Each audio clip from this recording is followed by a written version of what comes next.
The story begins with an unexpected message to the protagonist that his health continues to decline and he will soon die.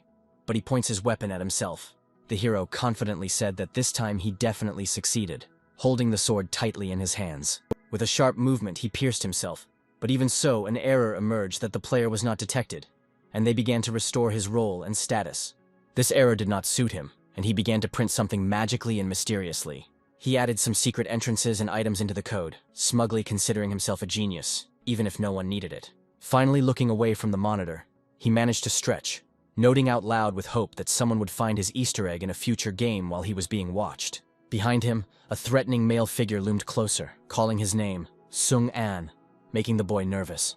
While banging papers on his head, the man considered him a useless, lazy person who didn't notice bugs at all, calling him a blockhead. Receiving a reprimand that he would not receive a salary at all, the guy realized that he had recently graduated from university and became a game developer programmer. Only the boss, the man who was now yelling at him, didn't want to pay him, forcing him to be the only one fixing the bugs. Sung-an was upset that his boss didn't appreciate his work, because it was very difficult to fix a bunch of other people's mistakes alone, while the boss again threatened to deprive him of his salary. A girl walked past them, accidentally tripping and dropping her documents, causing the boss's shouts to stop and stare at the lady. She sat down awkwardly, saying that she couldn't bend over in this skirt, and then froze, seeing the guy's gaze on her. Sung-an thought it was necessary to help her, bending down earlier and handing her a leaf that had fallen from the floor. She jerked slightly, not expecting this at all, but thanked him, taking it, recognizing the guy as the team's loser. The attention from his colleague made him very embarrassed. He blushed, and awkwardly said that she had nothing to thank him for. Only the girl felt uneasy from his gaze, admitting to herself that he even irritated her. Because of this, she told her boss that the guy was a pervert, because he was staring at her. To which the man pointed his finger at him, and said that he had been doing nothing all day. Sung-an immediately tried to justify himself by saying that the girl had misunderstood him. He simply picked up the papers, not finding anything perverted in this. This argument did not satisfy the boss now, saying that if the lady said so, then it was true, directly saying that he was just trash. The guy was still trying to defend his boundaries, to which the man merely noted that he was defending himself, which meant he was guilty and would receive a fine for it. The slyly smiling colleague immediately thanked her boss for his fairness, raising his pride. With this alone, they greatly humiliated Sung-an, although as they left they said to each other that he deserved it. While the guy was holding back his anger at such injustice, something started loading on his screen. An hourglass surrounded by matrix code appeared on the blue screen, loading something vigorously. 6 months later, the guy was still working for the company, finally fixing the major bugs before the game was released. He honestly admitted to himself that he had simply turned half of them into Easter eggs, when suddenly he received a message.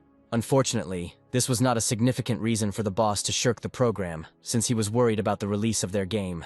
He especially warned Sung-an that he would fire him for his mistakes, while he admitted under his breath that only debts kept him there. His appearance and condition had completely deteriorated. He was constantly sitting at the computer, only believing in himself that this would end someday. Before he could even publish their game, the entire office suddenly began to shake from an earthquake. While everyone ran to find shelter and hide, Sung-an went to the window, not believing what kind of disaster could happen. A sharp beam of light exploded and threw him back, causing him to fall and pass out. When he woke up, someone in his head wished him a pleasant game in the new world, completely confusing him. Trying to remember what happened, the guy got up and headed to the window, noticing something unusual. As soon as he looked down, for some reason everything was covered in grass and trees, and the buildings seemed to be destroyed. Immediately behind him, a message appeared that he was now a new player, and his registration was successful. Until it dawned on Sung-an that he was in his own game. While the system warned that it would give him 2 qualifications, the guy checked whether the screen was tangible, becoming very upset. His hand passed right through, and the system kept warning him that he had received the merchant class.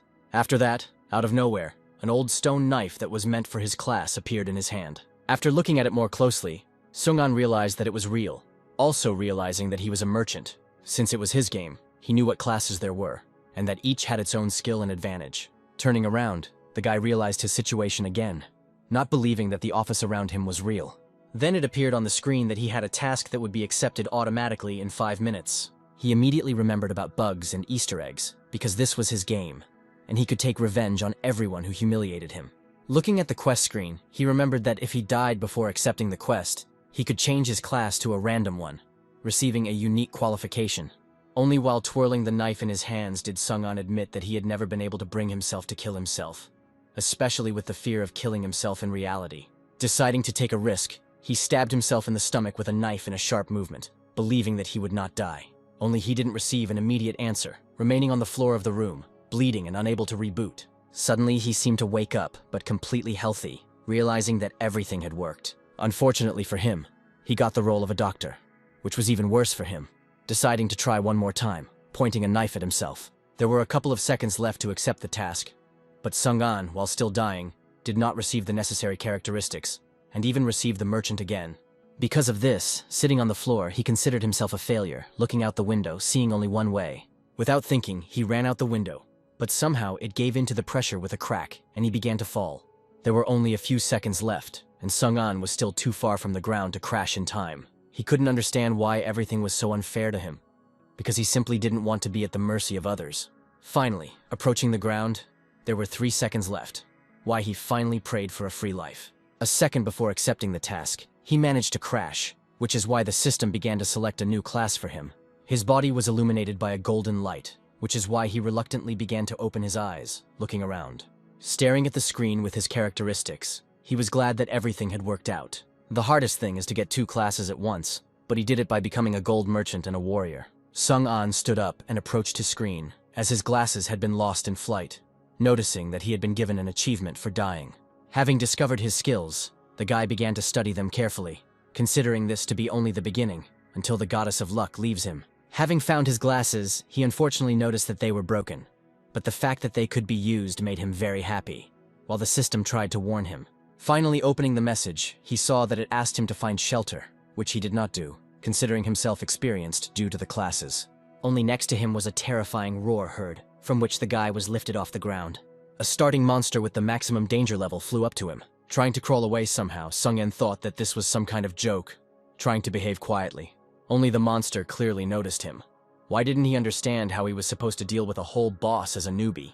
Because of this, he quickly got to his feet and began to run away, remembering that it was not necessary to kill the monster. It was important to survive for an hour. However, while Sung-an ran away, wanting to leave his classes, the monsters only increased in number, which he did not understand. The only thing that made him genuinely happy now was that the huge one didn't run after him, but his devilish minions were still chasing him. Even though it was a minor level 15 demon, it still posed a terrible threat as it slammed the ground next to the boy. Realizing that he couldn't run all the time, Sung-an decided to use the warrior's ability. He just needed to get a weapon. Looking at the demon, he realized that it was simply laughing at him while chasing him. The guy's attention was immediately drawn to a rather familiar voice that was shouting, asking him to get away from him. His face immediately changed, confusing the creatures as well, because he recognized his boss's voice. He actually ran away from the devils with his colleague, trying to understand where they were from and where they should run to survive. A worker in the distance recognized Sung-an, pointing him out to the boss, which surprised him greatly as he thought that everyone here had been eaten. This remark infuriated him, because they were already running away from danger, but still managed to say something to him. They wanted to get closer to the guy, but then they stopped and changed their minds, because a huge crowd of demons had gathered behind him. Realizing their danger, the 3 of them ran in one direction, even as they continued to argue about how they could survive. Sung-an immediately remembered that he had left a secret safe zone at the beginning, finding it with his eyes in the wall, telling the others to run into it. Having warned them that he was finished if they died, they all flew into the camouflaged passage together. Everyone received the message that they were now safe, which allowed them to finally rest. Behind this zone, the monsters were left wondering where their victims had disappeared to. They tried to find out from each other in their own language where they had gone, to which Sung-an realized with relief that they could not see them. Here they calmly saw everything that was happening behind the walls, delighting the guy with their development. Such places are always made to restore strength and protect newcomers. Monsters are powerless here. Suddenly a female voice called out to the guy, which is why he turned around, noticing his friend. She instantly threw herself on his neck, glad that it was him, and Sung-an recognized her as Zai-jun. He couldn't believe that they had managed to meet, especially how she had found this place while the girl was worried that there were a lot of creatures outside. A colleague expressed particular dissatisfaction, cursing that a loser could not be friends with such a magnificent girl. She said that Sung-an showed her this room, which is why she remembered it and used it. Zai-jun is the guy's classmate and his only friend, which is why she said that she was able to help others take refuge here. After these words, he turned around, seeing his colleagues and acquaintances. Some of them were depressed. They were clearly frightened by the changes and the new world that had appeared around them. Sung-an found them pitiful, looking at them with some disgust, as if they were ghosts. The boss intervened in their conversation, accusing them that it was all their fault that the game had become reality. He commanded in a tone that no one should dare to whine, but should sit and think about how to turn off this game and get them out. The boss immediately began to lose heart, realizing that his company and money were lost. His employees immediately began to calm him down and explain that nothing could be done about it, and he himself understood this perfectly well. The man seemed to not want to accept anything, calling them a flock of sheep and firing each one. Sung-an decided to ask the girl if she had seen anyone along the way who was, roughly speaking, different from the others. Looking up, trying to remember something, Zai-jun especially thought about the one who was different. One of the guy's colleagues immediately guessed that he wanted to get to know some minor characters from the game itself. They remembered that they could help them survive, starting to remember where such people might be and who was taking care of them. Immediately, a little girl from the crowd shouted out that her name was Lee Kyu-gae.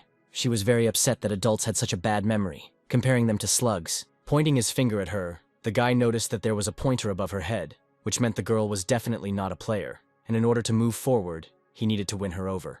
Kyoga was outraged by this attitude towards himself, shouting at the speaker and calling him fat. Sung-an immediately realized that there would be difficulties with the girl, especially since he doesn't get along well with such aggressive characters. Kneeling down in front of the baby, Zai-jun honestly said that she did not recognize her, and did not think about whose child it might be.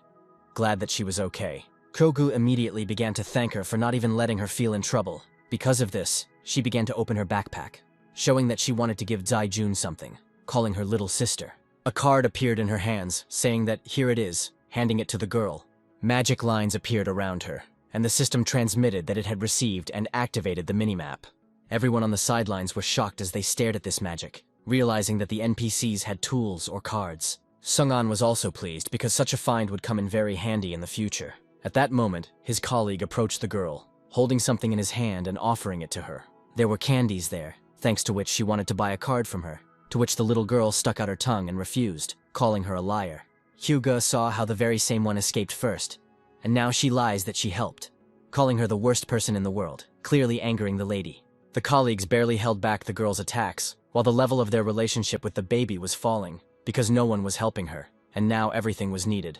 The guys began to whisper among themselves and think about how to improve the level of their relationship with her, realizing the complexity of the girl's character.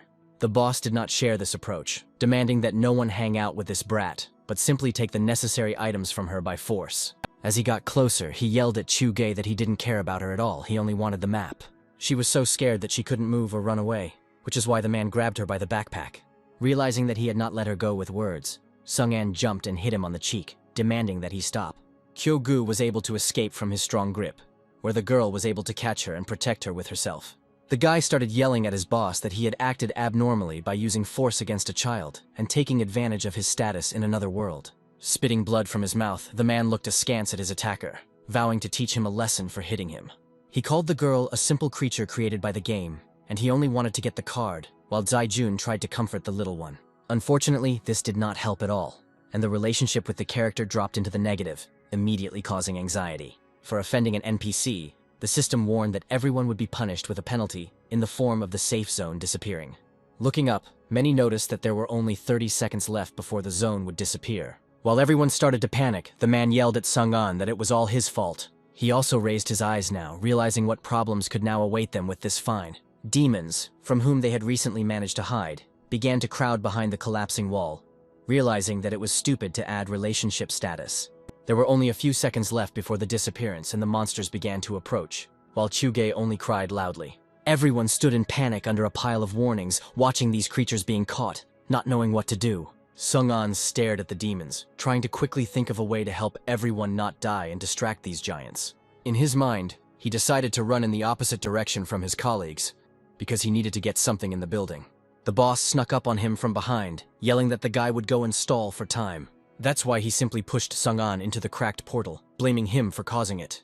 Before he could rise to his feet, the demon next to him had already swung, striking with a sharp movement. Zai-jun immediately attacked the man for daring to throw the guy out to certain death. Only the boss just threw up his hands, expecting on the contrary gratitude. Because if not for Sung-an, then these monsters would have eaten them. The guy immediately called the girl, warning that he was okay, and that they should run without looking back as soon as the room disappeared. There were seconds left before he disappeared, until he remembered, asking to take Chu-gae with him, promising to buy time.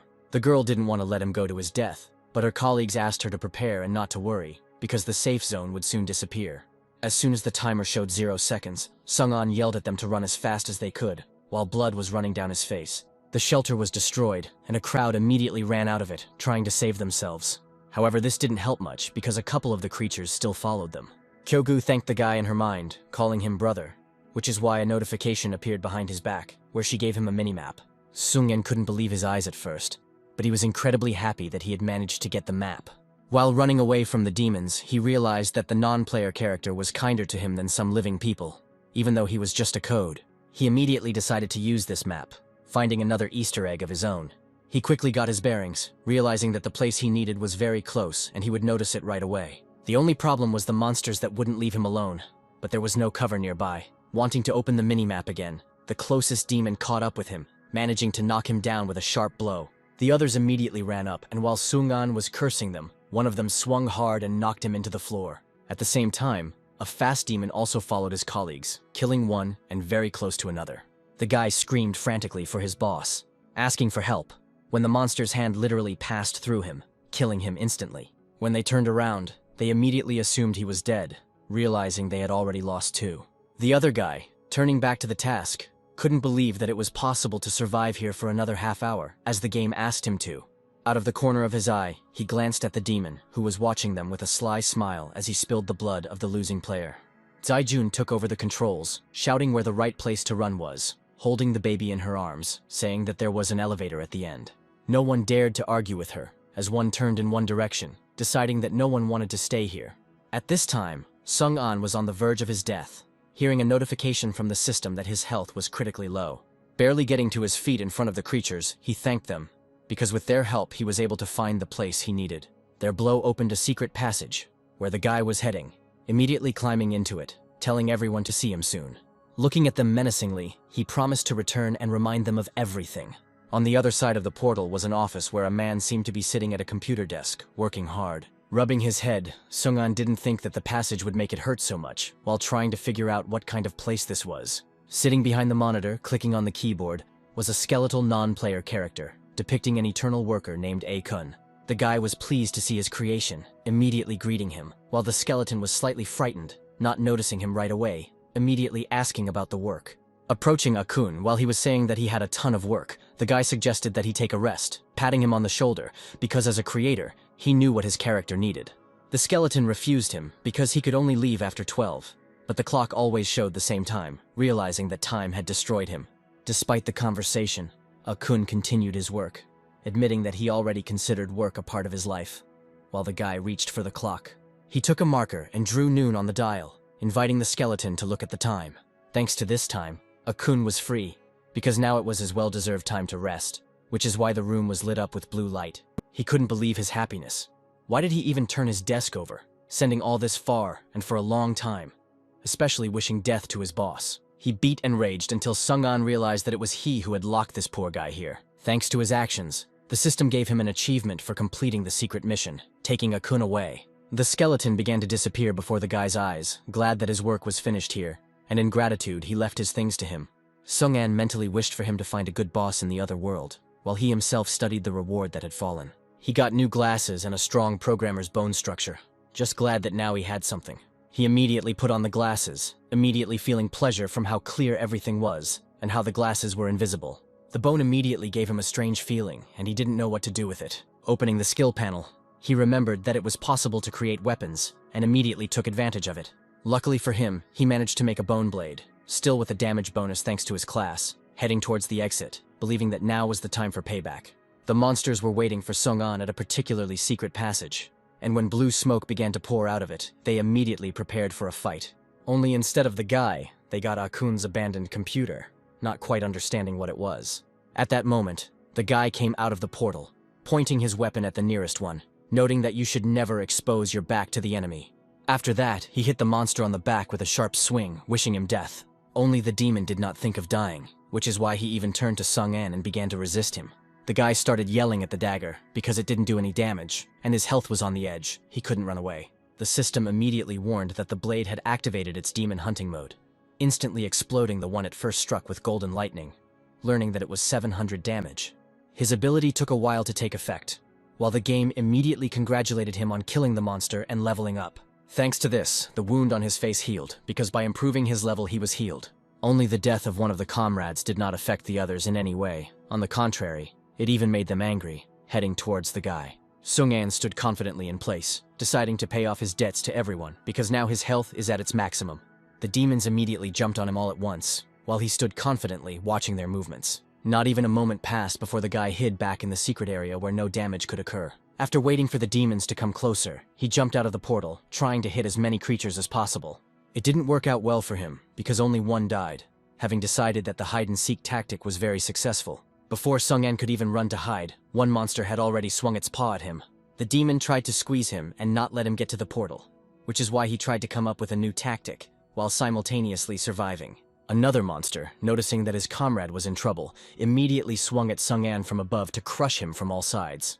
Only then the blade activated with the ability to drink demons, which is why the first one exploded, and the guy himself attacked the second one. The monster was still faster than him, putting his fist in front of his jump and pushing him away. The guy was very lucky to hit him with the blade. As soon as it activated, the offender was punished with an explosion. Barely rising under the explosion, the system notified him that the demon was killed, once again congratulating him on his level increase. Glad that he had managed to both kill and heal, Sung-an even considered himself cool. At this time, the others tried to hide from a pair of demons that were chasing them in the elevator. The guy wanted to choose a floor, but the frightened boss started poking the first one for him, and Zaijun stopped them. She looked at the minimap, telling everyone that there were fewer monsters, which meant that Sung-an had managed to kill them and was alive. The girl wanted to wait for him, but everyone attacked her, saying that he had already died and that she was worrying about him in vain, leaving them to the same certain death. The elevator doors began to close, but the monster ran faster, trying to hold it with its paw, scaring the people in it.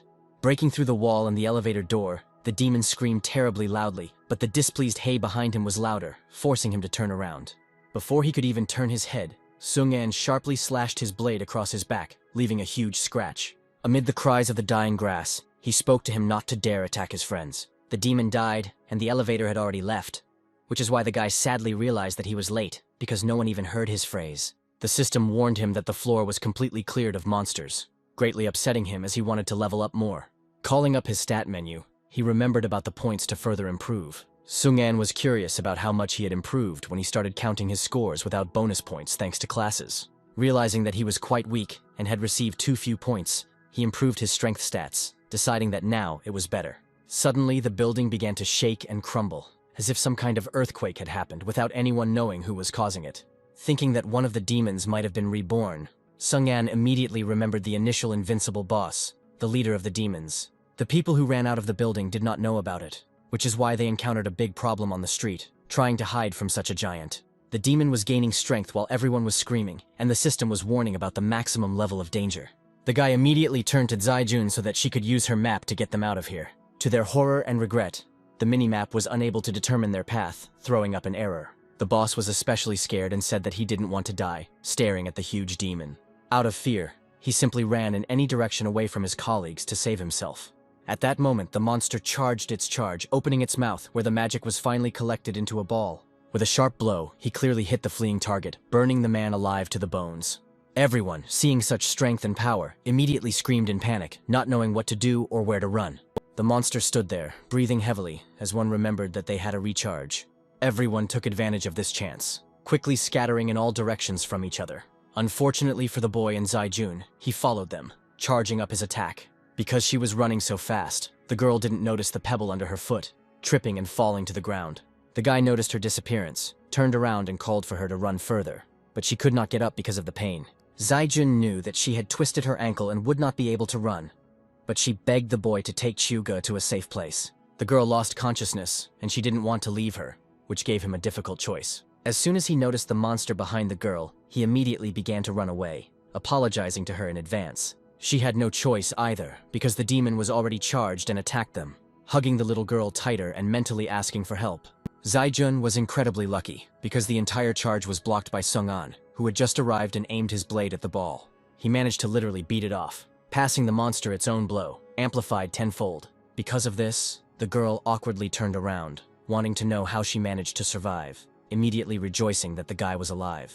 He looked purposeful as he pointed his weapon at the demon, asking Zaijun to leave it on her.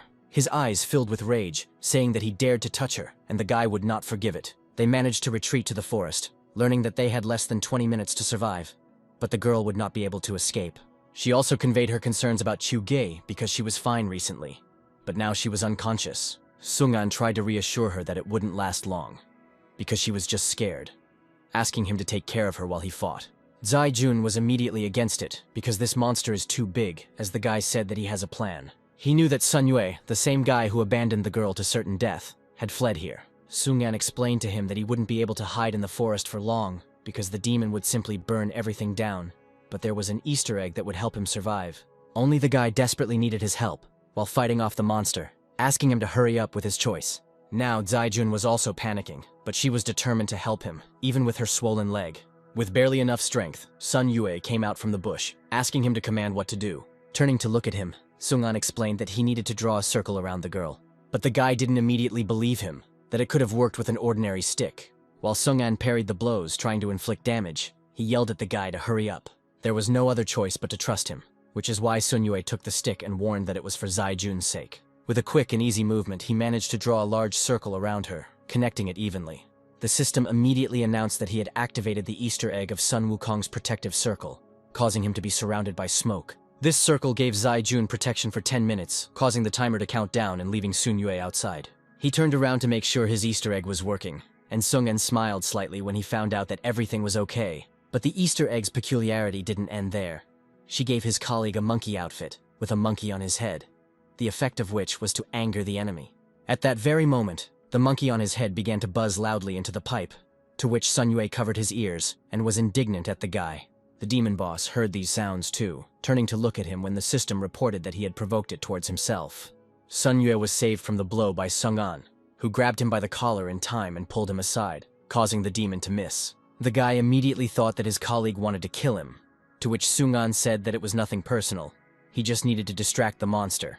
He planned to hit the demon in the back, thus knocking him down, which greatly surprised Sun Yue, who decided that he would not work in this. Sung-an didn't give the guy a choice, because if they didn't kill him, then this demon would kill them, which he still tried to resist with his clumsiness.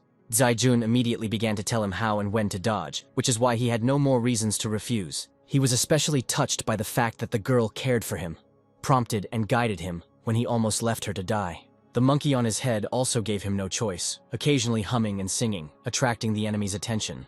Having prepared himself with his dagger in defense, Sung-an asked the boy to prepare for battle. Suddenly the demon released some new attack, covering them all in purple smoke that dealt damage. Sun Yue immediately screamed that he was incredibly hot, and he was also slowly losing his health, asking Zai-jun for help. She, in turn, explained to him not to worry, that this was an attack that, although it hit hard, was not fatal. Sung-an was collected even while taking damage, deciding to hit the enemy head-on right now, since it was unlikely that another such opportunity would arise. Having flown into him, he began to inflict a lot of scratches with quick blows so that the damage would be as great as possible. The demon felt all these cuts, which is why he turned around, all in rage, charging his attack. He was immediately distracted by the monkey's ringing, provoking Sun Yu, for which the guy immediately thanked him. Even after activating his blade ability, it still wasn't enough damage to the boss, which made Sung-an slightly angry. The demon kept switching between the sounds and the guy, staring at him again, charging the attack.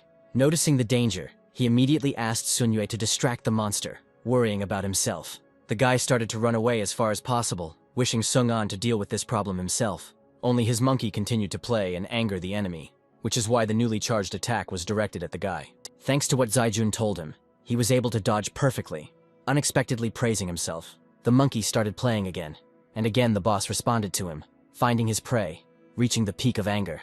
Sung-an hit the monster in the back, asking the guy to hold on a little longer, because he himself did not know how much more damage he would have to inflict on him. Only Sun Yue could barely run from the demon due to fatigue, telling the guy that he wouldn't last long. Finally, Sung-an managed to land almost the final blows, the damage of which was getting more and more intense, trying to finally kill. Realizing that he only had a little bit left, the guy sped up, trying to inflict more and more damage. Soon the giant fell down, causing Sun Yue to immediately not believe that they had defeated him, staring at the body. The system's messages about new levels confirmed his guess, finally relaxing and rejoicing at the new levels.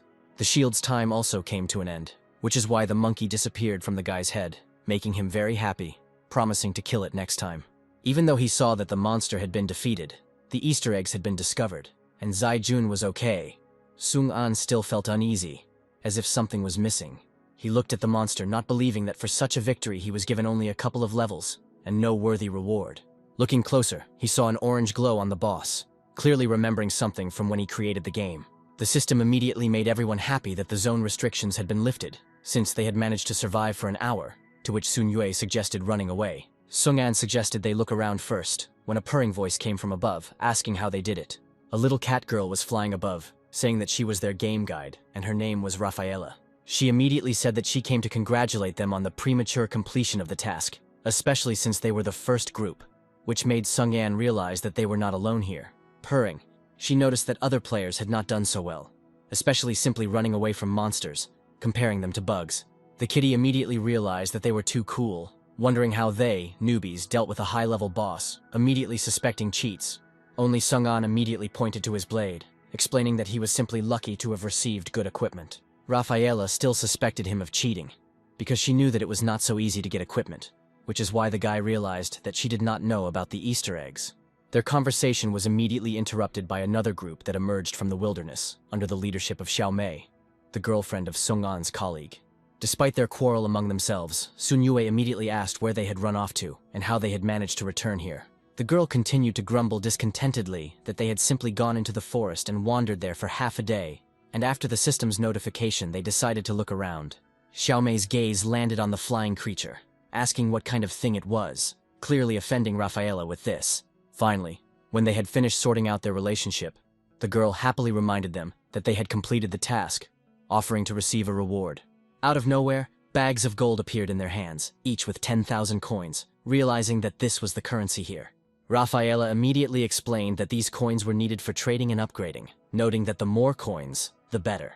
Sung-an immediately guessed that all the power here was concentrated in money. As soon as the girl finished, some people started asking where they should go next and what to do. To this she simply advised them all to wait, meowing. Sun Yue plucked up his courage and decided to ask what exactly they needed to wait for, looking at Rafaela with a puzzled expression. Immediately everyone started receiving messages about open zones that they had unlocked by defeating demons, and the cat said that this was what she had been waiting for. Also, everyone was able to get acquainted with the plot, where they seemed to meet the army and were able to defeat everyone. Now their task was to receive tasks from non-player characters. Rafaela happily added that they just need to complete tasks and level up. The guy immediately asked how they could find these characters, to which the girl replied that it could all be on the way, especially since they could meet other players. Sung-an was thinking about his own things, knowing that story quests gave too little, and decided to improve alone without wasting time.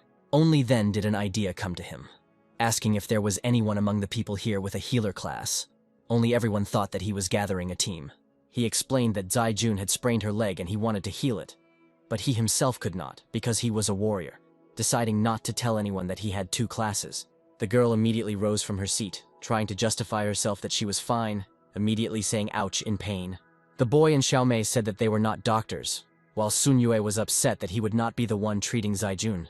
Here the girl herself realized that she too was a warrior, awkwardly studying her class. Sung-an was immediately upset that there wasn't even one support class among all of them.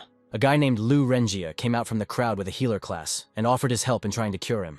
Kneeling down in front of her, Zai-jun immediately thanked the guy, showing her sore leg. She was immediately enveloped in green magic, gradually replenishing her health and healing her from injury. She watched this in fascination, feeling the pain go away, thanking Lu Renjia again. Sun Yue learned that healing was a very useful skill, so Xiao Mei suggested forming a team with this guy. Overjoyed that they would be able to complete tasks together, Sung-an was pleased that the girl had recovered. Only she immediately turned to Lu Renjiu, asking if he could do her one more favor. Hyogo was still unconscious, and her condition was getting worse, so Zai-jun asked to heal her as well. The guy bent his hand towards the girl, starting his treatment, but the system immediately refused him, because it was impossible to treat non-player characters. This was even forbidden in this world, immediately knocking out a mistake in front of him, which frightened Sung-an as well. The guy turned to Rafaela, asking why this was so, to which the system assistant himself was frightened and worried.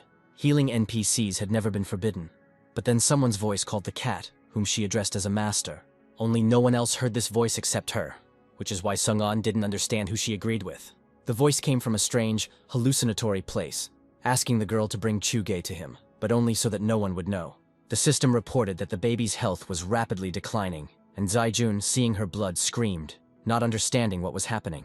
Rafaela used this to say that the girl was an unusual character, whose program had an anomaly, asking not to touch her. She happily announced that she needed to pick up Chiu Gay, because she knew how she could help her. The guy looked at the guide with some distrust, as he suggested that they leave here quickly. But the girl begged her to save the baby, suspecting nothing. The kitty used her magic to envelop the character in a magical bubble, which when Zaijun released it, flew towards her. When the bubble flew up to her, the girl conveyed that that was all for now, but they would be able to call her for questions. Sung An stopped her with a confident voice, slightly startling her when he said that he still had questions. As if looking at her with evil, he said that she should know who turned their world into this, asking about the system. Only she said that she couldn't answer such questions, adding that she could only talk about the gameplay. Wishing everyone good luck and strength, she disappeared into her portal, leaving silence behind her. Sung An still somehow didn't trust her, mentally understanding that she definitely must know something. Others were also outraged by the guide's attitude, not believing that she simply disappeared when she promised everyone equipment. Xiaomei immediately turned to Sun Yue, not knowing what to do, to which he said that they needed to level up in order to somehow survive. Zaijun immediately turned to Sung An, asking what he would do, inviting them to complete the tasks together. Only the guy thought, realizing that where he wanted to go was too dangerous for her, understanding that he would hardly be able to protect her. He didn't tell the girl anything specific, only that he needed to take care of some business alone, when in fact he wanted to gather information. He told Zaijun that they would have to split up, which clearly upset her greatly, wanting to say something. Sung An immediately asked her not to worry, opening his inventory, saying that he had something for her. In his hand he held an object with an orange border, adding that it should protect her from danger. The glow immediately caught Zaijun's eye, not believing that he had such a weapon.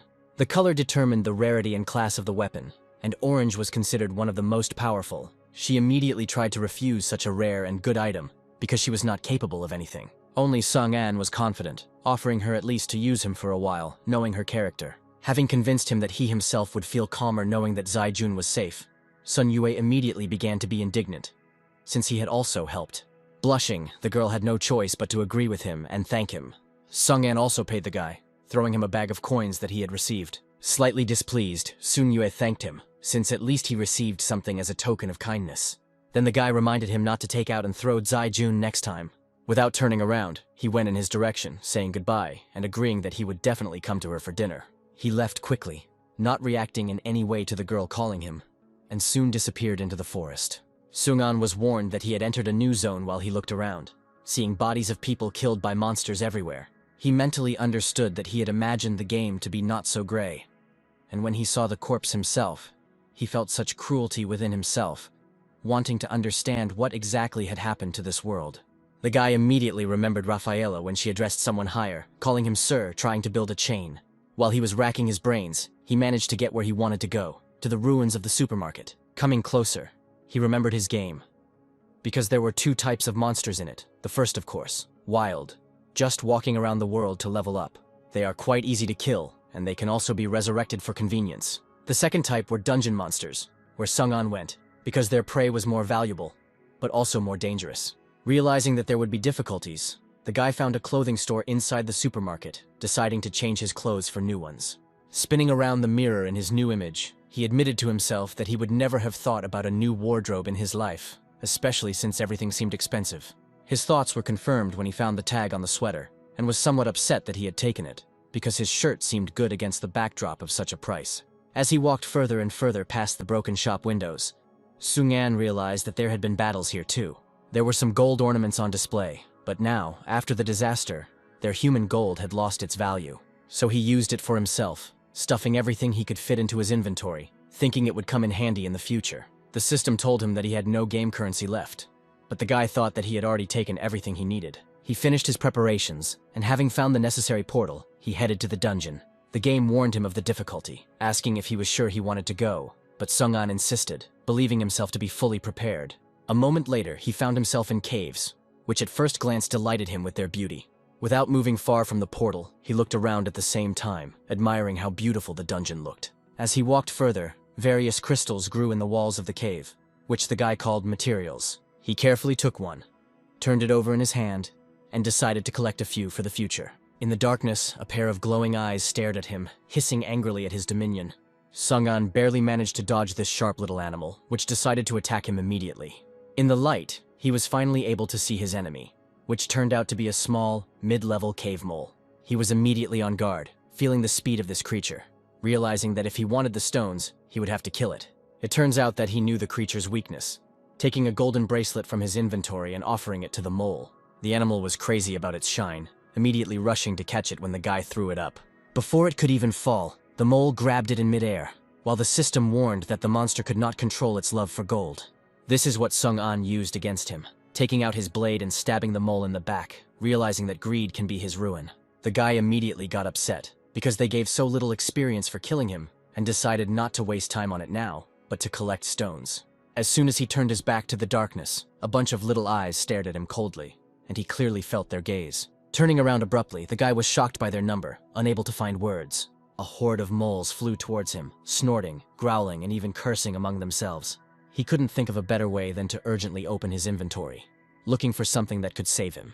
He still had a little gold left, and upon noticing it, the moles immediately changed their gaze, demanding the metal for themselves. Gold literally surrounded them. They rushed at it and collected as much as they could. Soon they completely forgot about their enemy, sitting with each other and enjoying the precious metal. Sung-an immediately shouted to someone that if he didn't come out, these moles would steal everything, believing that such a commotion would definitely lure him out. With a terrible stomp, the mole boss flew out of the darkness, immediately grabbing the gold and starting to collect it for himself. This was what the guy needed. Noticing with a smile that he was finally here, the huge mole did not immediately see the danger while he was trying to hide all the jewelry in his pocket. Only later did he begin to growl, noticing the guy.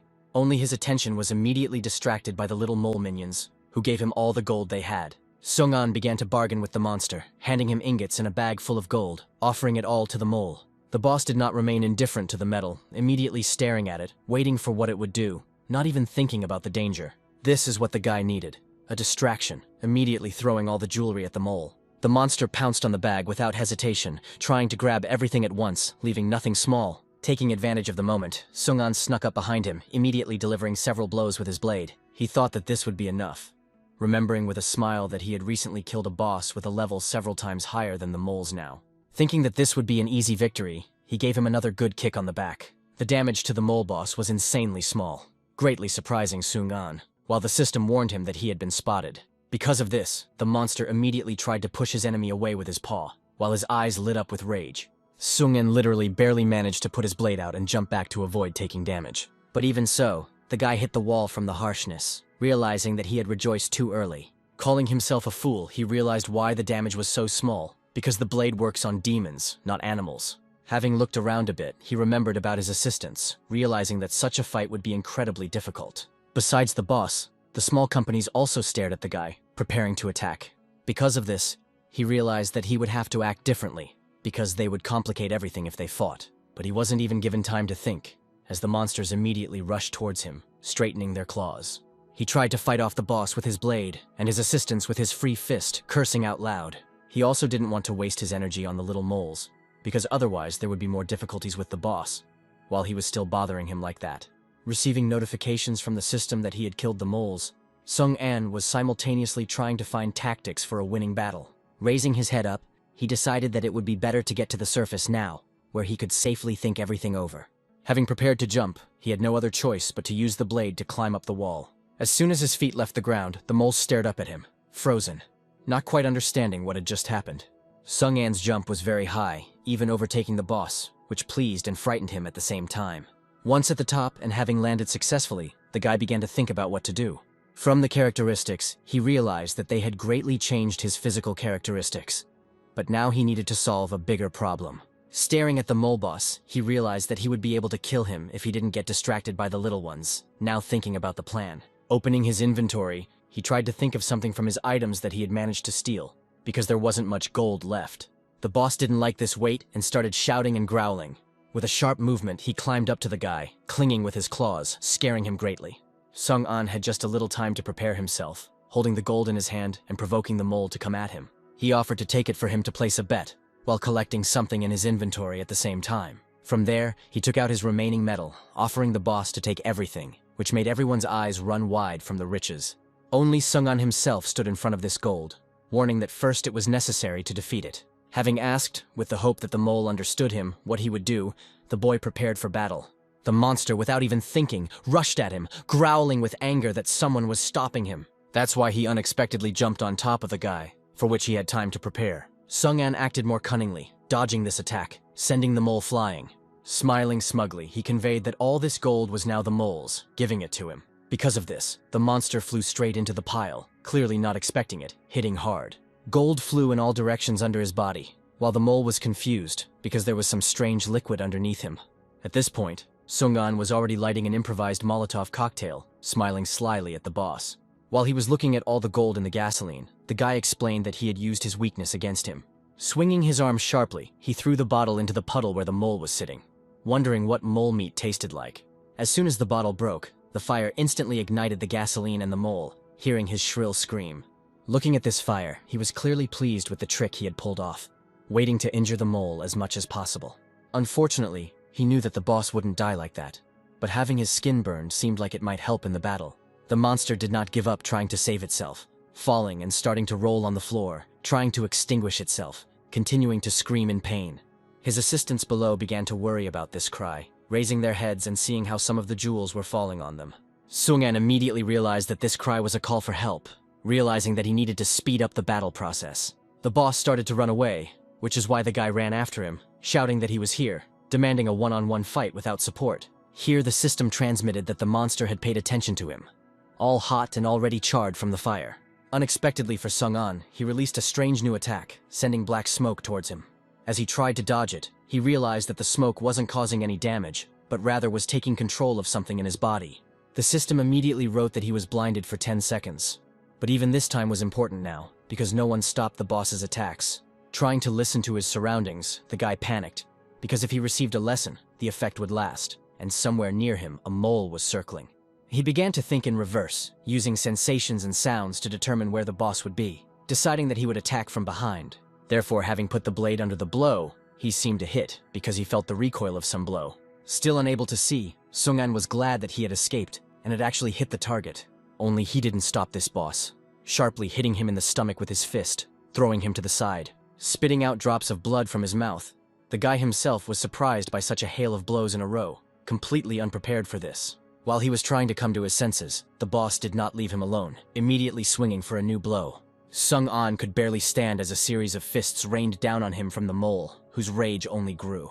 The blindness continued to increase and continued to increase, which is why he finally thought of jumping to the side, dodging, trying to escape in the darkness in any direction so as not to die. The mole swung harder, pursuing him with his eyes. Before the guy had time to run even a little further, the boss instantly knocked him down with a strong blow, slamming him into the floor.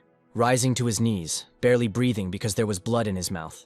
The system informed him that he had very little health left. He felt the monster getting closer and closer to him, but his vision still did not return, worrying that this was the end and his death. However, he found the strength to rise, realizing that he could not die so absurdly, deciding to use a deadly weapon. Before he could even think, the mole's paw immediately knocked him back down, only prolonging the effect of blindness even more. Having crashed into the wall from the attack, he had literally no health left, quietly screaming in pain. Mentally, his body did not give up. Only the boss grabbed the stone, heading to finish him off. Little by little, he came to his senses and tried to understand what he had missed, remembering the weapon that Zai-jun had given him and the skeleton that had given him the blade. Just as he remembered Akun, he also remembered the glasses that completely removed the effect of blindness, managing to dodge the stone that the mole threw in time. The glasses on his face gleamed faintly as he thanked the skeleton for them. The boss couldn't believe that the guy was still alive and continuing to fight, while barely surviving himself. Suddenly, Sung-an cut his hand with a blade, removing 1 health but promising to do something amazing. He used an Easter egg that appears when a character has 1 health left, doubling the stats. The mole seemed to realize his situation, growling awkwardly and trembling as he watched the guy become enveloped in magic. Sung-an looked more menacing than ever, threatening the boss that he had received a surge of power. As the red glow of his anger grew, he wished death upon the monster, glaring sideways and preparing to fight. The mole didn't hesitate, immediately rushing at the guy, screaming piercingly in pain. He attacked more forcefully and decisively, wounding the monster to the very flesh, so that it did not have the strength to resist him. When it came time to strike, the mole took advantage of the opportunity. But Sung-an had now become stronger and more agile, immediately dodging all the blows. Despite all his strength, the guy had only 1 health left, so he fought so carefully, it was easy to kill him. With a sharp jump, he rushed towards the boss's face, shouting that he would do everything as best he could and would not lose the fight. The black smoke had no effect on him, but any blow was fatal, rushing even faster.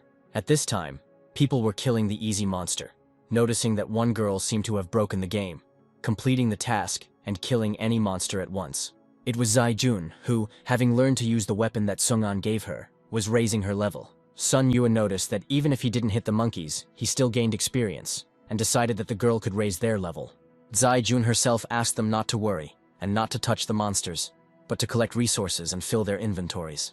After finishing them, she transformed her braid back into a necklace, wearing it on her hand and worried about Sung-an.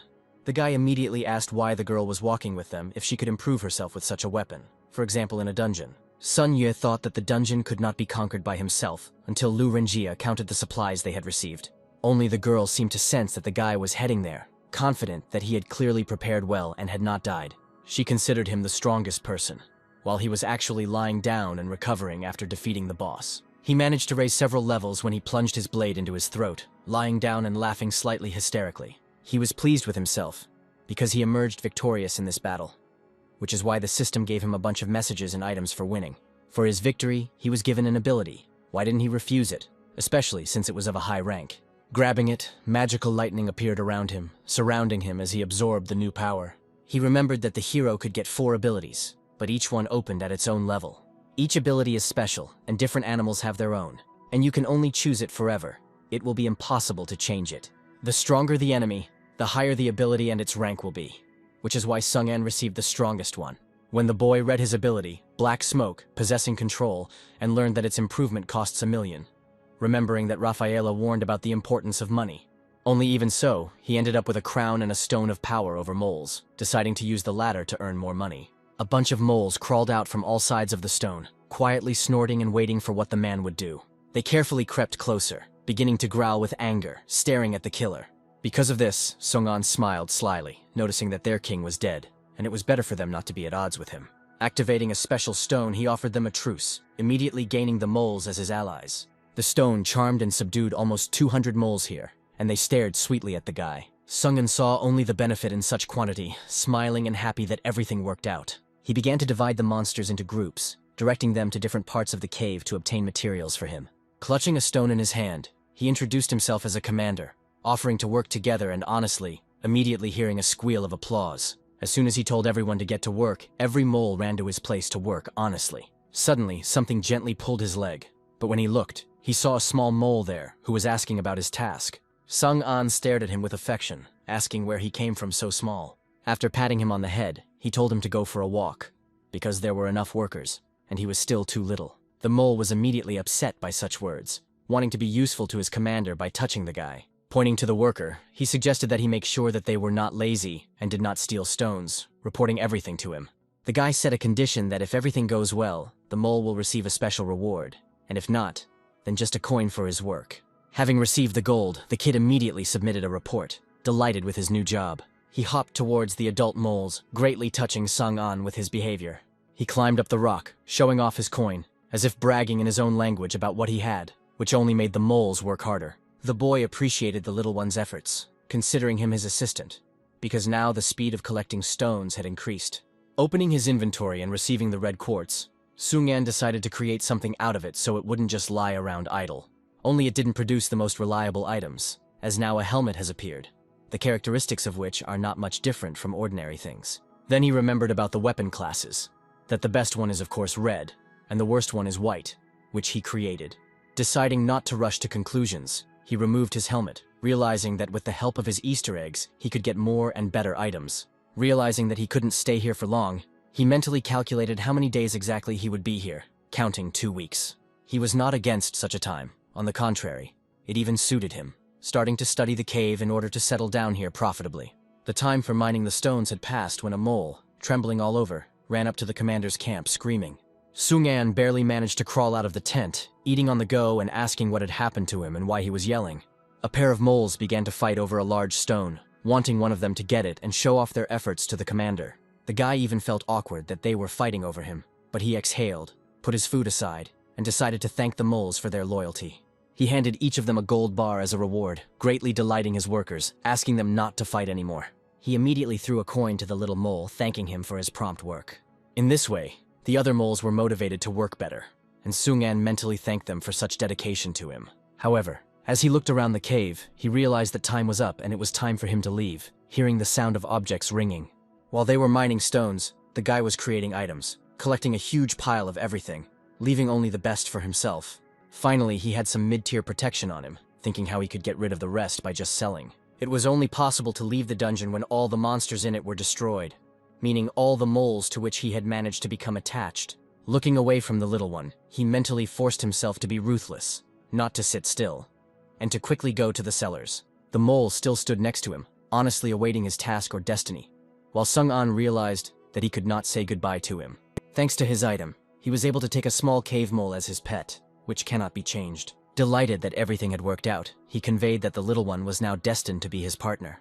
Out of nowhere, Rafaela yelled at him, asking where such a pile of items came from, and when she recognized him as the cheater, she immediately became even more angry. She had been watching him from the beginning, and killing the boss was surprising enough, but now he would have to give an explanation for such a huge number of items, thinking that he did not create them himself. Rafaela was also confused by the working moles, but she knew about the magic stone. The indignation only grew, which is why she demanded answers quickly, immediately accusing him of cheating. Sung-an was a little scared that she appeared here because he used an Easter egg, but he tried to justify himself by saying that he didn't know there were cheats here. Trying to figure out how he managed to get all this without an egg, he took a stone out of his inventory, saying that he controlled the mole helpers, immediately clarifying whether this was cheating. The girl asked to examine the stone, but Sung-an was against it, worried that she would take it away when he had tried so hard to get it. After explaining that she just needed to study it, the guy had to agree, and Rafaela quickly learned that the artifact was indeed part of the game. Calmly saying that everything was fine, she also returned it back without arguing, to which he said that he had spent a lot of effort to get it. Only the cat was stubborn, asking what he wanted to do with the items he had obtained, adding sharply that he should not digress from the topic. She demanded an explanation of how he managed to fit so many stones if there was a limit to the inventory. The mole on his shoulder was slightly worried as Sung-an lowered his head, deep in thought. To this, the guy honestly said that he had nothing to answer, smiling awkwardly and surprising the girl. He explained that he was simply creating items and the mining did not stop. Why did he continue to create? And Rafaela clarified about the error from the system. Looking into her eyes, Sung-an confidently added that such notifications could not be missed, mentally hoping that she would not be able to find evidence. Dissatisfied, she said that she was here because no one else could come here, realizing the full scope of the problem. Only Rafaela continued to suspect him, asking if he knew the rules, asking him not to lie to her, starting to claim that he wouldn't, because a person like the system wrote to him that the Easter egg had already been activated. After reading the description, she immediately knew that this was not a thing from their game, while Sung-an began to think of how to justify himself. Unable to think of anything better, he said that he still had a lot of things to do, and it was time for him to go. The cat immediately yelled at him that he was just a liar and a bug user deceiving her. She pointed her weapon at the system window, wanting to correct the error, as Sung-an tried to stop her. Only Rafaela's projectile passed through the window, hitting the wall next to the moles, scaring them, and the system said that there was no error. This message surprised her, as well as the guy, because he was already saying goodbye to his ability. He began to hope that the Easter eggs were truly part of the game, and not just bugs, as that would keep his power. The cat kept attacking and attacking, irritated by the pile of mistakes, not wanting to leave it as it was. Frustrated, she somehow gave in, not understanding why this was so, meowing sadly. Sung-an tried to hide his joy, but still happily noticed that the system itself allowed it, only making the guide even more angry. She didn't want to let him use it, because she wanted all players to be equal, deciding to deprive the guy of something. She aimed her weapon at the moles, selecting them all. She started the phase of eliminating them, while Sung-an gained experience for it. Noticing that his mole was getting sick, he hid it in his inventory, shaking his head and thinking about how to stop this genocide while Rafaela was satisfied with justice. Sung-an suddenly turned around in anger at the cat and tried to hit her with a swing of his blade, but she flew to the side. Rafaela was shocked that he raised his hand to her while the boy continued to scream at her to stop, surrounded by the experience he had gained from killing. The girl immediately refused him, because it is impossible to cancel a process that has been launched, deciding that this is the fairest decision from her. He no longer had the anger to convey what dirt the guide had done, accusing him of stealing other people's lives, as a mockery of the weaker. The aura around Sung-an grew, staring at Rafaela more and more rudely as the system revealed that he had activated a new Easter egg, causing his stats to improve exponentially, becoming dangerous. The cat was amazed to see a new flaw in the game, admitting that it literally drove her crazy. The guy immediately explained that it was her fault that he got this Easter egg, having made such a decision herself. Sung-an bared his teeth and waited for her decision, provoking her on how she even tried to help by killing his assistants. Rafaela received a message that everyone was destroyed, screaming that the guy was just a dirty cheater. He himself mentally realized that she had used a rather unusual destruction function, since only the moles had died, excluding the mole. It seems the girl tried to use liquidation on him, but players can't be killed that way. So why was she kicking and complaining in the air? At that moment, the non-player character merchant A Dong came out of the entrance, asking if he was on time at all. Awkwardly apologizing for interrupting them, he turned to leave. But Sung-an stopped him in time, saying that he had been waiting for him. After saying that Rafaela wanted to take his things, he offered to sell everything, to which A Dong agreed. The cat wanted to interfere by calling a correction order on the guy, but the system gave her an error, and he was outraged. Out of anger, she began to meow furiously, to which Sung-an simply asked the character to ignore her, only to make her angrier. While the guy was showing A Dong his mountain of items, Rafaela didn't understand where the errors in the game came from, which honestly pissed her off. The urgent message for help interrupted her reasoning, knowing that this would be more important, although not wanting to let the matter with Sung-an go so easily. She shouted to them that Sung-an was very lucky now, scaring the boys greatly. Having created a portal to the player, waiting to help, she conveyed that she would deal with his tricks later, promising that he would never get off so easily again by disappearing. Although the guy was glad that she left and received an achievement, the sediment from the fact that he loved those moles remained in his soul. Ah Dong brought him back to his senses by offering him 6,000 coins for each item in the pile. Sung-an was not at all satisfied with this arrangement, asking why the price was so high, as if it was for a cheap item, since his materials, expenses, and crafting chance were worth more. Moreover, there were a lot of players on the surface who were currently in need of the same things he had created, which is why Ah Dong took the risk of asking for his price. Sung-an did not skimp, offering 12,000 for each item, which now did not suit the merchant. Because of this, they began to haggle heavily, so much so that the last offer was from Ah Dong, which was 9,000. The guy did not miss such a profitable opportunity, immediately taking him by the hand as a confirmation of the sale, agreeing to sell for 9. While Ah Dong was complaining that he felt like he had been cheated and would be at a loss if he didn't manage to sell it before the players improved, Sung-an was admiring the capacity of his bag, where all the items were moved. He also figured out what to do with the guy with the goods, offering him items of a better level, despite their high cost. He suggested to Ah Dong that they hold a lottery, where by buying a worse class item, you could win a better item, so everyone would be delighted. The guy grabbed Sung-an's hand, thanking him madly for such a good idea, which is why their relationship level increased. He mentally admitted that he took the idea from the one who invented lotteries, while he knew that the character would pay him for everything. By using the Mole King's item, he was able to get more money, which is why A Dong gave him a VIP card in addition to the coins, which gave him benefits in the merchant area. Without a moment's hesitation, Sung-an immediately took all the items and expressed his gratitude. A golden beam illuminated him, giving him the millionaire achievement and raising all sympathies with NPCs. His balance was almost 112 million. Proud that he had managed to achieve his small goal. Putting his arm around Ah Dong's shoulders, he offered to keep in touch and provide him with the best goods, causing his relationship with the character to reach its maximum after receiving a gift from him. The guy gave him divine water, which removed all negative effects and restored health and mana. It was a very rare item, but Ah Dong was only too happy to give it to the guy, thanking him for everything. As Sung-an looked at the bottle, he thought that he could go much further with such an object.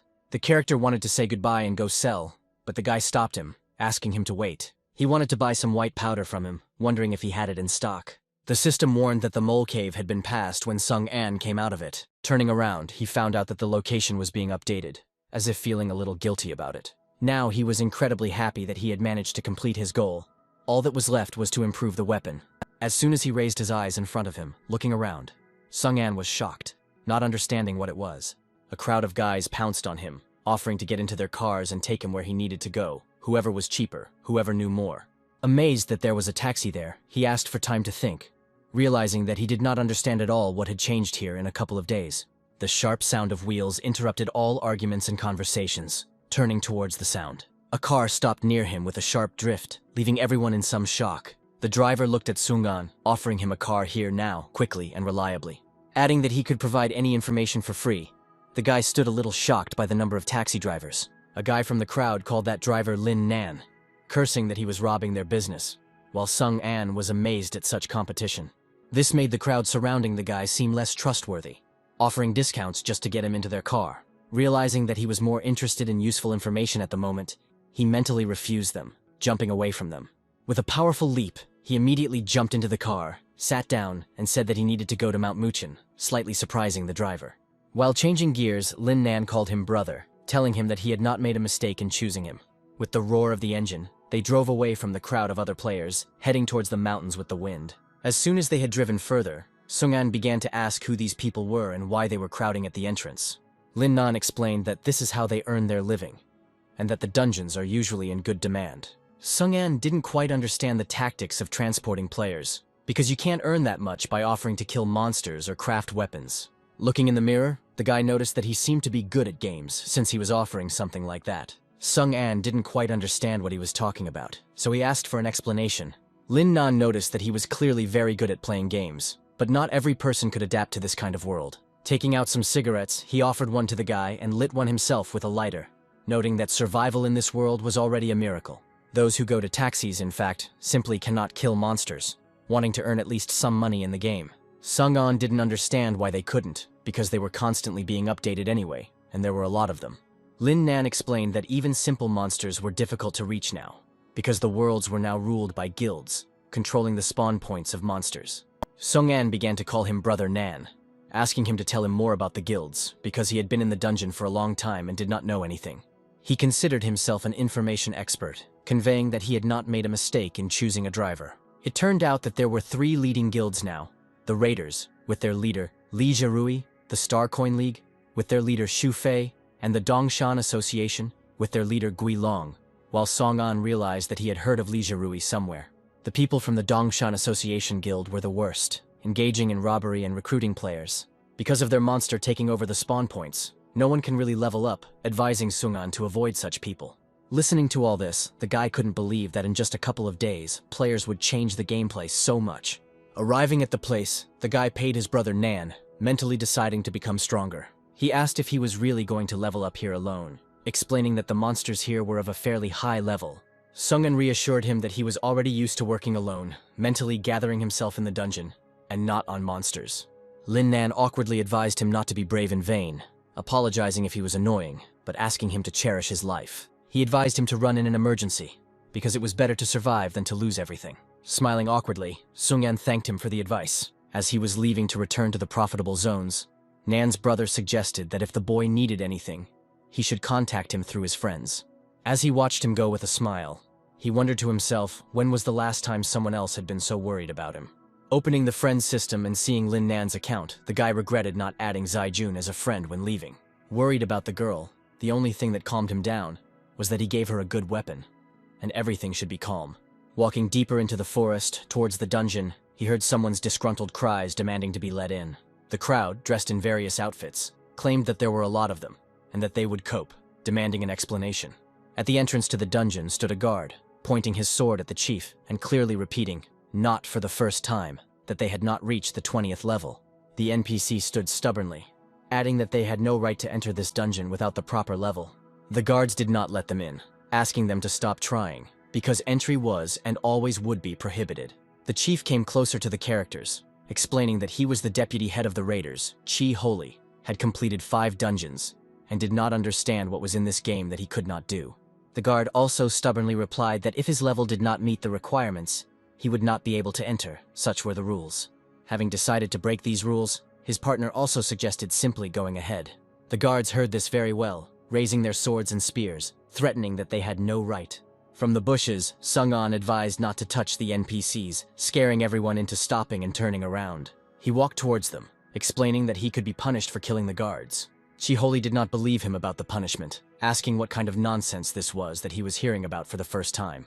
Coming closer to him, Sung-an noticed that he still didn't know much about this game, suggesting that he ask the guards themselves. In the game, NPCs never lie. Why did they lay down their weapons and confirm that the truth is a punishment in the form of their names being blacklisted, not allowing them into any dungeon? Everyone was shocked to learn that they had almost gotten into trouble, because the punishment could have put them behind the other players, which is very important. Thinking that the guy might be someone like Lu Renjia, the game's developers, he asked the girl, calling her Masha, to check his role and level. She was wearing a detective's cloak, allowing her to find out such information, while the boy asked the head guard if he could enter. He noticed that Sung-an did not have the required level, rudely replying that they had nothing to talk about. Opening the inventory, he asked not to rush to conclusions, taking out some things. Saying that it was too crowded, he asked to speak in private, throwing something blue over the guard, Before them, the guard and the guys disappeared into the tent, causing Chi-Holi to be suspicious of the new player. The guards immediately rushed to the tent, asking if their leader needed help, as he asked them to stay and guard the dungeon. The team began to wonder what he had planned, jokingly, until Masha reported Sung-an's name, role, and level, noting that he had some glitches in the interface. Everyone began to wonder what they should do, why the boss told them to just wait. He was very curious as to how such a weak character would gain entry into such a strong dungeon. At this time, in the tent, a guard, slightly red, asked what the player needed, pointing his sword at him. Smiling, Sung-an conveyed that he simply brought a gift, wishing to become the chief guard's friend. Taking a bag of coins out of his inventory, he showed that he just wanted to treat him to a drink. Such a number of coins greatly surprised the guard, who began to complain that he was honest and incorruptible, until the guy noticed that he was staring at the gold as if it were a treasure. After apologizing, Sung-an added more coins, asking if this now showed his sincerity. The glittering shine of the coins attracted the guard, who believed that he could not refuse the player. Having placed the sword in the ground, he kept all the coins for himself, conveying that now they could be friends. Sung-an realized that life becomes very easy when he has money, actually using the bribe Easter egg that raised NPC's trust levels for money. So the guy asked if he could get into the dungeon, to which the guard looked away, thinking what he should do now that he had become friends with the guy. Seeing him thinking, Sung-an added coins, asking if their issue would be resolved now. Taking a pass out of his pocket, the guard said that he could give it to the guy, just in case. Outside, they couldn't wait for him, joking about what he was doing there.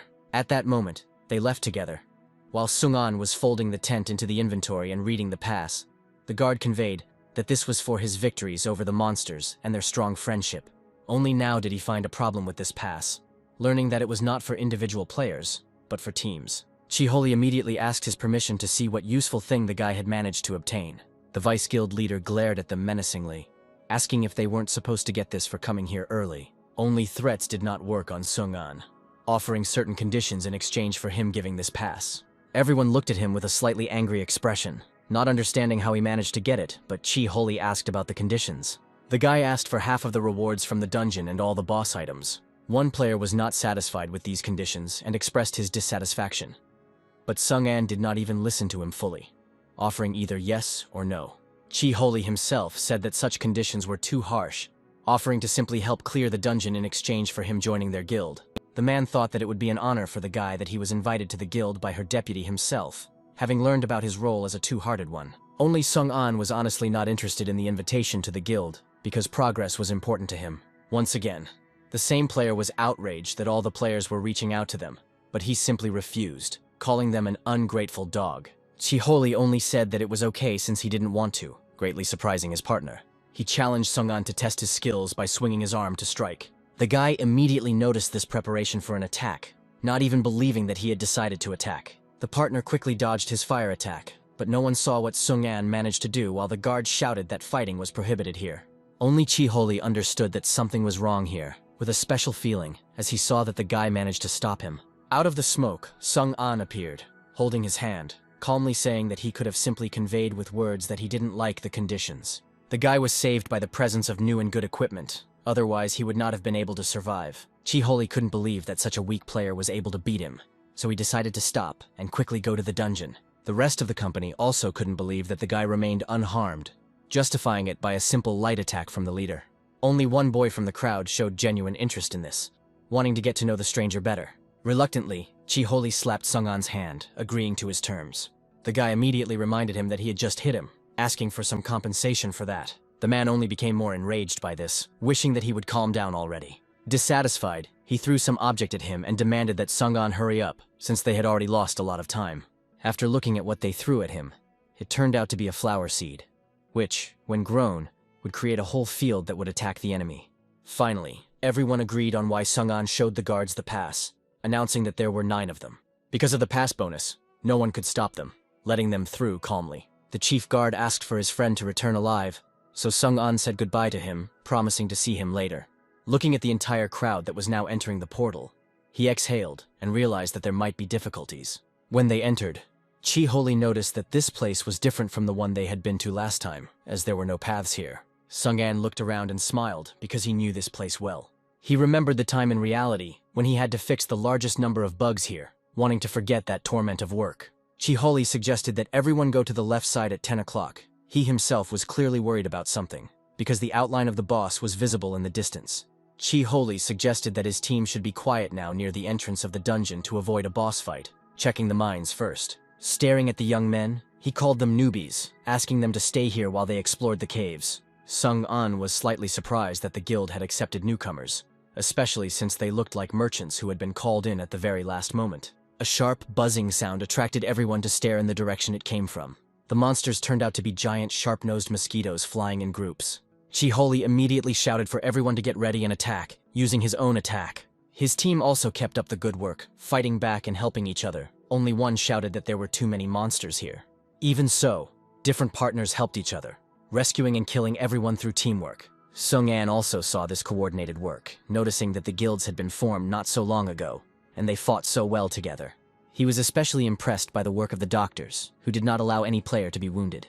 One player stood in front of the monsters, spoke like a spell to be blessed by the flame, surrounding himself with golden fire. His wand immediately produced flames, killing several mosquitoes at once. Sung-an was very interested in the fact that there were different powers in the guild, such as mages, archers, and swordsmen, and was amazed by such power. Suddenly, the newcomers started screaming, trying to fight off one mosquito with their small knives. Unfortunately, they were not very good at it, trying to hold the monster's sword nose while closing their eyes in fear.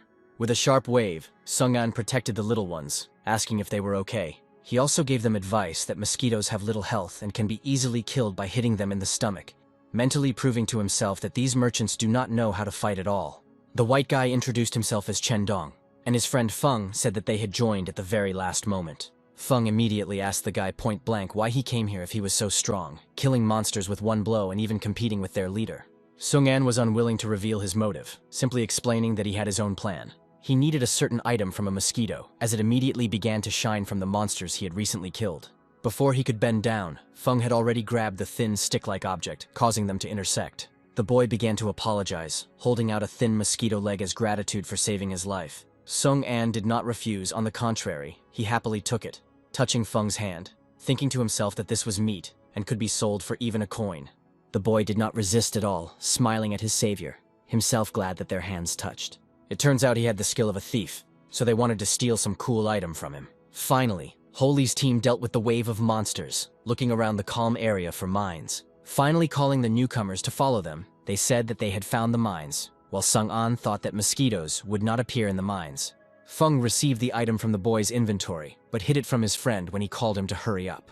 When Chen Dong walked away, the boy looked at the item in his hand, not understanding what kind of white powder it was. Chi-Holi was honestly worried about why everything was so easy when usually you need to kill a boss to get materials, but here it was safe. He told the newcomers to start working on mining and creating, promising to pay them generously as a motivation.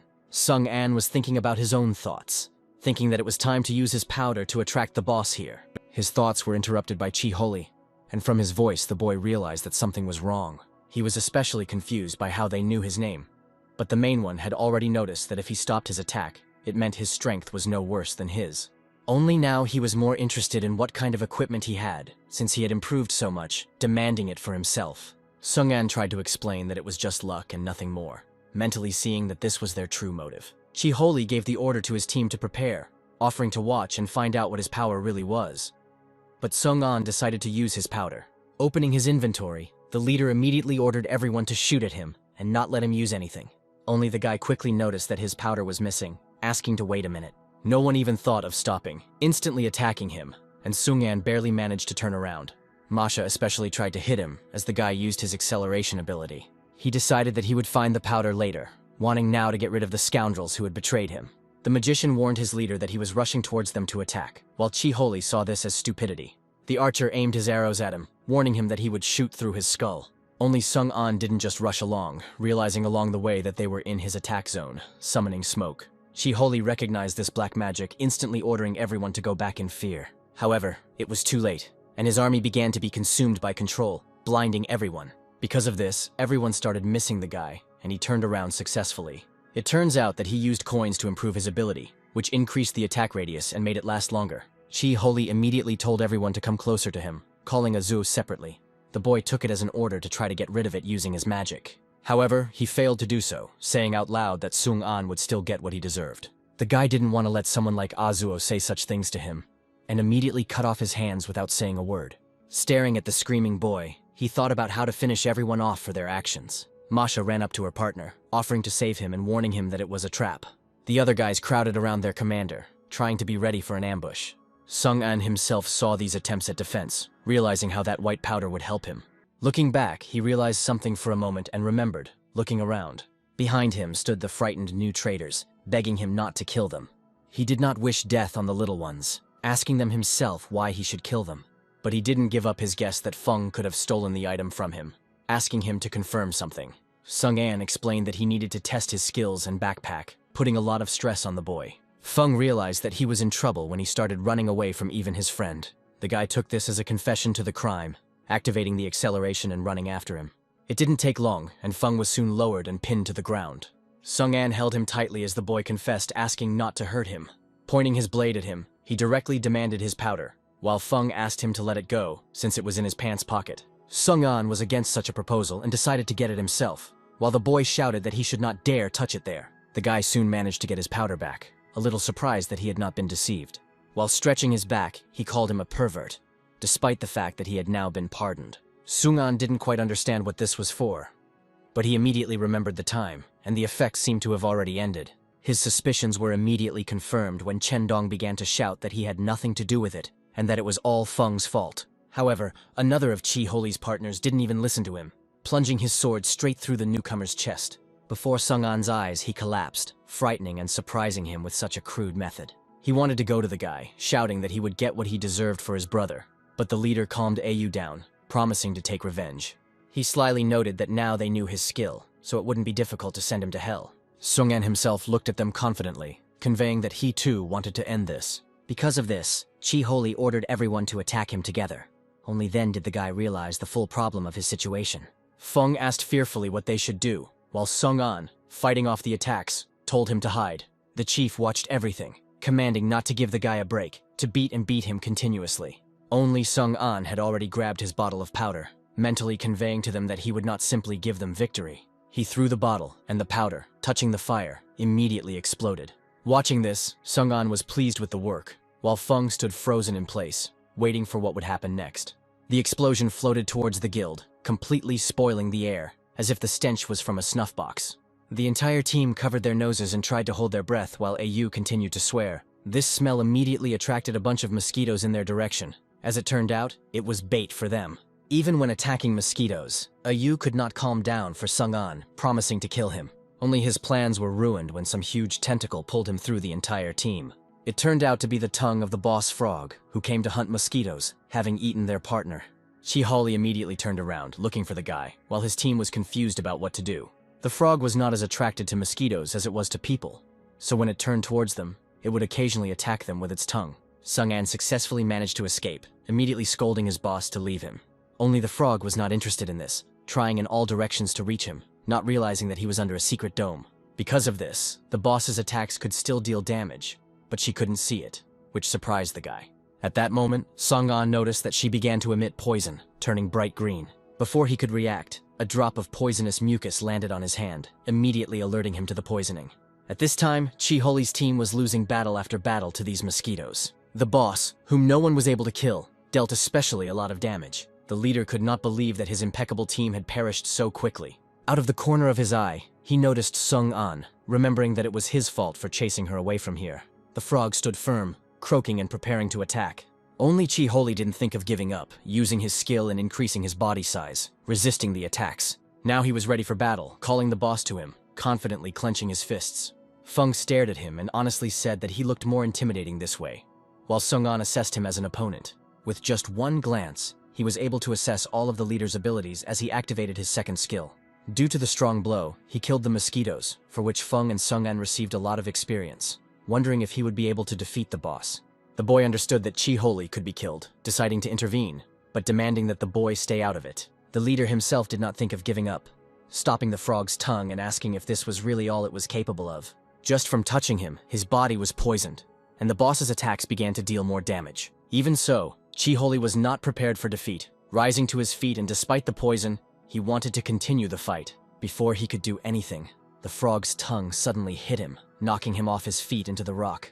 Then Sung-an approached the boss, calling him to himself like a stupid frog. He warned her that this was not the end, and that she was relaxing too early, having prepared her blade.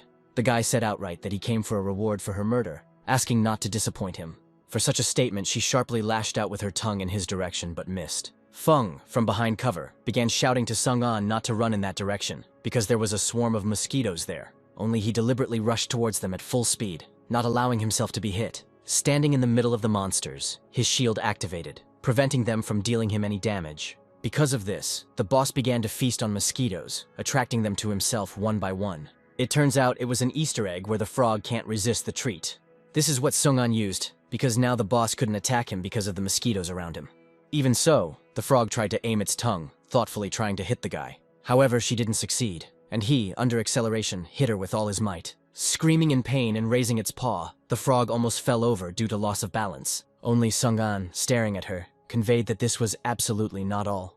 While the boss was confused, he activated his ability on her, blinding her. Thanks to this, he was able to deliver a huge number of blows at once, not giving the frog a chance. Feng watched this fight with his mouth open, not imagining what kind of power was in front of him. From his side, this battle looked even more epic, realizing the full power of Sung-an. Then he realized that the guy would quickly clear the dungeon for all the rewards, leaving him with nothing. Feng didn't want to be left with empty pockets, wanting to collect some armor from the dead.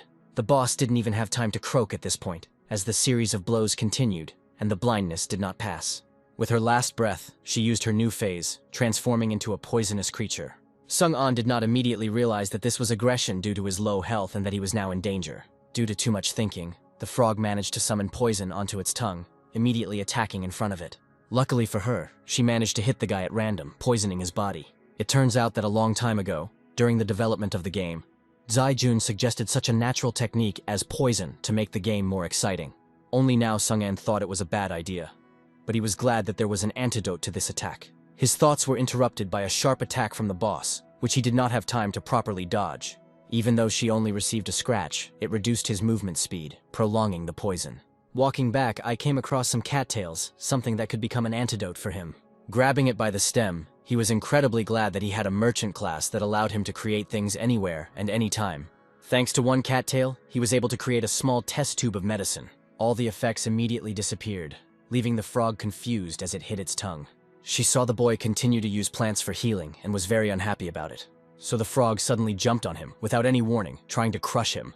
Sung-an was shocked as he saw the boss's huge body quickly falling towards him, his health continuing to decrease due to the poison.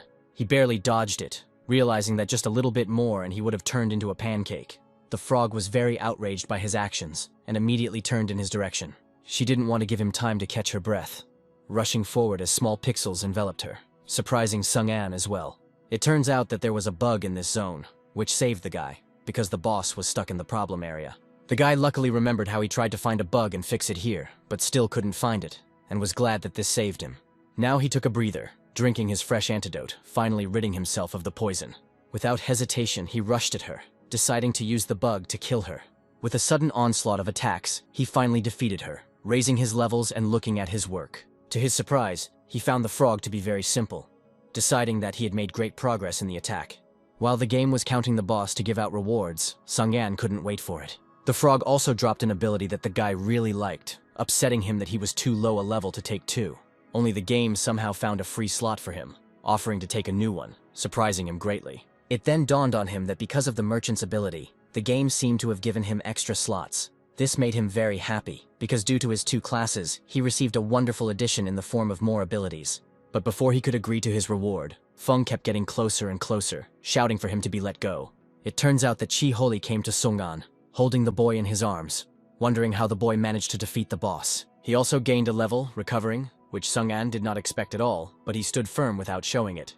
Chi-Holi offered him Feng alive, calling him a partner in exchange for equipment. Only Sung-an directly asked why he thought Feng was his partner. The chief was slightly angry as the boy tried to free himself, asking him to let him go and explaining that he had not intended to steal anything from him. Chi-Holi looked rudely at the newcomer, noticing that he had absolutely no use for him then. After that, he suddenly punched Feng in the stomach, causing him to bleed. Seeing the boy's body fly away and seem to no longer be alive, Sung-an didn't react at all, not taking his eyes off the leader. Chi-Holi called him a cold-blooded type, while agreeing that his energy was not worth such people. Now he was in a harsh mood, warning that only one of them would emerge from the dungeon alive. Sung-an was not at all frightened by this. On the contrary, he agreed, offering to finish it as soon as possible. Noticing that he had collected the skill, Chiholi tensed up slightly, not understanding what kind of strange role he had since he now had 2 abilities. The boy instantly upgraded his new ability to its maximum, aiming his blow at the head. The man looked at him with his mouth open, not believing that he had several million coins for such improvements. At that very moment, he realized that he would lose to him.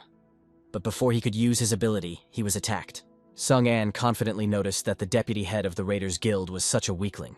Chiholi didn't seem to resist at all, and after receiving the blow, he simply fell to his knees. The poison caused him to take more damage over time, causing him to laugh hysterically at the realization that he had lost the fight. Sung An didn't quite understand him, so he turned around and asked why he was laughing. He angrily conveyed that both he and Lee Jirui were the same, and were clearly the developers of the game.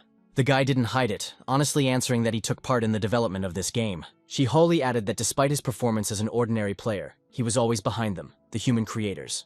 The man thought that he enjoyed the suffering of ordinary people, while Sung An sped up his speech with his misunderstanding. So Chiholi simply made an uncultured gesture at him, wishing him to burn in hell. Only this leftover poison finished him off, dealing a fatal blow and killing him completely. Sung Anya was somewhat shocked by this statement, staring at the dead player. But Chiholi's words made him curious, especially if there really was someone who could turn the game into reality. The guy remembered Lee Jirui as a former employee of the company where he worked, recalling that he once talked to others about the connection between the game and reality. He wanted to make their game more than just a game. But Sung An didn't remember anything else, deciding that he really could have had a hand in what happened, which meant that his role would be powerfully great. His thoughts were distracted by a barely alive scream from Feng, who was lying nearby after being hit by Chiholi. The guy himself was surprised that the boy was alive, while he tried to get up, clutching his wounded side. As soon as his cap fell off, Sung An realized with shock that Feng was not him. In front of him was a girl who, opening her eyes, looked at him, asking for help, bleeding. The guy awkwardly realized the events, blushing from the actions he had committed, deciding that he was not guilty because he did not know. With her head bowed, she awkwardly asked him for a vial of health at any cost, while Sung An explained that his potion did not heal the internal wounds the girl had. The guy also rudely reminded her that she was a thief, offering his help only for something in return. After thinking for a moment, Feng realized that she couldn't refuse, because if she died, no one would take care of Xiao Yu. Falling to her knees, accepting her hopelessness, she offered him all her savings in the form of 600,000. Noticing that Sung An was deep in thought, she began to beg him to agree, because someone was really waiting for her. He was slightly surprised by Feng's confident expression, realizing that she was clearly not lying, even though she seemed like a petty thief. The guy honestly didn't want to give her the holy water. Turning around and looking at the monsters that were flying towards them, trying to come up with a plan. Hoping that she was not lying, Sung An warned her about the lie, while Feng hurriedly asked if he agreed to the deal. As he left, he asked her to hold on for a while, which made the girl afraid that he would not heal her, until he noticed that he had not said such a thing. Sung An advised her to hold the plant behind her back to temporarily relieve the pain, while the girl worriedly asked what he would do. After asking her not to ask too many questions, the guy repeated that she should just sit there and wait. He himself went to the boss, collecting his sparkling rewards until the end. He was quite satisfied with this, having also found something with which he could upgrade his equipment. While reading descriptions of various objects, he simultaneously fought off monsters with one hand, because they could not harm him. Noticing that more items were needed to upgrade, he used those same crystals from the wormhole, hoping that everything would work. He was very lucky and came across a rather strong blade when he created it. When I picked up the weapon, it glowed slightly, and its characteristics were higher than even higher class weapons. Noticing a large crowd of monsters near him, Sung An used this to test the enhancement. He didn't have to get any closer, as the blade reached almost 10 meters, calling it a long-range weapon now. His goal was accomplished for him, and he began to think about new slots for abilities, which required level 30. Staring at the mosquitoes, he remembered Zai Jun, and for a moment he felt bored and remembered how they could just chat for days, determined to find her. At this time, a crowd of people stared at something near the parking lot, watching intently. The main one in the center showed Zai Jun on the screen, saying that her weapon was a high-class item. He promised whoever stole it that he would grant any wish, calling himself a demon dragon. By swinging his blade, Sung An gained a huge amount of experience from a long distance. The only thing that bothered him was the bugs even in the system, which sent him messages in 2 languages, being a little indignant about it. Looking around, he realized that there was no difference, because he had already cleared the dungeon. At that very moment, his old acquaintance, the merchant, appeared in the distance, quite surprised that he had met Sung An so early. The guy himself didn't expect that they would meet so soon, but he understood that Adong was just in time. He immediately asked how the sale of the previous equipment was going, pleased with himself from the way the merchant praised him. He boasted that he had managed to earn a lot, especially from the people from the Dongshan Guild. Sung-an guessed that he had clearly overcharged them, but he praised Ah-dong even though he considered him a fraud. The merchant also told how these same people wanted to attack him, but were punished by the system. Sung-an started the sale by explaining that he only had insect items, but Dong didn't refuse him. On the contrary, opening his bag, he noticed that he was a VIP client and would buy everything from him. Deciding to take advantage of the moment, he offered him more items if he would wait a little longer, agreeing to the previous price. Feng immediately called out to the guy, holding out a bag of coins. There were all her savings, thanks for the fact that he saved her, because for the kills she received experience and was able to recover. The guy didn't refuse until the girl noticed that they were now even. Feng then turned to the merchant, saying that she also wanted to sell something, while Sung-an was upset to realize that she had deceived him by giving him everything. But the girl really gave him all the things, and wanted to sell what she could collect from the corpses, starting with Chi-Holi.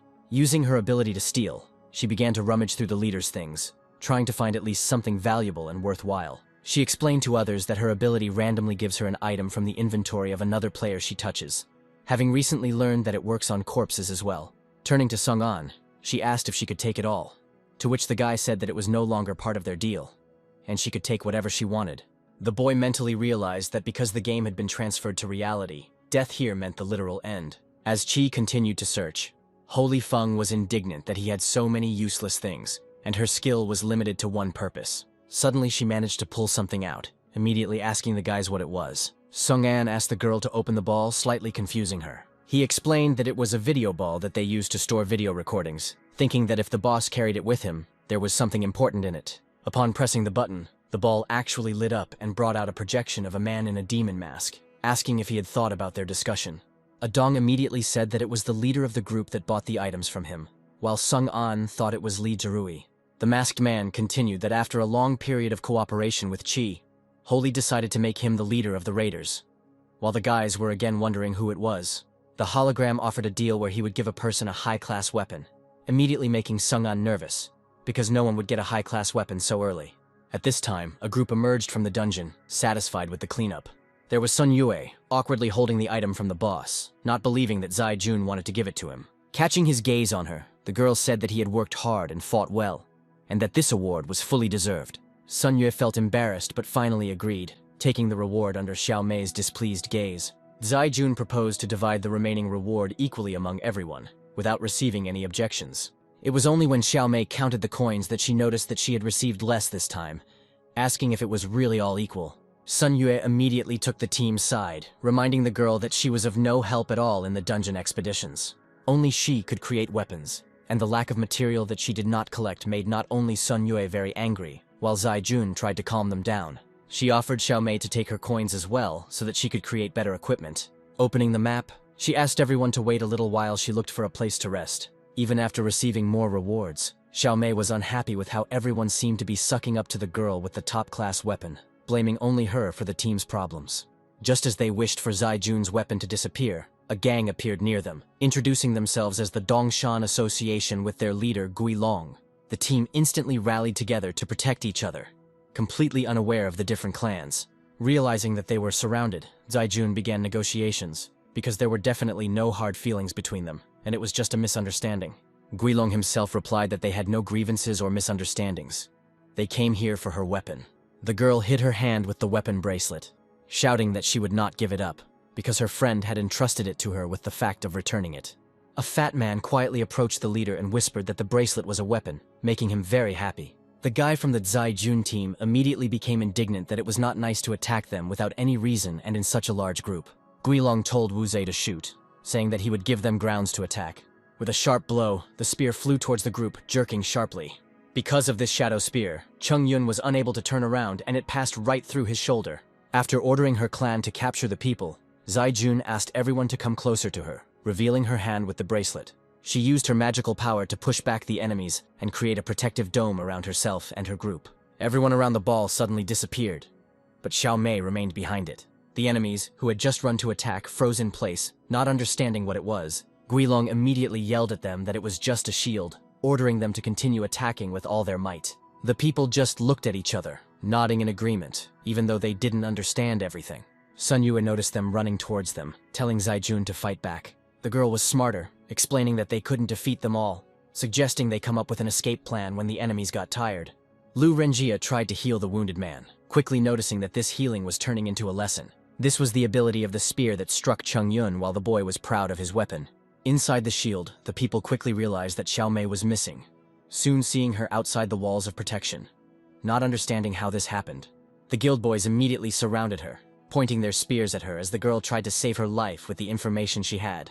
Gilong demanded that she be brought to him, telling the others to continue attacking the shield. Sun Yue didn't understand the girl's actions, shouting at her what she was doing. Only the anger was instantly distracted by sharp blows to the shield near him, monitoring the integrity. Behind the shield, the guy was indignant that his weapon would break faster, saying that it was stronger than the boss's shield. Sun Yue began to boast that this was not just a shield that could be easily penetrated, but the full power of a high-level talisman. Then the strongman a man came out to fight, offering to break through this wall himself, and the guy under protection watched them as if it were a show. The man took aim at the magic dome with his giant strike skill, but all this was in vain, hurting only him, while Zaijun asked the guy to stop teasing the enemies. Gilong watched with pity, as they only threatened people, and they laughed at their failures. Pointing his club at Xiao Mei, he demanded that she tell him something. He asked directly how they could break through the shield, because he was sure that she should have this information. Sun Yue immediately warned the girl that if she still considered herself part of their team, it would be better for her to remain silent and not say anything. Slightly frightened, she began that the protection of this dome is very strong, and as long as the owner uses it, it will be difficult to break through it. With a sly grin, she continued that she had seen a shield break once in a dungeon, and it took a long time to recharge. Guilong took her hint, demanding his men to increase their strength and attack more. Sun Yue heard this and immediately called Xiao Mei a traitor. Only she suggested that he mentally blame that high-class weapon, because they could simply surrender and not suffer. After a bunch of blows, the shield began to crack because it had reached its limit. Gilong also saw these cracks, happily telling the others that whoever could break through it first would receive 3 medium-class weapons. Zaijun, who was confident, did not want to give up, because she had promised Sung An to return the weapon intact. Realizing that she needed more power, a demonic lady suddenly appeared, offering the power she so craved. Zaijun was very scared, staring at the figure shrouded in light, trying to understand what was happening. Before her was the demon Ramel, offering to give her more power for her feelings. The girl awkwardly asked if she was really a weapon demon, not understanding how she appeared if she had not summoned her. Only Ramel ignored her questions, reminding her that her friends were in danger and she had little time. She offered to release more power in exchange for some small price. She saw Zaijun's desire to protect the weapon, her body, others, and one person's trust by offering a contract. The girl agreed to this without hesitation, only quickly clarifying the conditions. Ramel looked at her, saying that the conditions would be to receive her present, as well as her future. The shield instantly recovered before it could completely break, greatly shocking the boys. They didn't understand why the magic suddenly became strong again, giving them back their protection.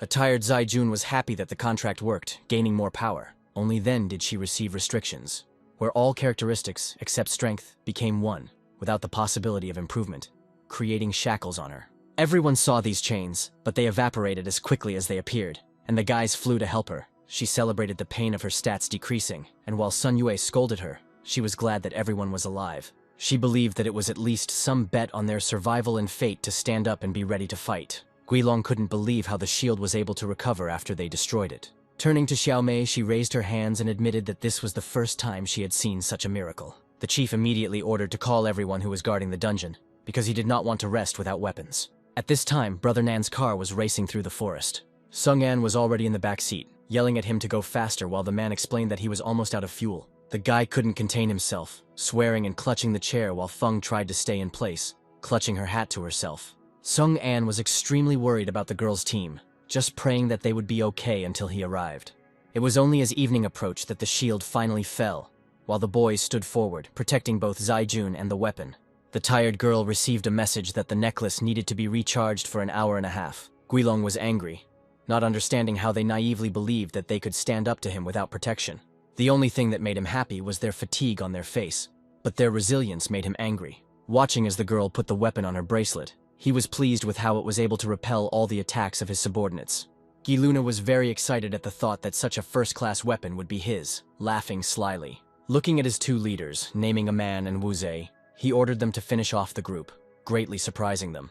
The men came closer to him, telling him that this would be a bad idea, reminding him of the rule to rob but not kill. Looking at them askance, Guilong confidently repeated for them to obey him, causing them to be struck by mysterious magic. The rest also fell under this suggestion as if hypnotized, obeying the goal to destroy. And Man himself looked at the group, noticing that he suddenly had a desire to kill. Sun Yue was the first to notice how the atmosphere among the people had changed, suggesting to discuss everything. Zaijun didn't want to put her friends' lives in danger, mentally apologizing to Sung An for her decision. Suddenly, out of nowhere, a voice was heard calling the girl and asking if they could hear him, frightening Gai Lun. Wanting to tell everything briefly, the guys remembered whose familiar voice it sounded like. Zaijun was the first to recognize him as Sung An, looking up at the sky in slight surprise. He asked to hold out for 15 minutes because he would definitely be able to help as the sound stopped, and Sun Yue was indignant that they would not survive even a minute. Waving his hand, Guilong also heard the voice, saying that they would not succeed, sending his men into battle. A man pounced on Sun Yue, who continued to be indignant at Sung An for his unrealistic requests. Xiaomei stood in safety, suggesting that her previous team simply surrender and not fight, handing over their weapons. Hugging the guild boss, she began to fawn over him, saying that he deserved the weapon as the strongest, promising him to be ready for anything. Sun Ye immediately shouted at her that she was simply disgusting and they would not agree to such a thing. Because of this, he found it within himself to reflect this anger into strength, hitting a man in the face with all his might with his shield. The man became very angry, his eyes shining red, while Sun Yue prayed that Sung An would keep his promise. He pulled out an iron rod for special situations from his inventory, realizing that the guy's company would be better than this. Gai Luna began to irritate her more with their will to survive, until Xiaomei noticed that the boy was using a new item.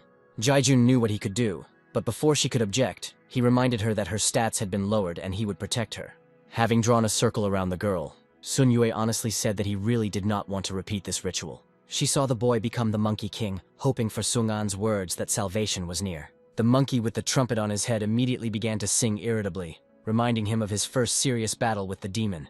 He called himself Old Sun, standing threateningly before his enemies while Zaijun was protected. Guiluna laughed at this outfit, wondering if he really had the tactic of killing them with laughter. Then the guy shouted to his monkey with a pipe to show what they were capable of in such a guise. The little one happily trumpeted louder and louder, soon showering everyone with nastiness. The system warned that people were becoming indignant, slightly threatening such name-calling. They couldn't control their anger, focusing on Sun Yu, who teasingly offered to catch up and kill him. For this, a hail of different arrows and spears rained down on him, and he barely managed to turn around with a jump from this. A moment later, the entire team ran towards him, throwing their weapons after him, which the guy did not expect at all. Only his strong stamina saved him, running faster than them while Guilong tried to gather them into a line, knowing that the guy was just stalling for time. The monkey immediately shouted an insult at the head, calling him the leader of the idiots, trumpeting loudly. Now this made him angry, wishing his people would kill him quickly. To Sun Yue's great fortune, he was more agile and flexible than the rest of the clan, successfully dodging. The people stared at him in bewilderment, wondering how such flexibility could exist in such a plump man. Looking back, Sun Yue was pleased with himself for properly leveling up his stamina and agility. Also, the recent item that Zaijun gave him improved his agility.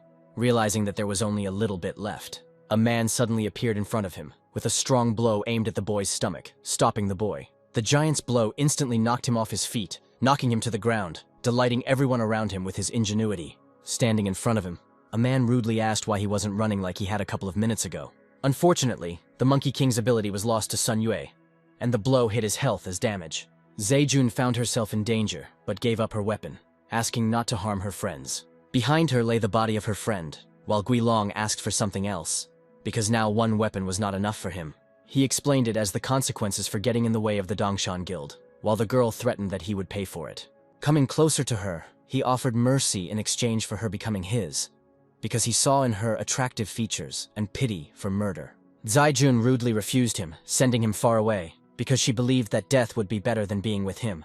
At this expression, he slapped her hard on the cheek while Wu Zhe held the girl's hands behind her back. Guilong approached him, asking him to kill her because she did not appreciate his kindness. Clutching the necklace in his hand as he left, the guy had to only obey, lowering the girl to her knees. He said out loud honestly that he had always been interested in what it would be like to kill a person with one blow, and decided to try. Before he could even swing, Sung-in suddenly appeared from somewhere and slashed across his chest with a blade. Hearing a cry of pain, the leader turned around to see what had happened, surprised by the bloody scene. The boy instantly caught Zaijun in his arms, mentally apologizing for arriving so late. Looking at her face, seemingly switched off, he was unable to think properly, believing that he had failed to protect the girl.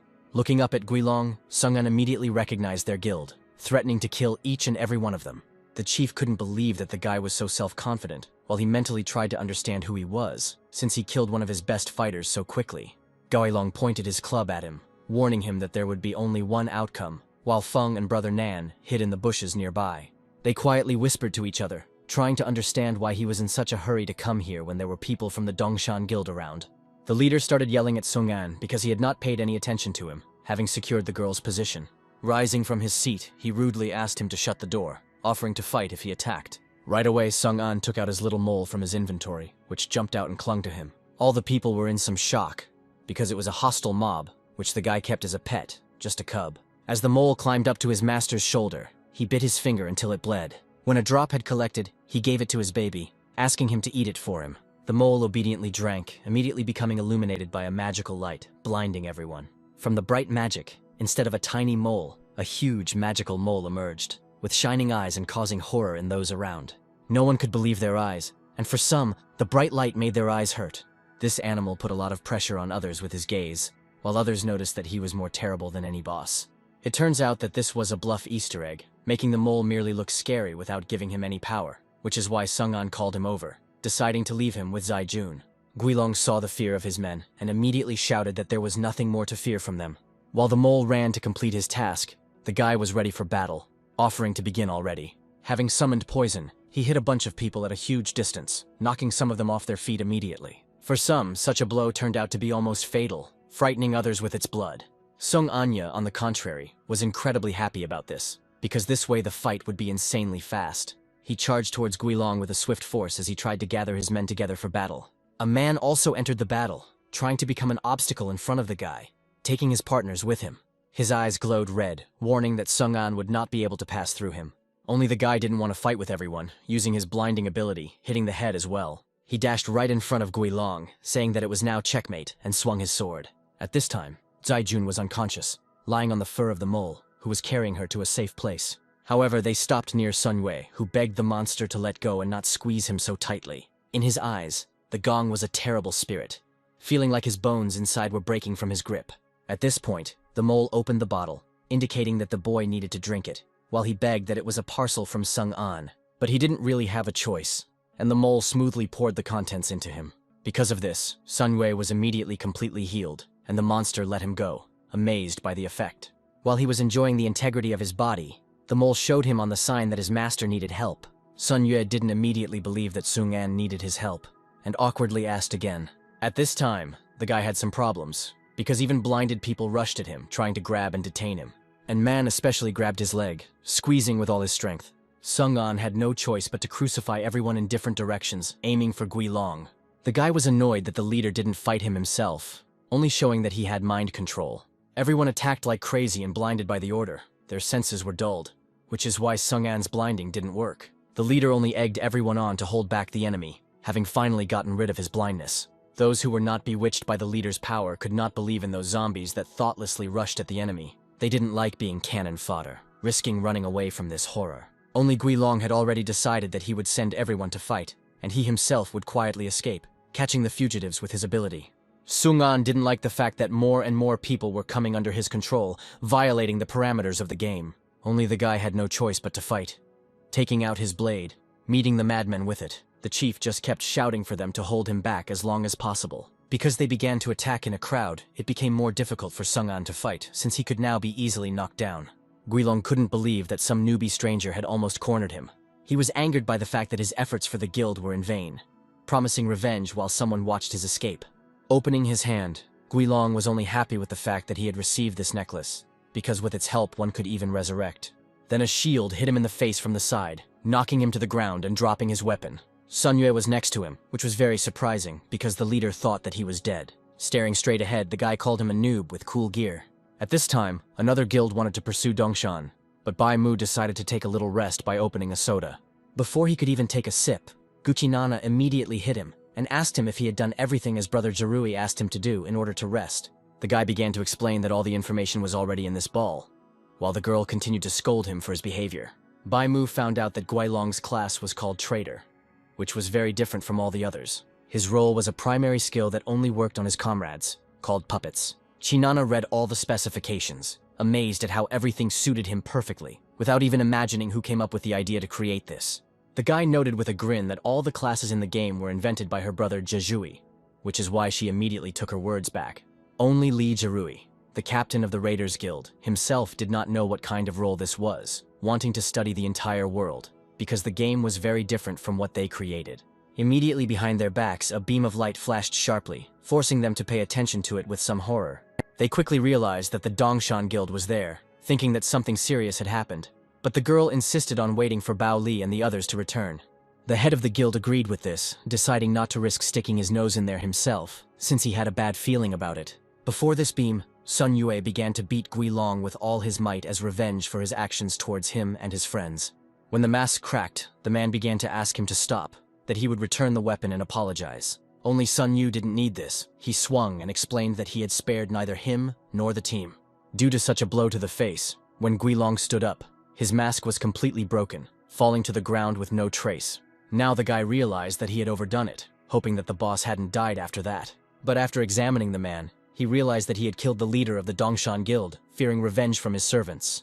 Then Sung An came to him and warned him that such a guild no longer existed. Sun Yue was very surprised by his return, but the guy immediately praised him for figuring everything out on his own, and without any problems. Taking the necklace, Sun Yue began to list what he had, to which Sung An admitted that he was a great fellow. The guy didn't really believe that the leader had died, while Sun Yue continued to be indignant, warning that he had done everything to save him. While bleeding, a voice suddenly came to him, saying that he thought that a man would be more useful, but decided to give him another chance because he was his apostle. Because of this, a bright light appeared next to the body, attracting the attention of the guys. A few seconds later, a bright red light hit him, blinding him a little and destroying a little of the area. Sung An was especially shocked, not understanding what was happening and why he was struck by lightning. Sun Yu himself did not understand, assuming that this was retribution for all his sins. Feng and Lin Nan were also blinded, trying to hide from the flying leaves and sticks. The mole was especially worried, although he was far away. The light illuminated him too, knowing that his master was there. From this bright light, a black figure with the outline of a demon began to emerge, emitting small lightning bolts. He spoke in a rough voice, addressing the boys, saying that he did not think that they would meet again under such circumstances. Sun Yue was frightened and tried to figure out if this was the same Guilong, while even Sung An was very afraid, because he had clearly become more dangerous. He said that the leader had fallen too low by becoming a demon, while he explained that it was simply the power of the master of the world bestowed upon him. The demon promised to make them beg for death, while Sun Yue was scared and tried to figure out what to do. Sung An immediately assumed that this was the final boss, until the demon began to beat them for escaping from him, summoning a magic ball. With a sharp wave of his hand, he sent his projectile towards Sung An, turning it into a beam that almost caught him. The blow hit the forest behind them, causing it to burst into flames with an explosion, startling both of them. Guilong noticed that he was shooting crookedly, but he was even glad, because he didn't want to kill his victims so quickly. He promised them that he would torture them to get rid of all the envy that was in him. Turning back to the boys, the demon immediately asked who was the one who killed him just now, making Sung An tense. Sun Yue immediately reacted that he did it, afraid that the demon had come for him. Only the guy immediately shouted at him to run, starting to hit with his blade, which the demon dodged too easily. Aiming his hand more clearly at Sung An, he hoped not to miss. Because of this, the guy realized that he would not be able to dodge if he received a blow to the shoulder. Guilong enjoyed this, conveying that it was time for him to run, specifically wanting to torment them. Sun Yue was especially worried because there was an explosion after Sung An's strike from behind. The demon immediately began to mock that the guy was no longer so self-confident and brave after receiving a blow. Sung An immediately kicked the guy out so that he wouldn't dare bother him, and it would be better for him to run and save himself. To be more convincing, he asked him to take Zai Jun and the survivors with him, so that they would survive. The frightened Sun Yue did not want to abandon his friend, but he began to yell at him, demanding that he run. He only promised that he would try to survive by running away into the bushes. The demon saw that he began to run away, summoning more balls of magic, conveying that they would not leave here alive. Opening his inventory, Sung Yan took out a bandage, quickly applying a bandage to his wound. He held on to the chance of victory, only due to his bone blade with a bonus against demons, quickly running towards it, thinking that close combat would be the demon's weak point. With dashes and dodges, he quickly found himself right in front of Guilong's face, threatening him with his blade. At this time, Sun Yue was running fast into the depths of the forest, out of breath from the speed. Turning around, he was so glad to realize that there was no one chasing him, but that was all he could do. As he continued to run, a guy in a suit suddenly ran towards him, right on the battlefield. A girl rode towards them on a wolf, shouting at Bai Mu to speed up and catch up with his brother. Growling that he was already trying, Chinana noticed Sun Yue asking who it was, until the werewolf suggested not to pay attention. The guy froze in place, not understanding why they were running there, and how the wolf was talking to her. At this time, Sung-an was in trouble, because the demon managed to stop him by knocking the weapon out of his hand and grabbing him by the throat. Lifting him off the ground, Guilong praised him for his strong attack, but his regeneration was better as the boy begged to let him go, gasping for breath. The demon immediately noticed that from the very beginning of their fight, Sung-an had been using a bunch of tricks, which is why he got rid of him first. Due to the lack of oxygen, the boy began to lose consciousness, while Guilong mockingly thought about how exactly to kill his enemy. Before he could think of anything, someone struck between them with divine light, throwing them in different directions. Sung-an immediately began to regain his breath, coughing slightly. Lee Jarui approached him, asking how he was doing, calling him by name. Only the guy was clearly not particularly happy to see him, asking what he was doing there, mentally not believing that he recognized him so easily. The demon didn't lag behind either, quickly rose to his feet and stared at the guys. Noticing the leader of the Raiders Guild there, he asked if he had come to see his rebirth. Ignoring him, Lee Jarui asked his old acquaintance what abilities the demon had, briefly explaining everything. Sung-an thought that he had come to fight, when suddenly a girl came running from behind the forest on a wolf. The leader thanked the boy for the information, activating his Golden Warrior class, drawing out a divine sword. The demon immediately understood that they wanted to kill him, immediately hissing, suppressing that no one would be saved from him, because his power came from the master of the world himself. Lee Jarui agreed to this challenge, offering to test his words in practice. Because of his upgraded class, a powerful warrior with golden wings flew out. A golden circle of flame appeared around the leader, awakening the warrior god himself. Staring at this, Guilong began to become slightly agitated, causing red lines to appear on his demonic shell. Sinana began to descend from the wolf, and both of them were shocked by the magic that their brother used so abruptly, and were also worried. Sung-an himself was surprised that the gold class was capable of such a thing, and he stared at it, mesmerized. It was the awakening of the god Odin, which gave a good improvement to the character's characteristics. The god's rays were absorbed into Lee Jarui's body, causing his eyes to glow golden. He raised them towards the demon, warning that he would use all his power to defeat him. Guilong also agreed to fight on equal terms using his final form. Because of the fire he was emitting as his power grew, Sung-an was more worried about how the demon could become even stronger. Crunching his body, the demon said that this was his final form, offering to start the seconds that he could survive. Lee Jarui asked Nana to heal Sung-an's wounds and Bai Mu to protect the girl by returning to his male form. He refused their help, asked them to stay away from the battlefield, finally taking up his sword and preparing for battle. Taking advantage of the surprise, he headed towards the demon, immediately crushing him with the power of a god. But he managed to get ahead of the blow. While healing, holding this sword, Guilong hissed that it was painful, starting to worry for his life. Only the sword did not deprive Lee Jarui of his strength, using his fist to fight. At this time, Nana called butterflies to Sung-an, surprising him a little. These butterflies healed, which she explained to the guy, because her brother Jejui trusted him, promising to cure him completely. The girl also warned him not to twitch, because if even one butterfly disappeared, it would be the end for him.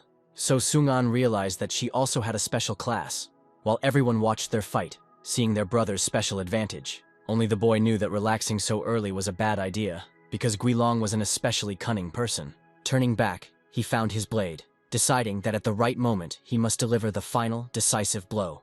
Lee Jarui began to ask the demon who was helping him, thinking it was Lucifer, and asking what he knew. Guilong bared his teeth and warned that the master's power was too great for the human mind. So he knocked the guy's sword away with his tail, slyly noticing that he was too distracted. He used this moment to prepare his legs for a strike while the guild leader was confused. A moment later, he bounced the enemy off with his legs, pleased with this opportunity and its implementation. Lee Jarui was saved by the fact that the god Odin had high stamina, and this blow did not hurt him as much as it should have. His men were instantly frightened by this, worried about their brother, wanting to join in and help. Only the leader quickly rose to his feet, breaking himself with his sword, warning that he was completely fine. The demon also rose to his feet, calling upon his orbs, offering him the chance to survive this now. The lasers were directed in any direction, which is why Lee Jaruya dodged, asking Bai Mu to protect the girl. He quickly complied, transforming into an armadillo and taking hits while Nana healed him. Guilong only became more enraged, shouting that demons were the true rulers of the world, and no one could defeat him. Only then something passed through his chest, causing terrible pain. It was Sung-an, his blade only cutting him further, surprising him that he was still here and alive. The guy said he would kill him by activating his demon slayer and dealing 10 times the damage. The demon was all cracked, screaming in pain, calling Sung An a bastard for doing this. Only he was not able to inflict better damage, because the demon had as much recovery as he inflicted on him. Li Jiruya then took the opportunity to jump on Guilong, trying to injure him as much as possible. The demon just screamed that he had enough of all this, spitting out blood. With absolute ease, he managed to push the two guys away from himself, quickly recovering from what they had done to him. Li Jiruya couldn't understand why he could still resist. While rebuilding his body, he noticed that God hates traitors, cursing them with immortality, and he is one of them. Summoning a magical orb, larger than any he had ever created in battle, he warned that it would never go out. Guilong promised to help them say goodbye to their lives by raining lasers in an attempt to injure them. While the boys successfully dodged, Bai Mu faithfully stood with his back to protect the girl, but he was clearly only missing her healing. The demon only became more irritated as the boys dodged his projectiles, risking getting closer to them. Sung An noticed that no matter the damage, the demon would still continue to attack as long as he touched it with his blade. As soon as Guilong approached, the boy decided to take advantage of the opportunity by activating his ability. He instantly hit the demon, slightly cutting his shoulder until it bled, hoping that at least something would work. Before he could summon his black smoke, Guilong was immediately next to him, punching him in the stomach. For Sung Anyu, this blow could have been fatal, causing bleeding, but Nana's butterfly saved him. Left on the ground to rest and heal, he honestly couldn't believe how he was still alive after receiving so many fatal blows. Due to the wound, Guilong was still poisoned and blinded. Scolding Sung An for his antics while he was thinking about a bug, the demon tore out the piece of himself where the poison was, simply throwing it away, which caused the poison's effect to stop and he began to regenerate. Li Jiruya quickly ran up to the guy to check his safety and ask a few questions. He was worried about whether Sung An could fight and help him carry out his assassination plan. He suggested using the moments when he wanted to regenerate completely, because then he would lose this ability. The guy explained his haste by both Bai Mu's injury and Nana's inability to help them, offering to finish off the demon with his own. He suggested that Sung An should deal the killing blow, since his weapon was more powerful, while he would distract attention and use the power of the god Odin. Only the guy interrupted him, because he thought that this would not be enough, offering his own better idea. Guilong was irritated that the boys were discussing something among themselves for a very long time, preparing a new attack from magic.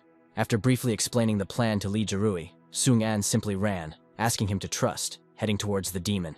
He began to tease Sung An, offering him to take a certain gift in the form of a huge fireball. He was serious, only mentally praying for himself to get there in time, because any second could kill him. Opening the jar of holy water, he charged straight into the fire, concentrating on making sure the Easter egg was done correctly. Li Jirui only now realized Sung An's plan, remembering that he couldn't use his ability on that one. The demon immediately began to chuckle smugly and rejoice, because he believed that he had managed to get rid of one. Only from the flames did Sung An ask him why he was so happy, since he was still here and alive. There was not a scratch on him, and his health could not be displayed, constantly throwing an error, giving him immortality. Giluna was wildly enraged by all these notifications, not understanding how this could happen if his ball flew right at the guy.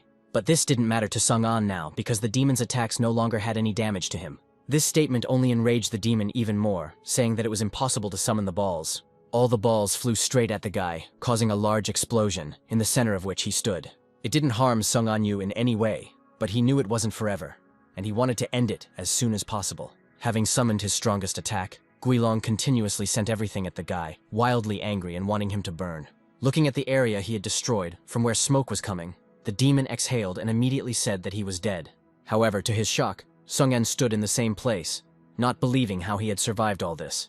The boy asked if he was done, finally suggesting that he attack, using the effect where the demon's damage became his.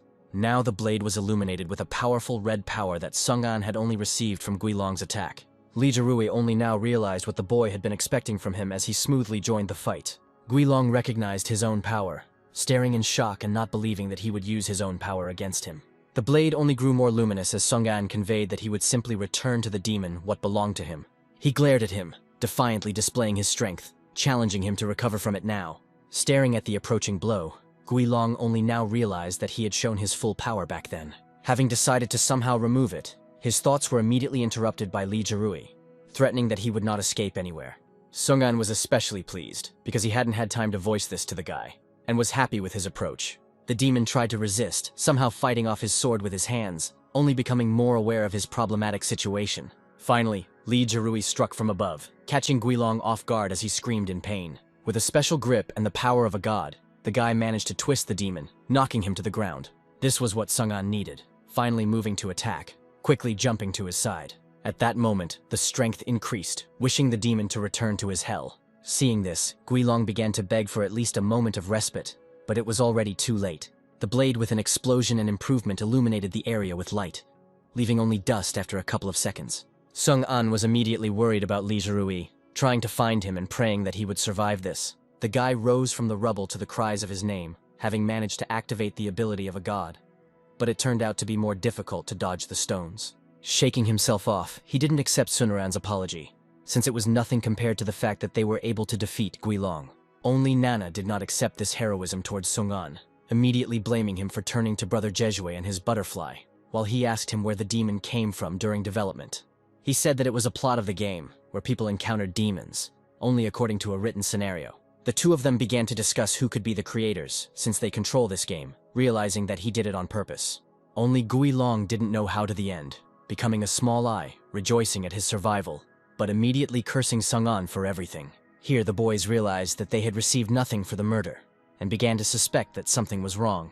Because of this, Guilong wanted to escape, but his plan was crushed, as was he. Sun Yue watched from the sidelines, admiring how his friend killed the demon without noticing how he himself crushed it. Sung Anya was interested in Zai Jun, to which the guy quickly explained that she had woken up, and he had returned to scout out the situation. Just now, both Li Jiru and Sung-an received a lot of experience, raising their levels for killing the demon. Everything around them literally shone with experience. Noticing that Sun Yue had also received it, he also improved by getting an achievement and starting to explore everything in his profile. He especially didn't like the last notification, because now all the bosses and high-ranking enemies considered him the #1 target, afraid to imagine their life in the future. At this time, Zai Jun was running away from something on a mole with Lin Nan and Feng, not understanding what kind of crowd it was. It turns out that people were hunting the mole, considering it a demonic beast, wanting to kill it, until the girl found out about the guy's friends. From the crowd, the girl told the boss, Bao Luo, that they seemed to be mistaken, but he insisted that this was the monster that the boss had mentioned. Zai Jun tried to stop them, offering to discuss everything and not harm anyone by talking. The boys turned towards the voices of confusion, among which each heard his own acquaintance. Finally, Bao Luo caught up with the mole, pushing it so that it rolled over onto its side, clearly causing general displeasure. This caused the mole to go berserk, trying to attack the man for what he had done, trying to get past the armor. Sung-an asked his pet to stop, and Li Jirui stopped his guildman. After learning the whole situation, Bao Luo sincerely apologized for it, because the frightening aura from the monster had greatly confused them. The mole turned back into a small pocket animal while Sung-an tried to calm him down. Looking back at Brother Nan and Feng, he also found out their condition, and was glad that everyone was safe. Finally, he asked Zai Jun, who was terribly ashamed for not helping the guy. At this time, the guys from Bao Luo's team reported to their boss that all the materials had been collected. Li Jirui immediately turned to Sung-an, asking him to just join the guild if he wanted. Deciding to avoid unnecessary problems with the guilds, the guy simply refused, believing that he was more comfortable alone. The chief did not insist on the invitation, but offered some good advice. At this time, his team gathered and communicated, starting to help everyone, and Li Jirui noted that everyone has their own weaknesses, despite any strength, why it is better when your reliable friends and support are behind you. He suggested to Sung-an that he try to trust people and others listen to him. Only the guy's reaction slightly stunned me, not understanding why he was mentally clinging to trust so much. At this time, somewhere very high above the sea, an island surrounded by water was flying. On it, Rafaela was swearing at someone about Sung-an, who uses bugs that contradict the system, asking to ban him. They only told her to just calm down and consider these to be shortcomings that embellish their game. The screens instantly flew out, as the man continued to say that he wanted to watch what was happening, letting everyone bloom like flowers. She wanted everyone to realize at the right time that only despair rules reality, calling on a bunch of demons. Li Jiruya also said that the boy could contact him at any time for information. But even so, he said that they were now rivals, because that was the only way to become stronger, asking him not to fall behind him. When he suggested that his friends go underground, they all immediately refused, talking about business. Only Sung-an thought that everyone thought he was unreliable, except for Zai Jun, who went with him. She didn't believe that the guy really wanted to go into the living forest, one of the dangerous locations. The girl asked why they should go there if they barely survived the battle with the demon. Sung-an immediately explained that they would simply get rid of the seal on her, confident that everything would work out. He suddenly asked if Zai Jun remembered when they first met. The guy remembered that he was lost then, and thought his life was over until she appeared, and gave him hope. Jai Jun blushed awkwardly, remembering how he was bullied, realizing the gravity of his situation. He remembered how she helped him with programming, although he wasn't very interested in it. But then Sung-an developed an interest in writing code for the game and enjoyed creating many exciting things with it. Zai-jun asked him for a moment's pause in the story, shouting that she was not as fat as he remembered, forbidding him to remember it. At this time, some black cat was watching them, frightened when the girl hit the gate. Zai-jun awkwardly realized that her strength had increased several times as she knocked out a passage for them. She decided to play it off as a threat, asking Sung-an again not to mention her, until he agreed and realized that girls were very sensitive. The guy still used this moment, saying that in general he meant one thing. He thanked her with a smile for becoming his best friend. Because of her, he was ready to take any risk. Fung appeared next to them, saying that this phrase was incredibly touching, asking them to become together. Only Zai-jun turned away from this, while the guy figured out why she came here. Fung didn't hide the fact that she wanted to earn some extra money, but Sung-an sent her out while she was begging, promising to help and always asking for a small share. The girl also came to the baby's defense, suggesting that they gather more people. It would be more fun, taking an agreement from her not to interfere and take only a part. Because of this, Sung-an exhaled and agreed after all. There was something to going as a threesome. Entering the portal, the guy warned that he would give a cloak that would hide from monsters, ignoring Fung. In the world of the living forest lived the flora of forests and jungles, keeping within itself a slightly strange tree protector in the form of a centaur. Only his unexpected appearance did not frighten Sung-an in any way. He instantly stopped him with his blade. At the right moment, he hit him in the face, with 2 blows simply destroying him to death. He knew that their weak point was their face, because that was where he could do the most damage. From under her cloak, Zai-jun shouted at the boy to beware of the birds. At that very moment, mischievous birds pounced on him from the treetops. They squealed loudly, thrusting forward their clawed paws, quickly flapping their wings. Only the birds did not come down, only irritatingly, which Sung-an did not really like, not wanting to do this. He was prepared for this in advance, throwing something into the ground, from which a huge plant emerged and ate the bird. It was a demonic flower seed that grew larger than the boy, attacking the birds. Like a fly trap, she created a mouth for herself, because the forest improved her characteristics. The rest of the monsters began to attack from behind the forest, also making nasty sounds. They headed towards the girls in the cloak, realizing that their intuition had proven itself superior to the deception.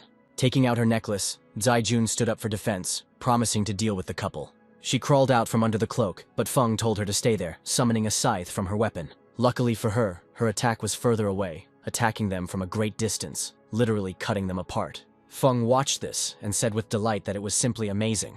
While fighting off his enemies, Sung-an turned to them, asking how they were doing, trying to keep the enemies away from them.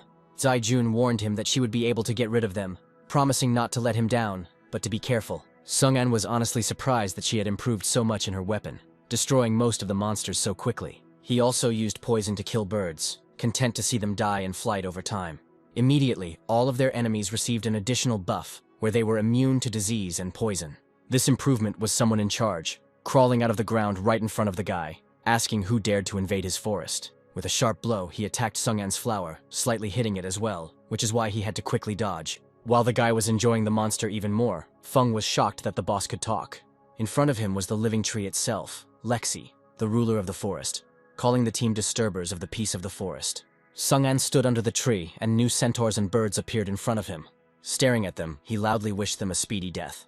Lexi promised that he would not leave alive anyone who dared to defile his forest with their filthy existence. Sung-an immediately told everyone to go back because the tree was about to strike. He hit the guy right on the head, which is why the girls started calling him, hoping that he managed to survive there. It turns out the guy managed to dodge, using his blade and attacking Lexi with poison, at least a little. He aimed his fist at the tree, daring it to take a retaliatory blow. He slashed sharply at the tree bark, hoping for good damage, since he had not improved in vain. Only Lexi noticed with a grin that it didn't even tickle him, having received a small injury. Sung-an wasn't too upset, even though he didn't like such a physical blow to the boss. He was also attacked by other monsters, especially birds that fell on him from the sky. The girls immediately shouted at him to turn around and be more careful, protecting himself from the monsters. Because of this, the boy used his black smoke ability, hoping to blind the enemy. He managed to do this on the birds, but because of the enhancement, they were unable to concentrate and attack. Due to carelessness, the bird flew straight into the mouth of the demonic flower, which happily feasted on it. Only Sung-an didn't get distracted, putting down his blade and starting to physically hit one spot on the boss. His blows became brighter and brighter each time, already emitting blows of a golden color. Lexi threatened to destroy him, but his paw missed, because the target in the form of Sung-an was not found by cunning. Waving his arms, the tree didn't understand why he couldn't hit it, receiving with each blow only more notifications that the target was not found. He knocked down the tree with an explosive attack, saying that it was a programmer's secret and that an ordinary oak tree would not understand it. Jumping away from his enemy, Sung-an was pleased that he had managed to find the boss's weak spot. Feng suggested to Zai-jun to set everyone on fire, because trees are afraid of fire, thinking that this way they would help the guy. Only the girl remembered how they created the forest, and if they made a fire, it would only get worse, which is why the girl felt awkward. Noticing that the boss was calling for help, Zai-jun began to come up with a plan to prevent other monsters from attacking the guy. At this time, some centaurs attacked the flower, trying to save some of their allies. A girl approached them, saying that they had lived too long and thought that they would be saved. But she is in front of them, and they will never be able to pass by without waving their scythe. Some birds began to attack Feng, who immediately wanted to fight, but changed her mind after realizing her class and level. Zai-jun mentally conveyed to the guy that they would try to buy him time, and he should continue to hit.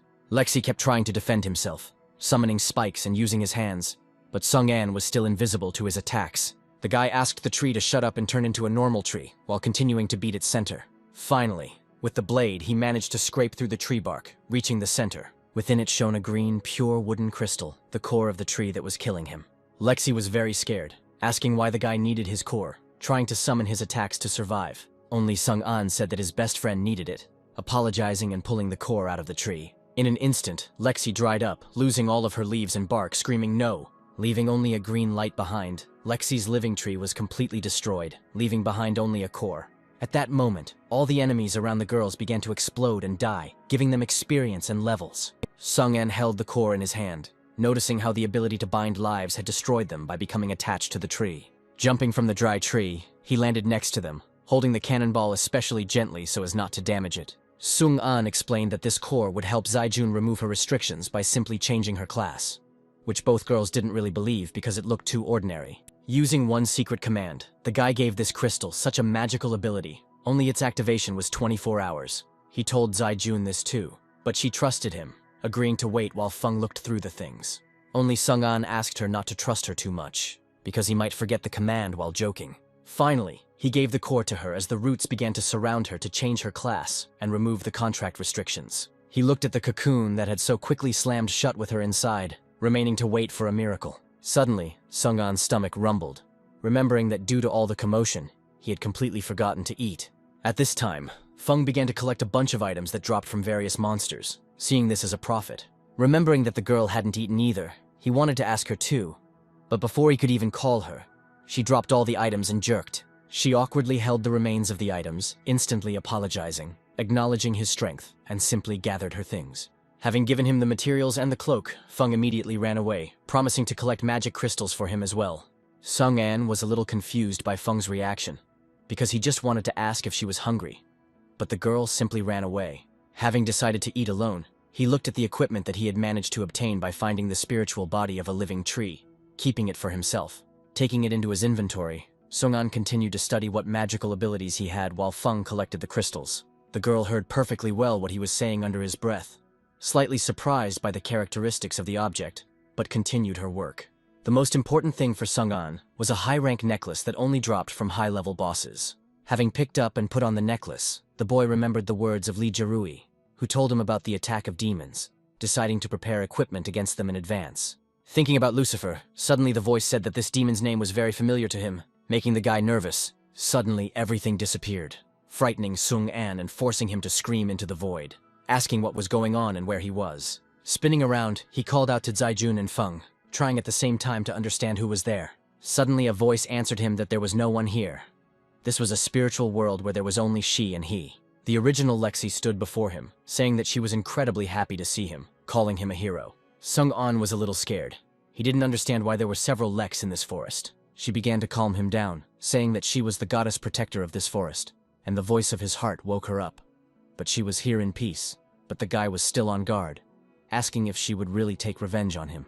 Only Lexa immediately told him that this was not so, and it was all about their common enemy. She began to tell him how the Demon King had already been defeated by Hardiman's alliance, but his existence had not been completely erased.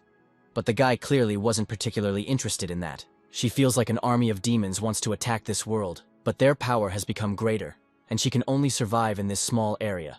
She said that she was waiting for Sung-an, a real hero who could defeat one of the demon's minions. Lexa asked if the boy's true goal was to kill the Demon King, offering to lend him a helping hand if he agreed. Sung-an decided that it was better to agree and take advantage of the goddess's help. Because of this, Lexi gave him her blessing of the forest. But the guy honestly didn't feel anything except the aura.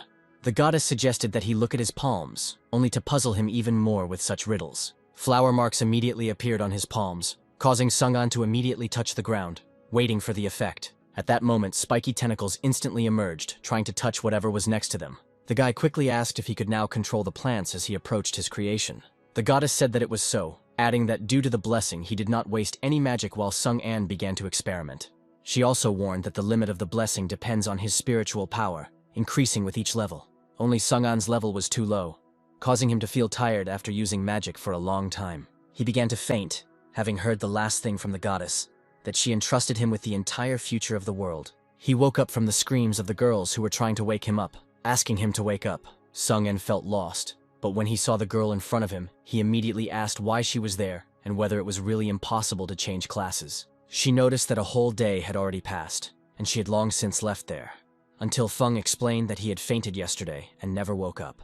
Looking at his hand, Sung-an realized how long he had been unconscious, deciding not to use this new power too much. Zaijun immediately asked what kind of power it was, but the guy interrupted her, asking how it was updated. With a smile, she asked not to be jealous, because she received a new class especially for her, with vampirism and other characteristics. The only thing that upset her was that all her skills were reset, but she received the ability to bind fate. Sung-an immediately gave her an idea on how to use this to her advantage, but she didn't really like the idea. Feng joined the conversation, showing the guy all the crystals she had collected, honestly saying that she hadn't taken a single one, greatly surprising him. He asked what the girl was up to, why she hesitated a little, because she really wanted to ask for something. Feng knelt down and began to ask him to give her the spiritual body of the living tree, because she had heard him say that it would restore the lost part of his body. The girl honestly knew that she had no right to ask for such a rare thing, and she certainly didn't have enough money, but it was important for Xiao Yu. She promised to do everything if he gave her his body and gave her hope, but she would not get up until he agreed. At this time, the ghosts of the little fairy attacked a group of people who were trying to fight them off. The guy in the group noticed that it was a whole new wave of monsters, but it was stronger. Sun Yue came out in front of them, saying that it was nothing at all, but the reward would be all his, promising to deal with the fairies. Extending his shield forward, he threatened the ghosts that they would now know the power of the Demon Slayer. Because of his achievement, the monsters became faster, and the guy's hostility was activated. As they moved quickly, he began to shout that they would not pass, as if provoking them. The little fairy's ghosts were even so unreasonably angry at Sun Yue, abruptly attacking him. But even attacking from different sides, they couldn't do anything, getting hit by the shield blows. This made Sun Yue laugh, mocking the monsters, slowly killing them with just defense. At this time, others also did not shirk, fighting the monsters with their swords. The guy shouted to his friend to deal with some of them, to which he quickly moved forward, saying, "I understand." Although Sun Yu's ability to provoke strong enemies seemed good for experience, fanged boars suddenly rushed towards them. While fighting with the fairies, the guy was in great shock when he saw these monsters. He ran to his team, asking for help, because he could no longer cope with them, receiving kicks from the fangs of the monsters. Trying to run for cover, the monsters were immediately destroyed by someone with one blow. The figure of Sung-an appeared in front of him, swinging his blade and clearing away enemies in one fell swoop. Putting down the blade, he asked the guys what they were all doing here, especially asking Sun Yue why he couldn't handle such a low-level boar. He began to justify himself by saying that it was a warm-up, and that of course he would have won, while his new acquaintances asked who this new arrival was. Feng and Zaijun came out from behind the guy, while the girl immediately flew to Wang Di, warning that she had returned. The guy in the orange jacket was overjoyed to see her, saying honestly that everyone thought she was in trouble. Asking if she and Sung-an were partners, she said that he was actually a very nasty and evil person, which of course he heard. Taking out the body of a living tree from his inventory, he reminded her that she still owed him, offering her to work for him for 10 years, which caused Feng to take her words back.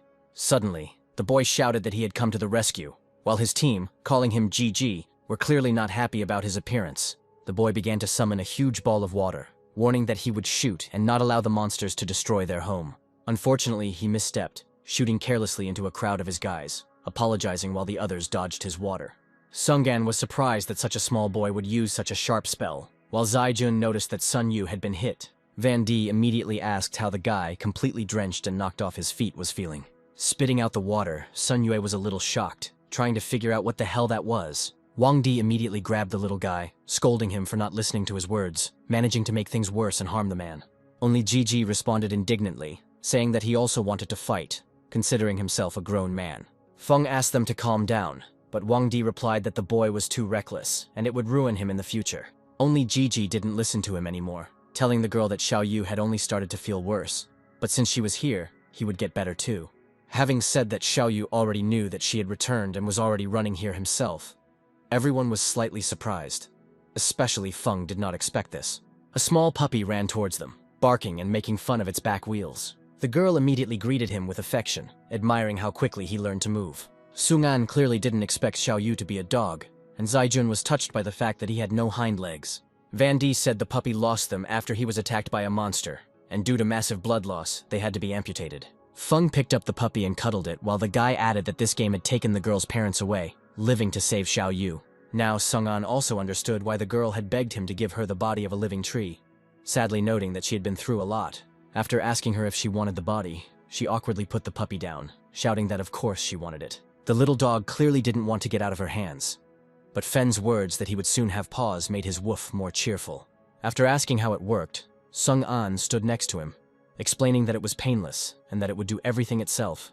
The body of the living tree disappeared, but in its place, the dog had wooden paws that did not inspire confidence. He stood on them a little hesitantly, looking around and trying to move them somehow, still quite hesitantly. But as soon as he realized that these were real paws, he immediately began to draw circles, barking joyfully. Taking Xiao Yu in her arms, Feng couldn't describe her joy that he could run. Wang Di was a little confused by such a mystical thing without an explanation, until Sung-an reminded the girl that she owed him, receiving a kick from Zai-jun. Sun Yue also interrupted the touching note by reminding him that he had been doused, sneezing with suspicions that he had caught a cold. He asked the boss if there was a place where he could change clothes, to which Van Di said that he would be happy to show him. Turning to the guests, he invited them to stay for a while, which Sung-an tried to refuse. But as soon as Wang Di said that they had hot food, the guy couldn't resist, and Zai-jun was glad that there was a shower. As they walked, the leader told them that there was a college here, and they decided to settle here. Sung-an was very surprised by the electricity in this place, to which Wang Di explained that they use solar panels. Knowing how difficult it is to find such a place, they built it and began to protect it no matter what. When he reached the bathrooms, he showed that they were even separated by gender and all had hot water. Feng and Zai-jun immediately stopped, heading to take a bath, while Sun Yue asked Gigi about something. Van Di learned the boy's name, asking if he needed to go to the bathroom. Hearing no, Sung-an honestly felt some apprehension about this place. Despite all the conveniences, his heart was uneasy. Suddenly, a ghost appeared next to him, saying that she had found him, and immediately received a hand from him. The ghost couldn't believe that he had just hit her, realizing that this was not the one she was looking for. After saying that Sung-an didn't love her, she simply disappeared, greatly frightening the guy. Wang Di began to ask what had happened to him, just as he had asked if there were ghosts here. The guy himself was scared when he heard about ghosts, saying that although he had been here for a long time, he had never seen a single one. He was explaining that he was a big coward, and that such things really scared him, when the same ghost appeared behind his back again. Sung-an said that he didn't really want to upset him, but there was a ghost standing right behind him now. Turning around, the girl asked if it was him and if he liked her, gently stroking his face. Wang Di screamed out in fear and the ghost fainted, greatly angering Sung-an. Staring at the guy, the ghost noticed that he didn't love her either, since he reacted to her like that. Finally, the system revealed that it was the NPC Zhenzi, a broken-hearted woman who was looking for a boyfriend. The guy was glad that it wasn't a ghost, but just a non-player character, remembering the Easter egg with experience. As she walked into the wall, Zhenzi cried that no one needed her and that she was just a loser. He immediately called out to the ghost, because he was afraid of losing such an opportunity to receive a reward. Walking up to the wall, he seemed to press Zhenzi against it, starting to shower her with compliments that she was a special young lady. The ghost was slightly scared, asking if he really wanted to hit her, mentally feeling her heart jumping out. Sung-an said it was just a misunderstanding, suggesting they talk about their feelings when she noticed he wasn't her type.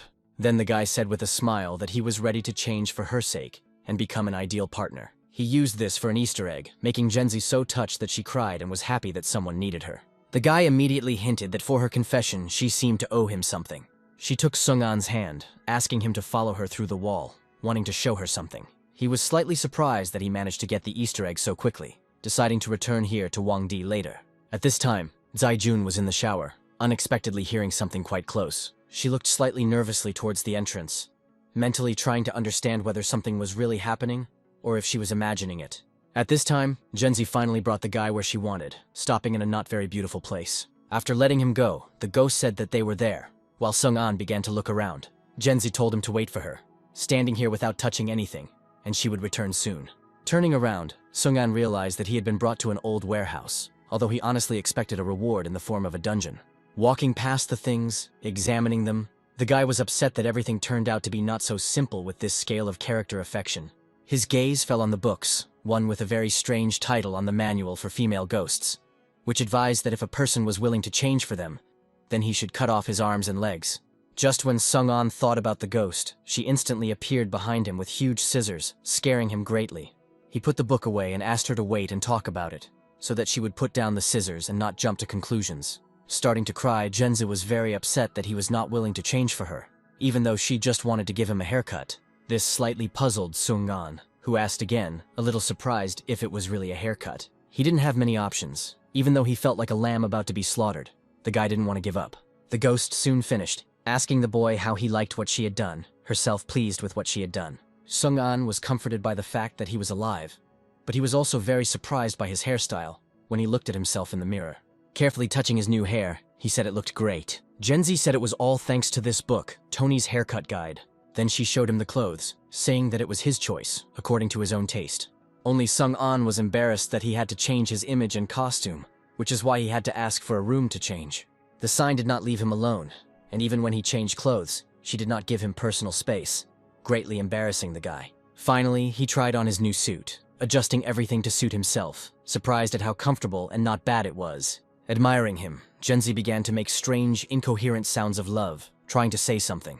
Adding a little pathos to this, Sung-an asked if the girl was now happy with the way he looked. Because of this, the ghost lost the power of speech, feeling only a wild heartbeat, as if it was about to jump out. Her name changed to the lovelorn Genzi, and the guy finally got an Easter egg in the form of a dungeon with double experience. Happy about this, he thanked Genzi for her help, while the ghost, having realized everything, sat down to cry, asking the guy not to touch her. Sung-an decided to immediately look where this place was, opening the map and looking for where the landmark appeared.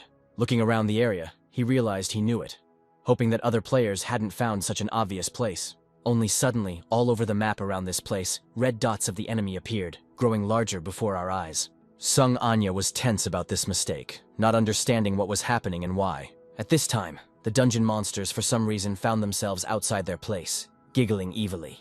Double experience dungeons were special in this world and could only be found after a mission. Only because of the double experience there are more difficult enemies, where up to 5 elite monsters could sit. Because of this, the game had a restriction that only players could enter and exit from there, but this time the monsters were able to somehow break free. So now the demon was jumping at the players at full speed, pointing his dagger at them. It was quickly cut down by Zaijun, who covered herself with a towel and took out her weapon, not understanding where this monster came from, while Feng ran for their clothes. She knew that such demons were only found in dungeons, noticing that it also gave double experience. Feng immediately distracted her by giving her clothes while Zaijun began to come up with a plan for what they should do next. Suddenly, a male voice shouted near the door, trying to understand who attacked him, while the girls began to gather in fear. It was Sun Yue who was fighting the green demon, covering himself with his shield, asking Gigi to hurry. The boy lifted Van D up while he was slightly shocked and trying to understand what was going on. With a sharp blow, Sun Yue managed to knock the demon to the floor, hitting him hard with his shield. He didn't understand where they all came from until Wang Di came to his senses, only realizing that there were enemies here. Hearing his voice, Sun Yue asked how he fainted, why the guy stood up and said that he saw a ghost and passed out. Only Sun Yue didn't quite believe it, or thought it was too stupid, and mentally wondered where Sung-an was. At this time, the girls came out of the showers, noticing that the guys had also encountered green demons. The guy was especially excited that Zaijun was alive, bragging that he had already taken care of everything. She was only interested in general safety, telling them that it was in the dungeon, from where all the demons had escaped. Wang Di remembered that it was already dinner time, and everyone was gathered in the cafeteria, so they decided not to delay and quickly warn everyone. After asking where Sung-an was, the boy explained that he was probably deceived by the ghost, telling the girl what he saw, which Sun Yue absolutely did not believe. Only Zaijun immediately realized that it was a non-player character, and the guy had gone off to complete a mission or quest. Suddenly, the demon that Sun Yue had knocked down came to his senses, starting to scream strangely. This cry was a call, greatly frightening everyone with the fact that he had survived, and that there were more of them. They slowly walked towards the people while the girl tried to do something. Sun Yue immediately took action, literally sitting on the demon, saying that he was annoying him. Van D himself surveyed the situation, directing everyone to follow him, while the girl began to write messages to the guy, hoping for a response. Sung An then read what the girl suggested to meet in the cafeteria, explaining to him the danger of them while he thought about the experience. After realizing this, he tried to leave the room, but Genzi imposed a restriction, preventing him from leaving the room and contacting other players. The confused ghost explained that it was for his own safety, as it was too dangerous outside. She also didn't want to be alone, and if the guy left, then that would be it. While Sung-un asked to find another way because he needed experience. Genzi directly said that he should find another person. What will happen to her? Why did the guy start asking to change the conditions? Because he can't even get out to look for her. Activating the circle beneath her, she said that he owed her, and there was no other way. Before he could stop her, the ghost disappeared under the floor, leaving no trace behind, leaving him alone in the warehouse. Biting his finger, Sung-an nervously tried to think of a way to get out. During this time, their group tried to escape, running away from demons and listening to navigation from Van D. Only Feng stopped them, paying attention to what was happening ahead. In the broken corridor near the large doors lay a couple of corpses, bloody and brutally smeared. Zaijun asked to check if anyone was alive, while the guy immediately noticed his acquaintances, calling them by name. Taking Chiang's arm, he asked him to hold on until the boy had enough time to say a few words about how terrible the monsters were here. He told them to run or die, instantly falling dead to the ground, frightening Wang Di. The guy didn't want to believe that his friends were dying like this, still trying to understand how these monsters got out. Deciding that someone had clearly survived, he headed towards the large doors, ignoring Feng's scream. After asking Zaijun what they should do, she decided that saving people would be more important than anything else. That's why she herself wanted to run to Van D, but he had already opened the door and entered, which is why the girl hurried everyone after her. They pushed the doors wider and walked in, trying to call Van D so they would know where to go. Only in front of them lay his body near a huge hole, not understanding what had happened in a couple of minutes. The guy immediately told them to turn around and protect themselves while bleeding. Behind the group there was a huge troll, who had already swung his huge club and wanted to hit them. They barely had time to react, trying to determine how and where they should now dodge in order to survive. They succeeded, although they were thrown back slightly by the shockwave, but did not receive any damage. It was Troll Berg, scratching his head and giggling as he watched his enemies. At this time, Zaijun checked to see if everyone was safe, but the children had lost consciousness, and Sun Yue felt dizzy, noticing that the blow was strong. Staring at the troll as if controlling it, the boy knew the blow would be fatal, asking Zaijun what they should do. Another troll immediately appeared from the darkness, infuriating Sun Yue by saying that they also didn't have any team to fight with. The girl only upset him more, because behind them there was another enemy, worse than those they saw now. Sun Yue turned around in an instant, immediately regretting his action, not believing who he saw. Before them was the demon sorcerer Krampus, who with a sly smile noted that the prey itself had come into their hands, rejoicing at the lifting of the restriction. Forming a fiery volley around himself, he said that he would sow chaos in this game, calling people insects, promising the hour of death. Because of the commotion around them, the troll began to scream loudly, wanting to hit the people with a club. Sun Yue withstood the blow, asking what was going on with Zaijun, since he himself would not last long. The girl at this time was trying her best to stall for time, hitting the second troll with her scythe. She asked the guy to hold on and be patient, because she couldn't do anything as long as they were aimed at him. The demon Krampus himself watched what was happening with a smile, noting that it was incredibly exciting. He was pleased that this pair was not like other people who died quickly without giving him any pleasure, offering Sun Yue something to play with, while he was already barely holding on under the troll's attack. Krampus created a magical ball of fire called a nuclear fireball, suggesting that the boy not be too quick to refuse. Right behind him, tied-up people were peeking out, people he had caught, deliberately keeping everyone on the brink of death. All three recognized one guy, badly maimed, in front of them, and were horrified to see his condition. Krampus said that the rules of the game would be simple, because his fireball would slowly melt over the heads of their friends, and they had to save them. Until finally a drop trickled down, he suggested that they see what a small drop could do against a person. As soon as she touched the boy's skin, he screamed, slightly burning, while the demon found pleasure in this, encouraging the warriors to hurry. Van D was furious, clutching rocks on the ground, saying that Krampus was a scumbag, promising to haunt him even after death. Only Zaijun confidently said that no one would die, because she would not call it, using her skill. A thin green thread appeared around all the people, because her skill was a connection of souls with other players. Sun Yue was very surprised that she had this skill, asking where it came from, as if he had received a shield. Only the trolls did not stop their attack, swinging their arms until the girl noticed that it was better for monsters to exist only on the screen. Jumping, she managed to hit 2 monsters at once with a precise blow of her scythe, somersaulting and shouting that they were disgusting. Her new hero also had vampirism, which was activated when she hit, which is why Van D began to heal.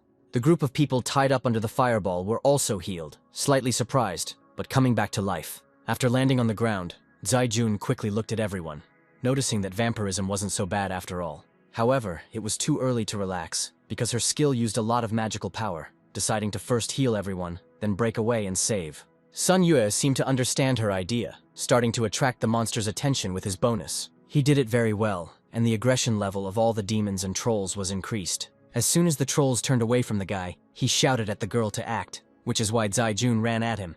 With a good blow, she was able to defeat him, receiving both healing for others and a lot of experience for killing him. She was mentally glad that Sun Yue could be relied upon, as he had caught the moment perfectly. Only now he was running away from the rest of the evil monsters, trying to survive and surrender so that they wouldn't kill him. Krampus watched all this carefully, noticing that the girl had great power, but it would be boring without deaths, calling someone. Krampus's pet appeared from a bright beam of light, not even having time to leave, immediately screaming. It was the rhinoceros demon, making a strange ho-ho sound as the boss teased him with the smell of fresh blood. Jumping on him, Krampus offered to enjoy it, ordering his pet to destroy everyone. The demon aimed his horn at the crowd of fighting people and monsters. The girl barely managed to dodge, and Sun Yue stopped to avoid being hit by the animal. Zaijun noticed that he was an elite, trying to hide from his horn. At this time, Krampus did not stop, starting to whisper a new spell, summoning a bright ball on his staff. Zaijun noticed this immediately, realizing that this damage could not be in the wounded, wanting to disconnect the connection. Only Sun Yue interrupted her, shouting somewhere in the distance for her to turn around and get ready. Behind her was a troll, already swinging his club to hit her. She tried to move away somewhere in some horror, mentally trying to pull herself together, thinking only about people. She was very lucky not to get hit, but the floor beneath them began to cave in from the force of the impact. Sun Yue felt this too, because everything was collapsing under his feet too, dropping him down to the floor below. The demon stood in some confusion and shock, because all the people had disappeared somewhere below. Krampus was a little angry, because the trolls were brainless, almost killing themselves. He remembered that the Demon King had asked not to leave the living, and now they would have to go down for the people so as not to be locked in the void. Just as he was about to tell his ho-ho to come down, Krampus became tense, stopping and listening to something. Turning around abruptly, his eye lit up, realizing that they had caught a fish in their net. At this time, Van D began to cut the ropes, angry that it turned out to be very strong. He told the people that they would escape while the monsters were distracted, as there might not be another chance. Only the guy in front said that they couldn't run, but Wang Di didn't even listen to him, wanting to try and not give up, because it was better to fight than to wait for death. After these words, the demon noticed how naive it was, ordering his own to cut into the guy's chest, adding that he couldn't escape. He stood right in front of him, explaining that the rope was created with his spell, and he could sense if someone was trying to destroy it. Only now did Van D realize that it was a trap, but Krampus offered him a deal on some conditions. He offered him to kill all his comrades in exchange for letting the guy go. But Van D immediately shouted that such a thing would only happen in his dreams, wishing to die rather than betray his own. Krampus was very interested in this reaction, offering him a fate even worse than death itself. He asked his ho-ho to make a hole in the guy's chest so that he would slowly bleed out, while Van D asked to just kill him. The demon did not want to let the guy go so easily, wanting him to suffer, while the guy promised that God would definitely punish them. At that moment, some kind of portal appeared above the demon, while Krampus joked that he saw only hell here, and did not know if there was a god in this world. The demon barely noticed that a portal had appeared above him, from which something was flying at him like a bullet. Having only managed to teleport, the blow went to the rhinoceros demon, killing him immediately, greatly surprising him. Slightly crying at this, Wang Di couldn't believe that God himself had descended upon them, destroying the demon. In front of him was Sung An, happy that he was not too late, greeting Krampus, asking him not to run away. The boy said he had to work hard to find it, but was glad it remained his prey. Only Krampus did not consider him an enemy, as if laughing at the fact that Sung An assessed his capabilities in such a way. Wang Di was especially delighted, surprised by how the guy made the boss back down, calling him an angel from God who came to help. The boy fell to his knees, beginning to bow and thank God's messenger for saving him. Sung An didn't quite understand who these phrases were in honor of, saying that it was him, and they had seen each other recently, but the guy clearly didn't recognize him, frozen in place. It finally dawned on him that it was Sung An, immediately asking how he had ended up there, learned about them, and just everything.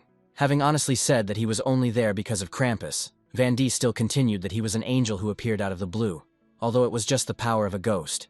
Before this, Sung-an showed Genzi a muscular guy on her phone, asking how she liked him. He began to list the names, noting that they were all in this box, and she would be able to look at them whenever she wanted, in exchange for her release. Only Genzi didn't like that they couldn't talk, and she would still be alone. Just like then, Sung-an offered to personally introduce her to someone. He knew of a bug that would allow her to communicate with him whenever she wanted, and he noted that they were perfect for each other, only more subduing the ghost. Only now Lee Jirui had problems, but now the guy was interested in something else. Looking at Krampus, he was clearly angry that the guys were talking so calmly when there was a demon in front of them, summoning a fireball, threatening death. Only Sung-an turned away from him, heading towards the people and greatly surprised Wang Di. This especially infuriated the demon, because he simply ignored him and the threat, not understanding what he had planned. Leaning towards the wounded, he offered his help if they could move.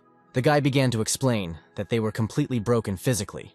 They would not be able to escape because of broken bones. Even though he was playing the hero, other people in the crowd wanted to live, screaming for help. Krampus only became more angry, summoning a lava rock and directing it at the people. He warned that this attack would consume everything, and they would instantly become corpses. Only Sung-an did not react to this in any way, despite the crowd's cries for attention. He saw hope in people, even though some refused help, he still offered to help them out. Krampus was amused by the boy's naivety in withstanding his attack, saying that his end was near.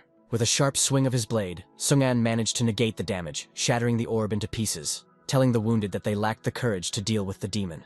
His abrupt interruption of the attack shocked everyone, leaving a huge impression on the move. With the same blade, he easily cut the ropes, freeing everyone, who still did not realize how he did it. He also gave everyone a good class weapon, still leaving them in a trance. Taking out a bottle of water, he explained that it magically heals wounds and fractures, but there is only one, asking to share it among everyone.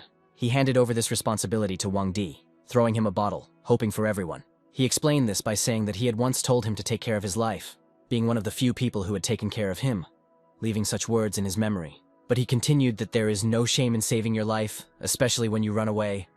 But that way you only avoid problems. Only running away does not solve the problem itself, suddenly striking the guy with such words. Sung-an himself continued that the more everyone runs away, the more fate will mock you, giving you problems. But if you resist, fate will treat you differently. So he asked the crowd if they were willing to die with painful regret, offering to fight fate and take control of their lives. Krampus didn't just sit there trying to find a weak spot, ordering his little demons to attack the wounded. As they jumped, Sung-an said that he would help the people one last time by activating his blade. With one sharp swing, he instantly dealt with the little demons, leaving not a single one alive. He himself looked at the crowd, hoping that they would draw the right conclusion from his words and take the right path. The boy immediately asked Van D to give him some water, greatly surprising him. He agreed with Sung-an, deciding that continuing to run away would not achieve anything, wanting to get back what he had lost himself. Immediately, everyone picked up this spirit, decided that it was better to die in battle for one's own battle than to hide. After drinking even a little water, everyone was very quickly completely healed, ready for battle. Wang Di didn't expect to see his team so courageous, realizing once again that Sung-an was simply a messenger of God who had performed a miracle. People immediately rushed at the demons, deciding to fight to the death for their destiny. Krampus couldn't believe how people could change so much, since their hopes had recently been destroyed. Realizing that he was trembling at the sight of the mysteriously strong man, he immediately teleported away, because Sung-an tried to hit him from behind, but he was still ready. The guy said directly that this was his main goal, to kill the main demon. Only Krampus tried to appear better, noticing that he was not afraid of the guy's tricks, summoning his fireball. Sung-an mockingly noted that he was casting too slowly and ran up to his face at full speed, pointing his blade at him. Before he could attack, the demon immediately teleported away from his blow, leaving Sung-an in an awkward attack position. However, the guy was also focused, quickly noticing that he had disappeared, trying to find him with his eyes. Krampus was mentally glad that his teleportation was making such a difference, thinking that the boy wouldn't be able to keep up with him with his speed. Before he could think about his attack, something suddenly hit the demon's throat, causing him to bleed. Sung-an was prepared for his escape, so he used the distance of his blade and quickly determined where the demon was, attacking him. He said that his teleportation was too predictable, which is why it was easy to guess where he would end up. Because of one injury, the system began to charge a bunch of lesson multipliers, because the guy's blade was for a demon slayer.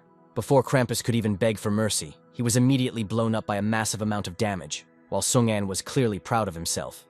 Despite their fight, the little demons still attacked other people. One of them was hit by the little one, receiving a wound in the shoulder from his little knife. A girl ran to help, asking how brother Nan was, offering her help. because his level was lower than everyone else. Only the guy refused because he thought it would be shameful to lose just because of the difference in levels. So he fought, holding back the demon's blow with his sword, shouting at him to get out of here. With a sharp blow to the forehead, he managed to throw back the surprised monster, who fell to the ground from surprise. At that moment, the guy swung his arm to strike, shouting that what couldn't kill him only made him stronger by hitting the demon. Very soon the fire died down, leaving only lifeless bodies and emptiness. Exhausted, people finally looked around and realized that they had been able to win by gaining new levels in the game. Van D himself noticed that he had raised his level quite a bit, although it had been difficult before. At that moment, Gigi and Feng also woke up, saying that they only remembered that they had simply been knocked out. At this time, Sung-an stood before Krampus, asking why they were able to break through the boundaries of the dungeon. The demon's health was at its lowest, laughing as the guy wanted to get information while he was dying from poison. Krampus said that just because he dealt with him wasn't the end, because they weren't even pawns of the Demon King. He said that they were here as reconnaissance, to locate troops, promising all the most interesting things to come.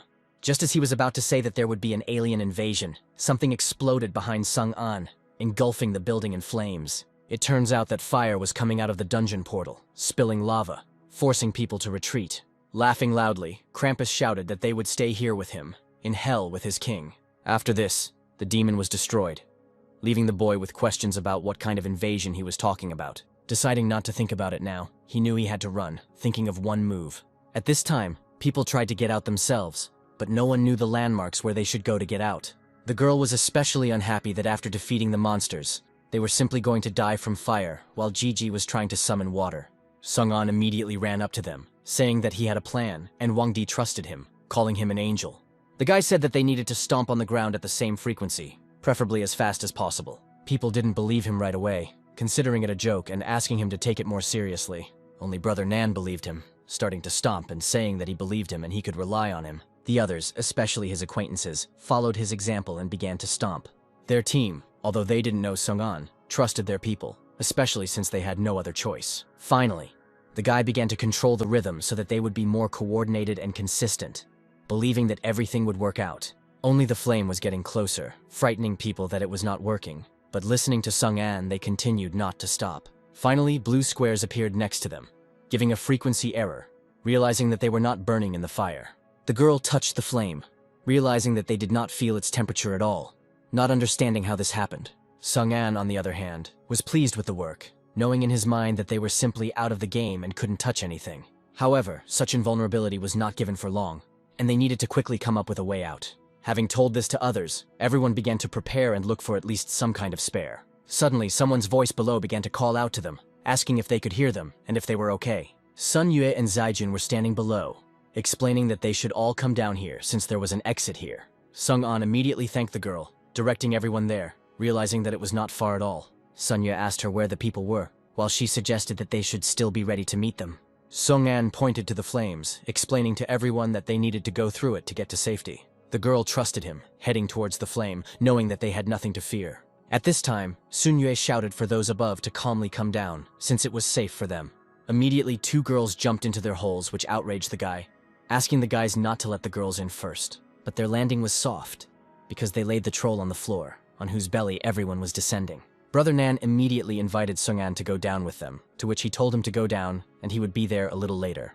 Sung-anya was interested in the reward from Krampus, deciding to act now or else she would lose a lot. The system warned him that the frequency had been retuned and he would be back in the game in a couple of seconds. Sun Yue was defending himself from the falling debris, still asking if they were sure they hadn't lost anyone, when Zaijun noticed that Sung-an was not there yet. Other people also tried to defend themselves, but the flames were already everywhere, and this floor could no longer withstand it. Sun Yue grabbed the girl's hand, warning her that they had to run before it would be too late. As soon as they ran out into the street, keeping their distance from the building, their floor was immediately blown up, glad that they reacted in time.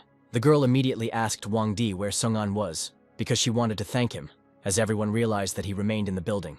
This especially saddened Zaijun, because she believed that the guy would be able to get out, knowing the peculiarities of the game. Suddenly, someone near them said that everyone had finally gotten out, greatly frightening others with their silhouette. His appearance especially pleased the girl, who stared at the guy standing on the stone.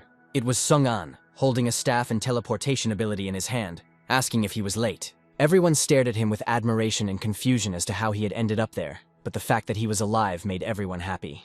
Unexpectedly, Sung-an called Sun Yue and Zai Jun separately to discuss something important.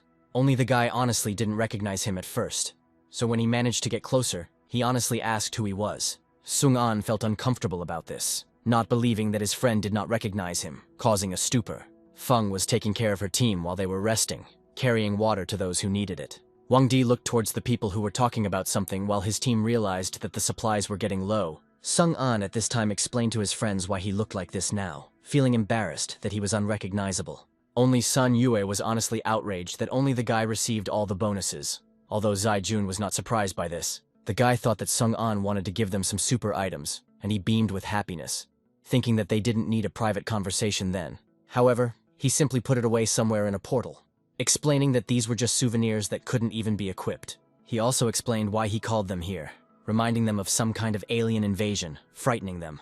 Sun Yue knew very well what this was about, but he still asked if this was the super mission with the highest difficulty. Sung-an made them upset that it seemed like this event was very close, which only made Sun Yue panic more. Only Zai Jun asked why he said and called only the two of them, and did not tell everyone. The guy explained that he did it for the hope of the others, because they had only recently gained confidence, and such news would break them.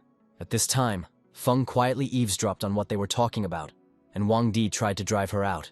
In her mind, the girl understood that she had heard some terrible news, but she didn't quite understand it. At this time, Sun Yue did not know what to do, because the abilities of those monsters were higher than any human, until Zai Jun suggested that the strongest gather and attack. Sung-an agreed with her, deciding to ask Li Jirui's opinion, when he immediately received a message. Looking at his friends, he saw that it was he, the leader of the Raider clan, joking that he was right there. Having asked the guy for coordinates, Sung-an opened the map and began to look for where he was in order to come. Even though they were a bit far away, he wanted to visit them, which is why the girl immediately became against it, because it's hundreds of kilometers on foot. Sung-an immediately showed off his new teleportation skill, which could move him across the entire open map. Waving goodbye to them, he arranged to see them later, heading to Li Jirui without listening to Zai Jun. Sun Yue stared at the missing boy in slight shock, noticing how all the abilities and skills in his hands were changing. At this time, Chinana was asking when she and her brother would finally go. Only Li asked her to wait, because Sung-an, who also met with the demon while the girl was rushing him to prepare for war, was planning to come to visit them. She pointed to the field, noticing that there was no one there, asking if the guy was definitely not making fun of the leader. Li Jiruya was confident, asking her to be patient and wait a little longer. At this time, Sung-an appeared next to them, having received notification that he had arrived at the place. He greeted the raider leaders separately, noting that they hadn't seen each other for a long time. While the guys were in shock at how he appeared there, thinking that he had fallen from the sky, the guy was calm and greeted the guest. Standing in front of Sung-ai, he noticed that he had become much stronger and had a new ability, mentally realizing that he was special. At this time, Sung-an also praised the leader for raising his level, mentally acknowledging him as a rival. Bai Mu was very upset that their boss was being so nice to the guy, but Nana thought it was just politeness. Li Jiruya didn't pay attention to this, inviting the guy to come over and talk without wasting any time. They rode on a turtle, which Sung-an called a first-class mount. Only the guy honestly felt a suspicious gaze on himself, having noticed one spectator behind him out of the corner of his eye. This guy was actually looking in their direction with some ill will and anger. Only Sung-an honestly didn't remember if they even knew each other until Bai Mu called him to climb up. Inside, they looked at the map the boy had shown them, while Li Jiruya asked if it was really about an alien invasion. He said that he had already heard this from the demon leader, which is why he understood that this battle was close, but it would be incredibly difficult. After asking where they could have come from, Li Jiruya began to look for an answer on the map, because all the demons could only come from one place. It was Hell Zayin on the edge of one of the zones, the other side of which was called the Demon Gathering Place. Only from there can demons come out, but it is also a dangerous place to attack in advance. Then Sung-an asked about the farthest place from this hell. They clicked something in displeasure and remembered the Japanese sapium, which seemed obvious to Bai Mu. Having seen the desired point, they recognized the area in Hadaimon, becoming a little tense because of this. Sung-an then suggested that they retreat in order to advance, thinking it was a good idea. Only Li Jiruya did not understand, asking him to explain what he meant. Sung-an began to say that they could concentrate their forces for retreat to Hadaimon, and these places would give them an advantage. Listening to him, the guy decided that it sounded quite reasonable, and such a plan could work. He began to analyze the time and what it would take them and the demon, realizing that everything would work out. Suddenly, a guy came into their room, saying that he didn't agree with this plan, and Bai Mu named him as his deputy. It was Chisaki, listing that he didn't trust this guy. and that such preparation wouldn't necessarily give the reaction they thought. He also stared at Sung-an and added that he had not introduced himself, calling himself the younger brother of Chi-Holi, whom he had killed. Chisaki noticed the confusion on the boy's face, asking if he was afraid to admit it.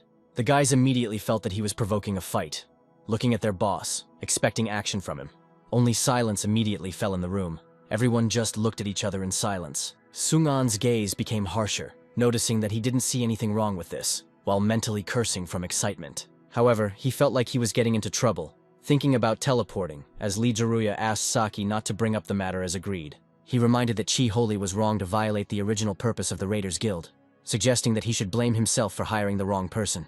Only Chisaki did not calm down, noticing that it was his brother, and the enemy was now right in front of him, causing a feeling of revenge. The boy knew full well that his brother was scum that deserved to die. While Sung-an tried to figure out how long they had known about what happened, Chisaki honestly said that he despised his brother with all his life, for the pain and hatred he felt because of him.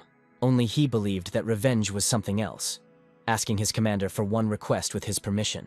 Pointing his sword at Sung-an, he asked for permission to challenge his enemy. Baimu, of course, took this with humor, saying that he would really like to see it, while Nana did not approve of this approach. Lee Jaruya did not understand the guy, asking why he did this, to which Chisaki explained his distrust of the killer. He wanted Sung-an to show his strength and fully understand what was going on here in the guild. The guy agreed to this battle before Lee Jaruya, because it was important to understand the truth, noticing how he wanted to attack.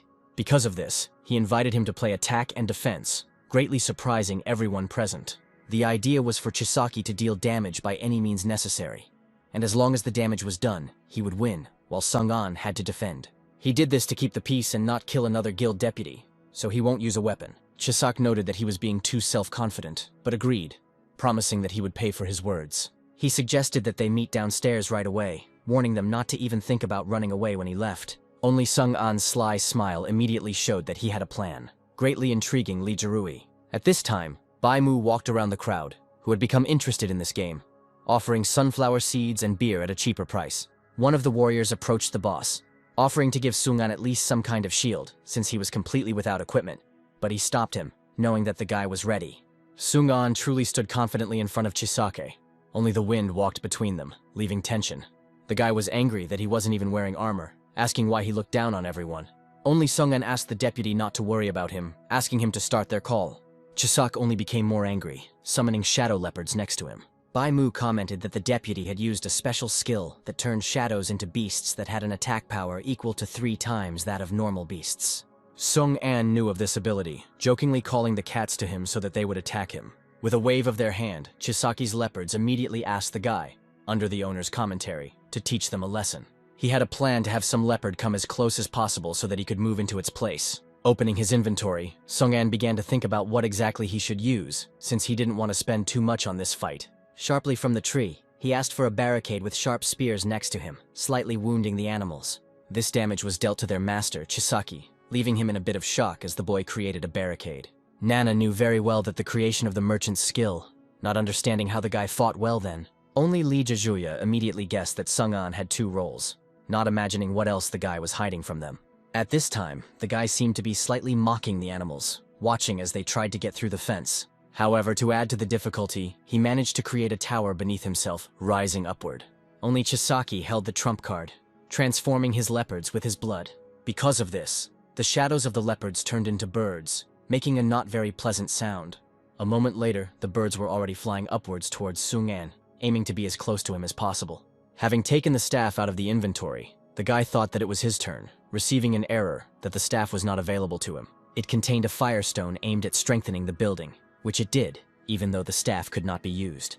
Only because of the stone did the tower fire at the birds, again causing considerable damage to Chisaki. One bird still managed to fly up, ending up behind Sung-an, finally giving the guy a chance to implement his plan. He used shadow movement, appearing in place of the bird, holding his weapon at the ready. He flashed his swords, noticing that the winner would be clearly obvious here.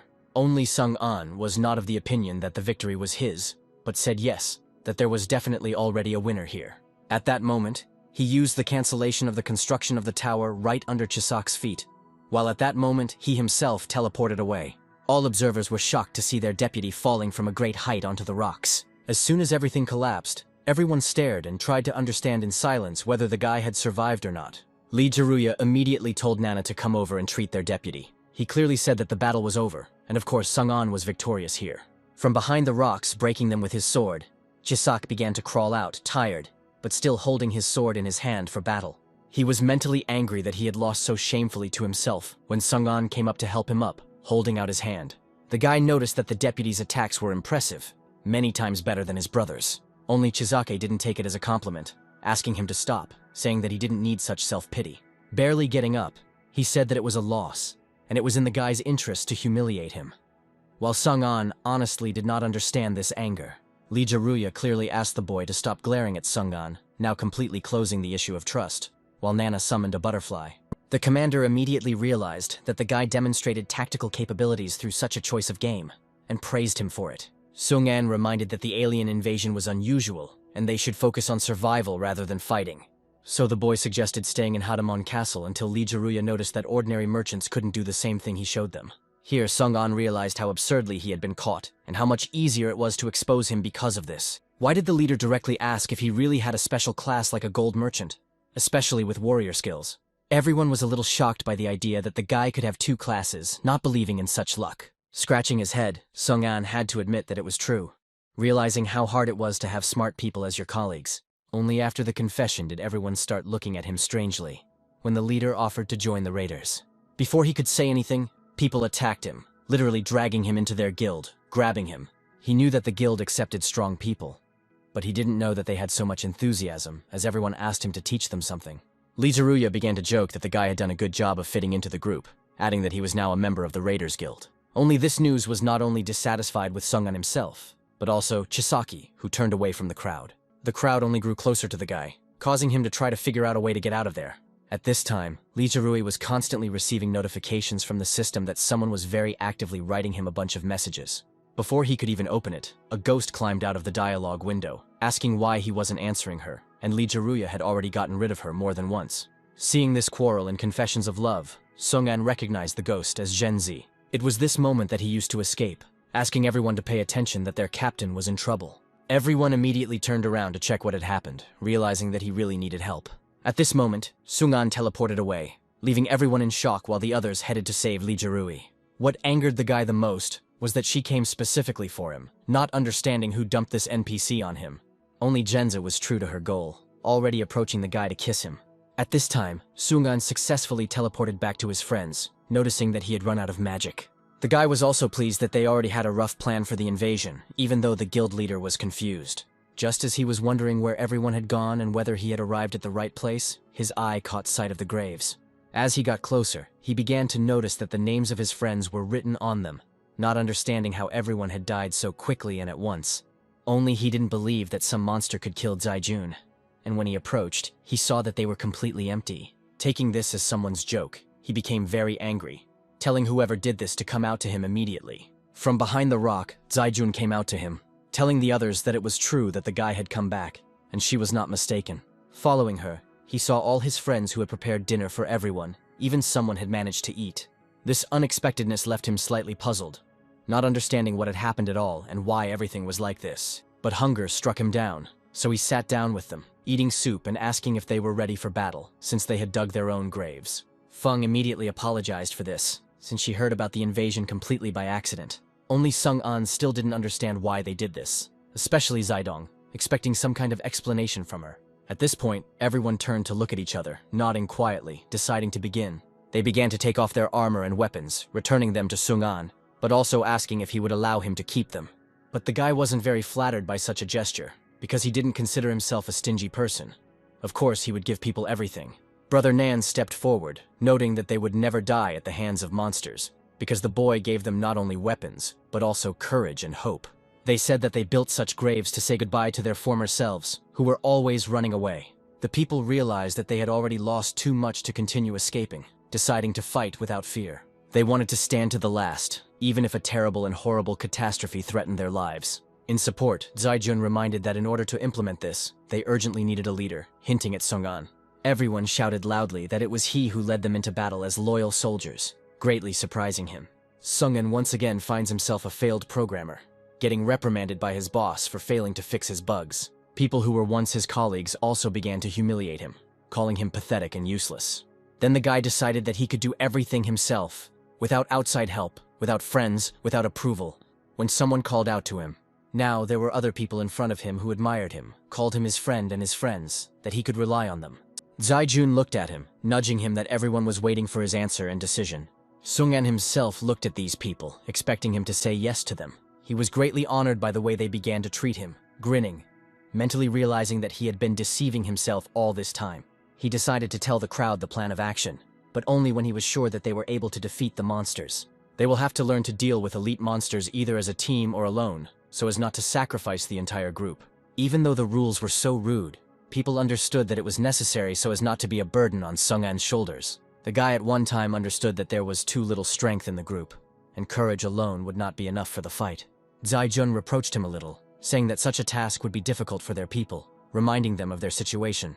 But the guy also reminded her of how they had fought before. Then he turned to his crowd, saying in advance that if it turns out to be difficult for anyone, it would be better for him to surrender now. Only everyone started shouting that they would not give up and would defeat the monster, if only he would give it to them. Sung-an didn't try to convince them otherwise, calmly opening his inventory in search of one bottle. He first took out ribbons, asking everyone to tie them on their hands, and took out a bottle of magic for himself. Not everyone understood why these ribbons were needed, but they obediently tied them to their hand, and then tightly to each other, to be close. Sun Yue immediately guessed that Sung-an wanted to use the group unification method, but this method was cancelled. While drinking the mana, Zaijun wondered if he had retained several aspects in this game.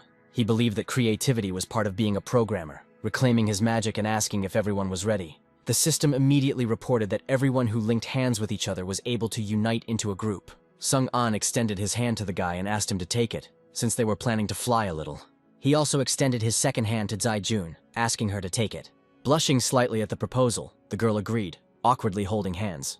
Only Sun Yue also wanted to, starting to shout, "Why is he without an arm and without a ribbon?" He walked angrily towards them, not believing that his comrades had treated him this way. Falling to the ground, he landed right at Sung-an's feet, grabbing his leg. He didn't quite understand what Sun Yue was doing in this way. After learning from him that he didn't want to stay, he noted with a smile that he had no intention of leaving him. But if it would be so convenient for him to fly, then let him stay. Before anyone could blink, they found themselves in a new place, slightly exhausted by the gusts of wind. Sun Yue especially remembered this, not believing that the guy still hadn't fixed this bug with the wind flow that everyone except the main one felt. Sung-an honestly felt awkward, remembering that he hadn't really resolved this, justifying it by saying that there were a lot of bugs back then. Brother Nan immediately began to look around, asking where they were, that there was slime on the trees and on the rocks. Only Van D went a little further, stopping in shock and calling the guys to him. He was so impressed that he simply froze in place at the sight alone. It turned out that they were standing on a cliff, in front of which a castle loomed somewhere far below. Now everyone stopped, looking at this indescribable beauty, honestly noting that it was like something out of a movie. Sun Yue quickly remembered the location, learning that it was Hareman City. Sung-an approached them, telling them that this was the largest city in the game. He explained that this would be their base if they were going to fight against the invasion. He remembered that there were 2 large statues here, the place of which was called the Gates of War, because the enemies would have to pass through them first. Namely, they moved here because there are a lot of dungeons in the mountains so that they could level up. Despite all the positives, the guy said that there was a small problem that he didn't tell his people. Suddenly, someone began to rumble on the ground, frightening everyone, immediately realizing that a monster was approaching. They were right, because an elite-level boggart came towards them. The people were immediately afraid of the elite, not believing that they would have to fight him, expecting help from Sung-an. He, in turn, said that he would not interfere, and that it would be better for them to fight as much as possible, creating a tower under themselves and Zaijun. The humans would have to defeat the boggart to gain territory for the base, while the girl couldn't believe that they would just leave the team without help. Scratching its nose, the monster did not seem very dangerous. On the contrary, it seemed like it was trying to sneeze. People at this time began to discuss how they would act, primarily trying to determine what was in command. Before they could decide anything, the boggart sneezed on them, covering them in a large mass of mucus. Brother Nan immediately felt like he couldn't breathe, closing his eyes only to sink deeper into the mucus. Sung-an looked at his team with sincere hope, mentally asking them not to let him down. Only his entire team was already drowning in this slime, barely holding their breath. Sun Yue successfully managed to hide behind a tree, noticing that the boggart's snot had inflicted such a lesson. Gigi sat in front of them in shock, not knowing what to do, since both Wang Di and Feng were caught in this captivity. With his screams, he attracted the attention of the monster, which began to move towards him, only frightening him more. Sung-an was mentally very upset that they couldn't handle the weakest monster, deciding to intervene. Suddenly, Zaijun began to tell the boy that he should use his skills and get rid of the slime. She knew that the boggart hated cleanliness, and water washed away slime, which the guy didn't like very much, because she was literally saving them. She encouraged Gigi to act because he was in danger and believed in himself that he could be useful. These words really encouraged the boy, staring at the boggart and thinking about what he should do now. Sharply focusing his anger and strength, he summoned a huge ball of water, shooting it directly at the slime. This ball slightly touched the monster himself, causing him to become frightened because he didn't like water. All his friends began to crawl out of the slime, greedily swallowing air and spitting out the slime. Gigi didn't even believe himself at first, but he began to ask how they were all, but the guys thanked the baby. Zaijun finally looked at Sung-an, seeing his displeasure, and awkwardly apologized because she was panicking. Looking back at her, the guy said that it was okay. It was nothing, although he was sorry that it all ended this way. Sung-an added that it was a good lesson about the dangers of the world around him, noting that her kindness had helped them, which clearly embarrassed Zaijun.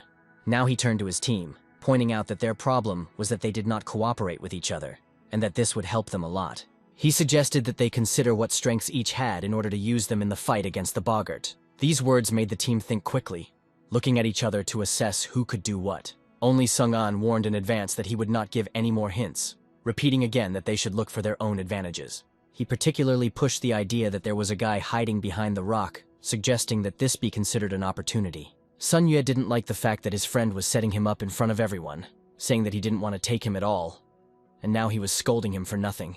His ability to make all the monsters aggro on him was immediately activated, and the boggart noticed his new target. Because of this, the monster rushed at full speed after Sun Yue, who tried to survive by running away and shouting that he hated Sung-an. Only Brother Nan decided to use this to their advantage, seeing this as an opportunity. He told Wang Di and Xi'er to try to distract the mob, which they were surprised to hear but agreed to. The rest were left with him while two began to distract the boggart, inflicting strong blows on it.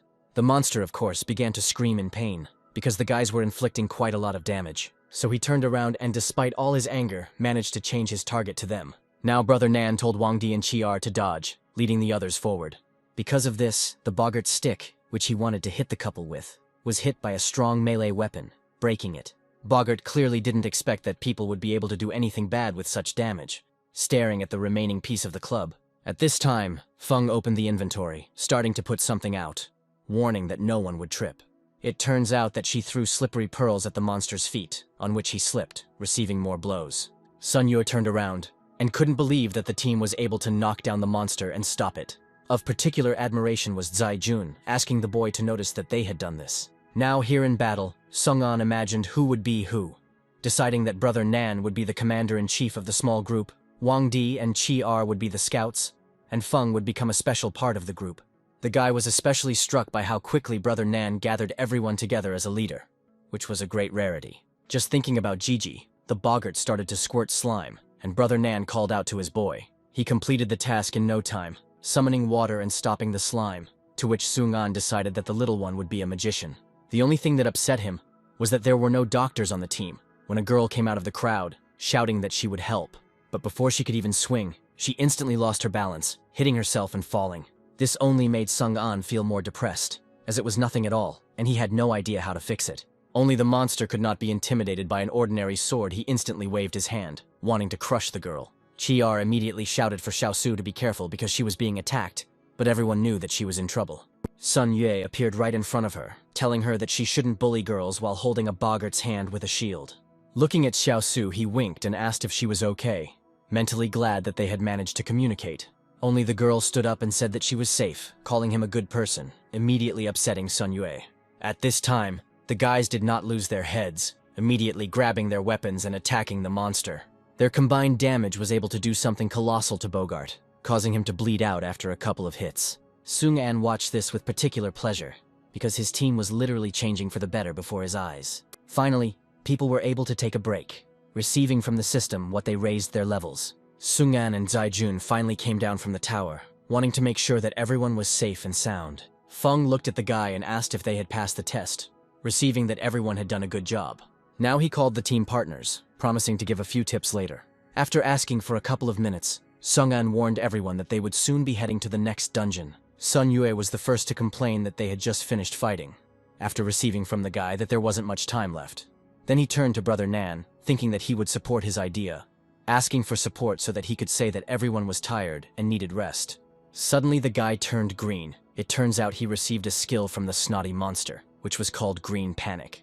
A strange green pillar suddenly formed around the guy, surrounding only him. He admitted that he just wanted to check, not thinking that he would develop his first skill like that, especially since he had just come up to it. Feng saw that it was a boggart skill, while Gigi hoped that Brother Nan wouldn't splash slime. Then Zaijun reassured everyone that the boggart's skill in healing was indeed an excellent skill. Just to restore his skill, he needs to eat his own slime, which is why it's everywhere. Brother Nan didn't really like this prospect, while everyone else was glad that they weren't in his place. Sung-an joined the conversation, suggesting that everyone not rush to conclusions, because everything is not so simple. Approaching the guy, he offered him to try his new skill, only puzzling him more.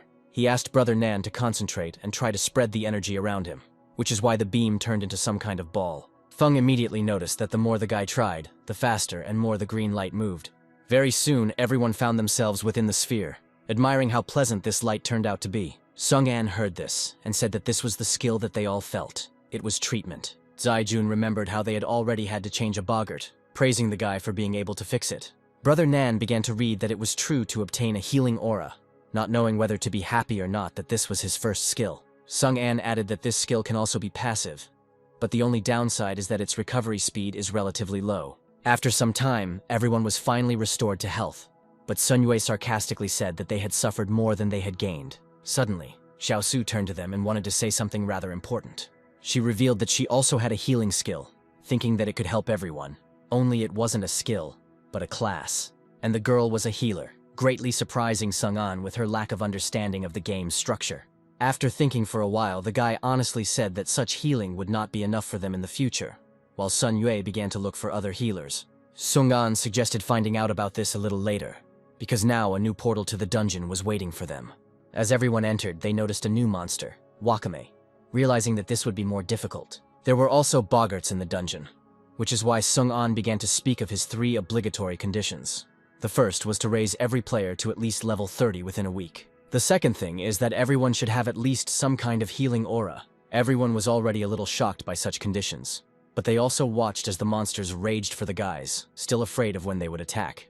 It turns out that the more auras there were, the more healing there was. And then Feng realized that this was also a known bug. Sung-an put his finger to his lips and asked the girl to remain silent so that only he and she would know. At this time, Zaijun had already gone to have fun, cutting monsters with her scythe, thus raising her level. Sun Yue was not as active as her, threatening that if Sung-an did not help, he would simply leave. Only the guy noticed that everyone had nothing to worry about, because he would always be there for them. Sung-an divided the teams, giving Sun Yue his brother Nan and 2 others to act as defense. Everyone else had to learn from Zaijun first how to find the weak points of monsters, then how to attack. He called Feng and Gigi along with him to teach them special tactics, for some reason calling them a trio. At this moment, Sun Yue immediately showed dissatisfaction that his team was made up of only men. Then Sung-an offered to make the set of first-class armor his. Because of this, Sun Yue's eyes lit up with excitement, motivating his group to go and fight to show the monsters their strength. At that moment, a strange monster appeared in front of them, which the guy wanted to attack. Only the system warned that it was Boss Terry, completely covered in slime and calling for her assistance. Zaijun immediately realized that the boss wanted to injure himself to strengthen his attack by telling everyone to leave. Only Sung-an stepped forward, saying that no one should worry because he would take on the boss. Walking up to Terry, he continued that he had one last third demand. With a swing of his sword, he hit the boss as hard as possible, saying that there would be more difficulties and obstacles in the future. He asked everyone to fight to survive, because he didn't want his team to die after finishing off Boss Terry. Standing majestically, he asked if people understood him and what he was trying to convey. Everyone immediately picked up their fighting spirit, promising him that they would definitely not die so easily, so that he would not underestimate them. At the same time, in another dungeon, people were persistently mining crystals, trying to be faster. The man walked up to Deputy Shu, greeting him as the other immediately asked him to show him the way to his special magic crystals. The man pointed with his hand that they should now go straight ahead, letting his deputy go first. People began to whisper among themselves, not understanding what he was doing, but the deputy was from the League of Star Coins. Unfortunately for them, this meant that they would now have to work longer hours and without days off, starting to pick at crystals again. At this time, Xu Fei was glad that the mine was inexhaustible, because he especially liked such things, hoping that the man was not joking with him. He said that he would never do such a thing. because he knows the difference between reward and punishment, thanking his deputy in advance, hoping for his share. Before his eyes, the system was displaying an error which was causing the resource reboot. Because of this, Lao Bi reported this to Deputy Shu, seeing this bug himself, while the man was wondering if anyone else knew about it. But hearing no, he happily noted that they were in for a show. 10 days later, people were already calmly fighting the Earth Dragon boss. As the dragon prepared to attack, Sun Yue led his group, telling them to surround the dragon on either side. Putting up his shield against his attack, the guy offered him some more, since the monster wasn't getting enough damage from them. His suit gave him the bonus that no one could hurt him under the shield, and all damage was easily reflected. Because of this, the boss's fire beam hit him, causing him to blaze and burn. His team began to break the dragon into pieces, swinging their swords and maces. At that moment, Sung An appeared, using his cloak of stealth, suddenly jumping out and delivering the final crushing blow. Justin, a newcomer, immediately came up to him, noting that the guy had been chosen as a leader for a reason. This was his well-deserved place. Having raised his own level, Sung An told the team that they had done a good job. He immediately asked with concern if anyone was hurt and if everyone was safe. Even though they said everything was fine, they all activated their auras together, receiving a considerable amount of recovery. Justin was eager to be more useful, asking the leader for permission to start collecting crystals. Grabbing a pickaxe when he heard yes, he asked his friend to try not to embarrass himself in front of his leader. Sun Yu noticed that the youth were now stuck in the material trap while he was filled with spirituality, and his team didn't think so. Sung An began to examine what had fallen from their killed boss, and was delighted when he saw a dragon bone there. Finally, all the materials for his bone blade were collected, and he set about improving it. Chi-ar stared at this, not believing that the first weapon of one of the higher classes would appear now. At this moment, Sung An chose to create, finally improving his weapon. A scarlet, sparkling blade of magic appeared in front of him. Those who were nearby immediately saw this miracle, staring at it with sparkling eyes of delight. Sung An himself was pleased, because this was the first weapon of the highest class. Sun Yue was clearly envious, as he said that it looked super cool, but still praised that he had better defense. Because of this, the guy offered to test his sword on him, immediately hearing that he said nothing. Sun Yue's team was almost there, but he decided to check on how things were going with Zai Jun and the others. He also had an Easter egg for this, giving passages in dungeons to other dungeons. Entering the portal, he immediately called the girl, saying that he and the guys were already finished. Only Zai Jun was immersed in the fight, saying that they were not there yet, asking for a little more time. In front of her was Boss Tauren, explaining that the newcomers were just getting acquainted with tactics, and very soon, they would turn the situation to their advantage. Looking at the enemy, she roughly estimated that they would need another 20 minutes to finish here. In response, Sung An offered his help, but Zai Jun refused, because everything was fine and under control. She used her special attack, warning that her tactics would definitely work, and if not, she would fail. Sung An even felt uncomfortable, because his assignment was not very important, and here he just wanted to show off his weapon. He understood that their help was not needed here, and conveyed this to the team so that they could go out and wait. As they were leaving, they managed to discuss other materials, that they would all be given out as needed. But what was more important were the materials so that Feng could create something from something. It turns out that during these days their team already consisted of 20 people, forming the Zero Guild, the name of which Sun Yue still could not come to terms with, offering something better. As they stepped out, they were immediately greeted joyfully by the other guild members, with the leader being especially warmly greeted. Sung Anya was very embarrassed by such attention from everyone at once, asking not to pay attention, because everything was the same as before. He hadn't managed to get far from the portal, when Fen immediately called out to him, running out to meet him. She had a magic pistol in her hands, which she showed off with pride, because she had finally gotten it, that very terribly rare pistol. Sung An said with delight that this was a very unexpected craft, especially for a girl like her. Holding it carefully, Feng boasted that it had taken her 9 whole days to get it, but now she had it. No one could believe that such a weapon existed, and they stared at it with their mouths open. The entire group from Guild Zero, staring at the magic gun in Feng's hands, couldn't believe that she could even create such a thing, thinking that it was some kind of cheating, since the chance of obtaining it was almost impossible. Sung An, the leader of the new guild, also took it up, saying that his people were partly right in considering it a fairly strong weapon in the game. The guy noticed that the girl had a blessing of a 4-leaf clover on her hair, thanks to which she was able to create an amazing gun. Feng decided to take advantage of this moment of attention by starting to tell that she had to put a lot of effort into creating it. She first told how she met the rainbow rabbit, received the clover, her emotions, while the whole team led by Sung An was not very interested in the details. So the guy suggested that everyone go test the gun, offending Feng by how uninterested everyone was in the process of getting it. Turning to the girl, Sung-an said that now everyone was more interested in learning about the action of the magic gun. These words greatly offended Feng, but she said nothing, sniffling loudly and nodded. A little later, a dummy was prepared for the weapon, while the guy remembered that all his mana would be converted into damage, because that's what the gun shoots. Deciding to use just a little force, the people nearby suddenly noticed that the gun had changed color, moving back slightly. Sung-an only concentrated more at this time, aiming his bullet at the dummy. A moment later, there was nothing left in the mountain except a huge hole, greatly surprising everyone with the power that was in it. The guy looked at the gun, realizing what a bonus it was for him, remembering how useful it would be against demons. Turning to Feng with the gun, he startled her a little with the surprise, but asked if there was anything else she could do. Raising her finger to look smart, the girl said that it was very difficult because of the low probability, but she would really like it. Mentioning that there were also fewer materials, Sun Yue immediately volunteered to help, offering to bring what she needed. His team also energetically picked up on it, asking him to say the materials, because it was time for them to stretch their legs. Sung-an was the happiest of all, because his guild stood by each participant, helping every minute. At this time, the guard was on duty on the tower, noticing some people below. Taking a closer look, he recognized her as the commander, their brother Nana, who looked back at him with a smile. The guard immediately shouted from the tower to everyone that their team had returned, especially attracting the attention of the leader. Turning in his direction, Sung-an happily noticed that this was all very timely. Joyfully, brother Nan approached him and greeted him as if he were his friend. He also immediately reported on the matter that he had brought informers, as Sung-an had requested. Sun Yue didn't mince words as he pointed his finger at his grandfather, saying that he might have hearing problems to be a spy.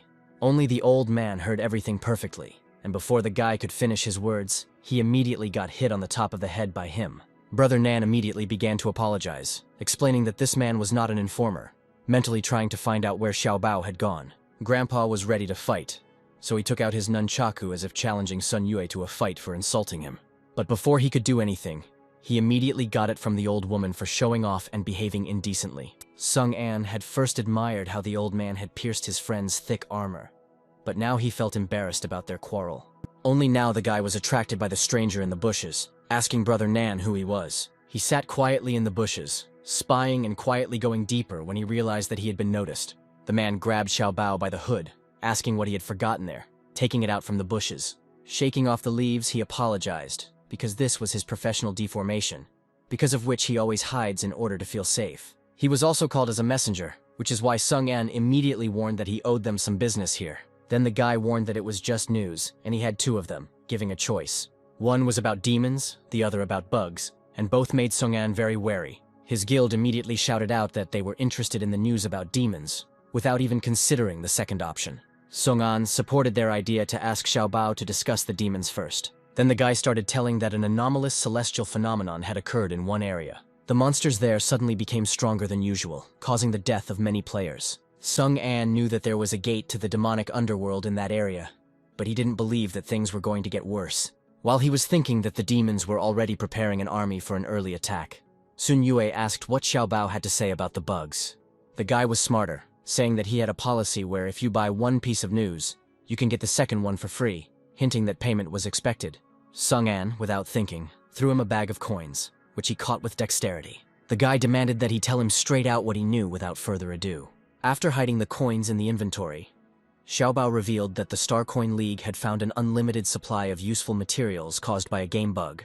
Only they tried so hard to hide this information that it took the guy several days to find out. Sung-an immediately thought of crystals that could infinitely produce materials, but he didn't know what the League had, considering that it would be great for players if everyone had such crystals. But as long as there is a Star Coin Guild, it will be difficult. Turning around to leave due to a bad feeling, the guy thanked Xiaobao, asking him to monitor the situation and come to him when there was new information. Turning to Sun Yu, he asked him to convey everything to Zaijun when she returned.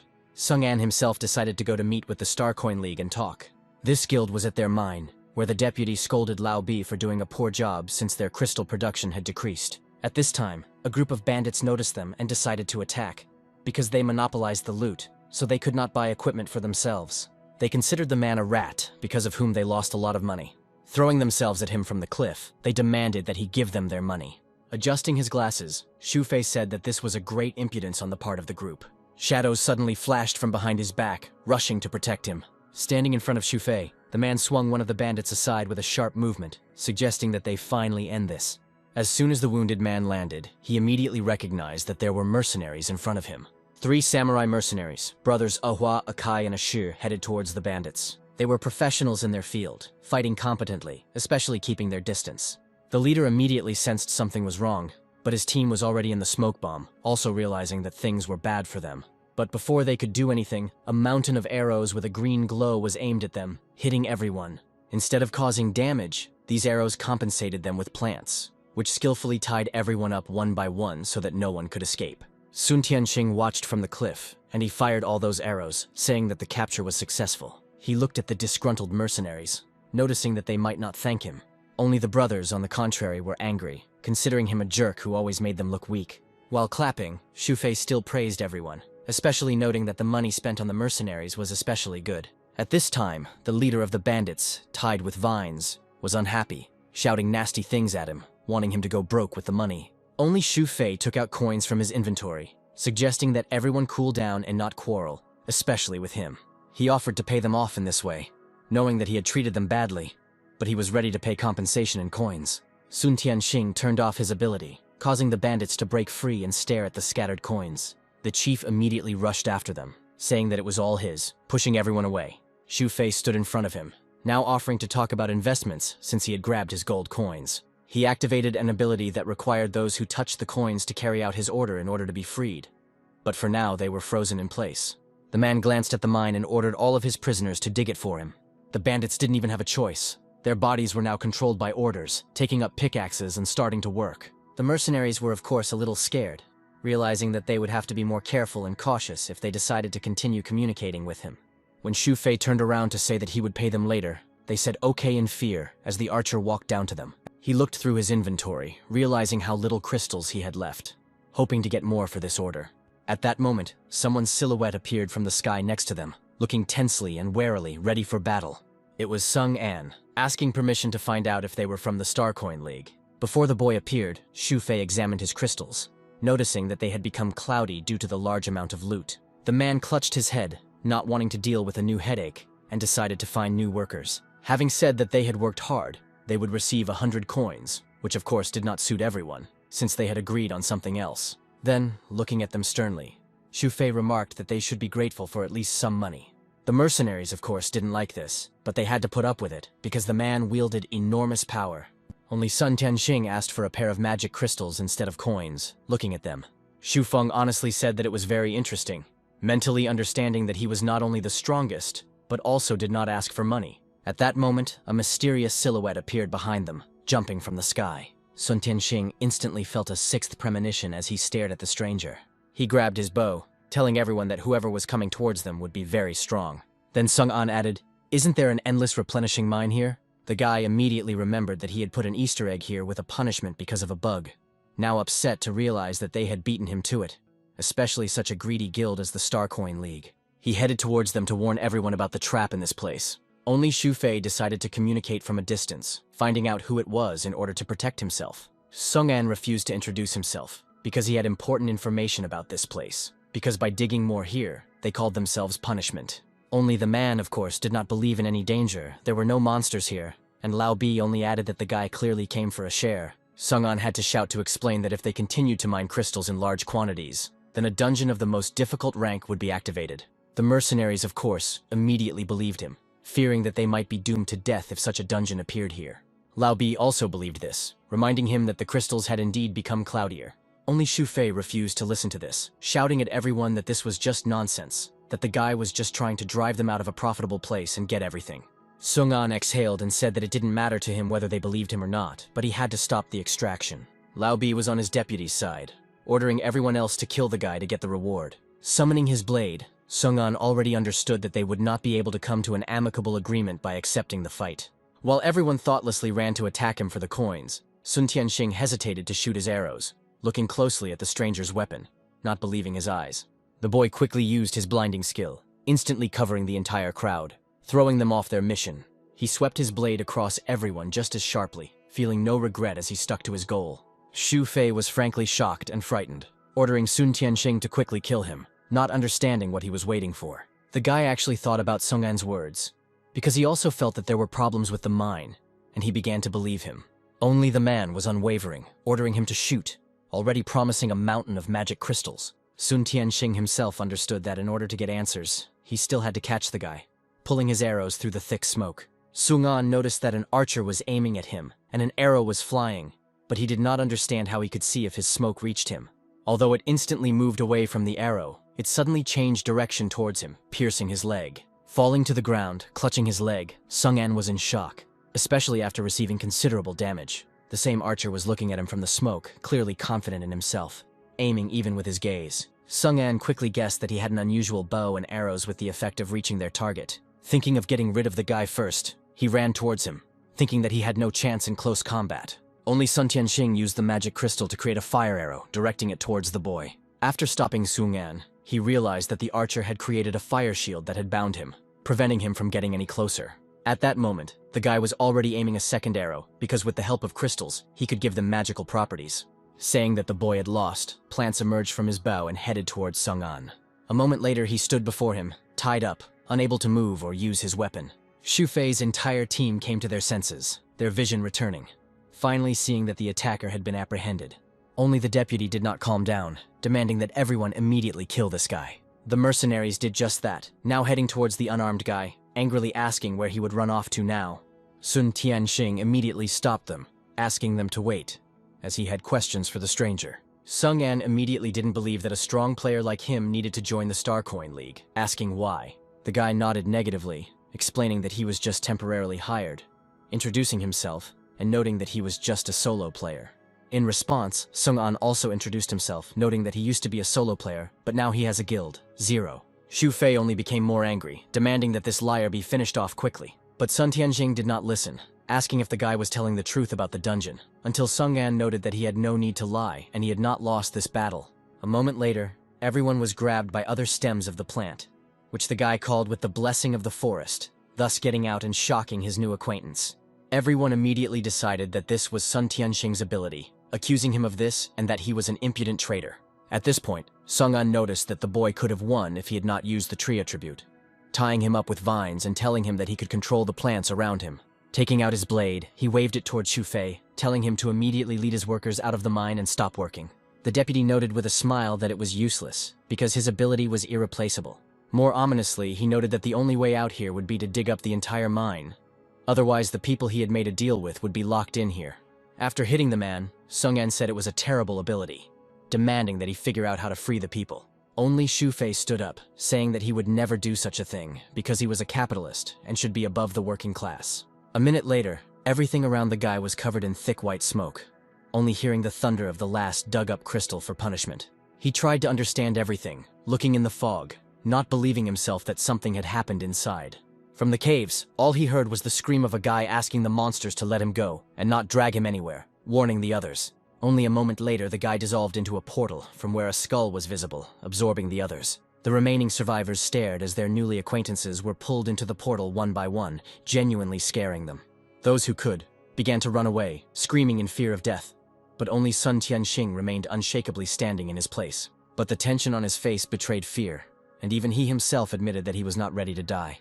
Xu Fei stood there shaking in horror as he watched his men disappear, not believing himself, calling out for Old Man B. Lao B was trying to pull him to run away at this time, shouting that they needed to save themselves. Otherwise, it would be too late. Only Sung An heard them, warning them that they would not run away, sharply throwing his blade at their feet. He was burning with red flames of hatred all around, saying that it was because of the greed of the Starcoin League that all the people died. Without even listening to the end of the sentence, Xu Fei knelt before the guys, begging for mercy, promising that he would never return to resource extraction, because he wanted to live. He offered them to agree that if Sung An let him go, he would tell the chairman about him and give half of the money for everything he had obtained. But the guy wasn't interested, hitting him and asking if he really thought that lost lives could be measured in money. The man was thrown into the rocks by such a blow, severely disfiguring his face, and all he could hear was Lao Bi's scream. Now he fell to his knees, begging for forgiveness, while Sung An drew his blade. Having grabbed Xu Fei, they were able to leave, because the guy gave his permission to do so, letting them go, deciding not to dirty his hands with their deaths. He was about to go into the portal, knowing that otherwise it would close, but he was suddenly called by Sun Tianxing, still tied up in vines. Sung An thought that he wanted to free himself and escape, so he let him go, apologizing for detaining him. Stretching his arms, the guy asked if he really wanted to go into the portal and save those people. Sung-an did not hide that he was going for himself, especially since those guys could no longer be saved, saying that underground cities were a rarity in the game. He wanted to collect good equipment and ability to protect those dear to him, immediately remembering his guild. Only Sung Tianxing didn't understand him, staring at him questioningly, only realizing that the guy was very self-confident. Extending his hand to him, he suggested with a somewhat sly grin that they join forces and go together. Having promised that he would not interfere, Sung-an honestly asked him why he wanted it. The guy began to honestly tell that he used to be a freelance player and believed that personal strength was above all else, acting alone. It was only because of this that the game awarded him the title of Nerd, which was displayed on his profile. He got this achievement when he was in a forest, killing about 10,000 monsters, but getting a bonus, although Sung-an was more surprised by the number.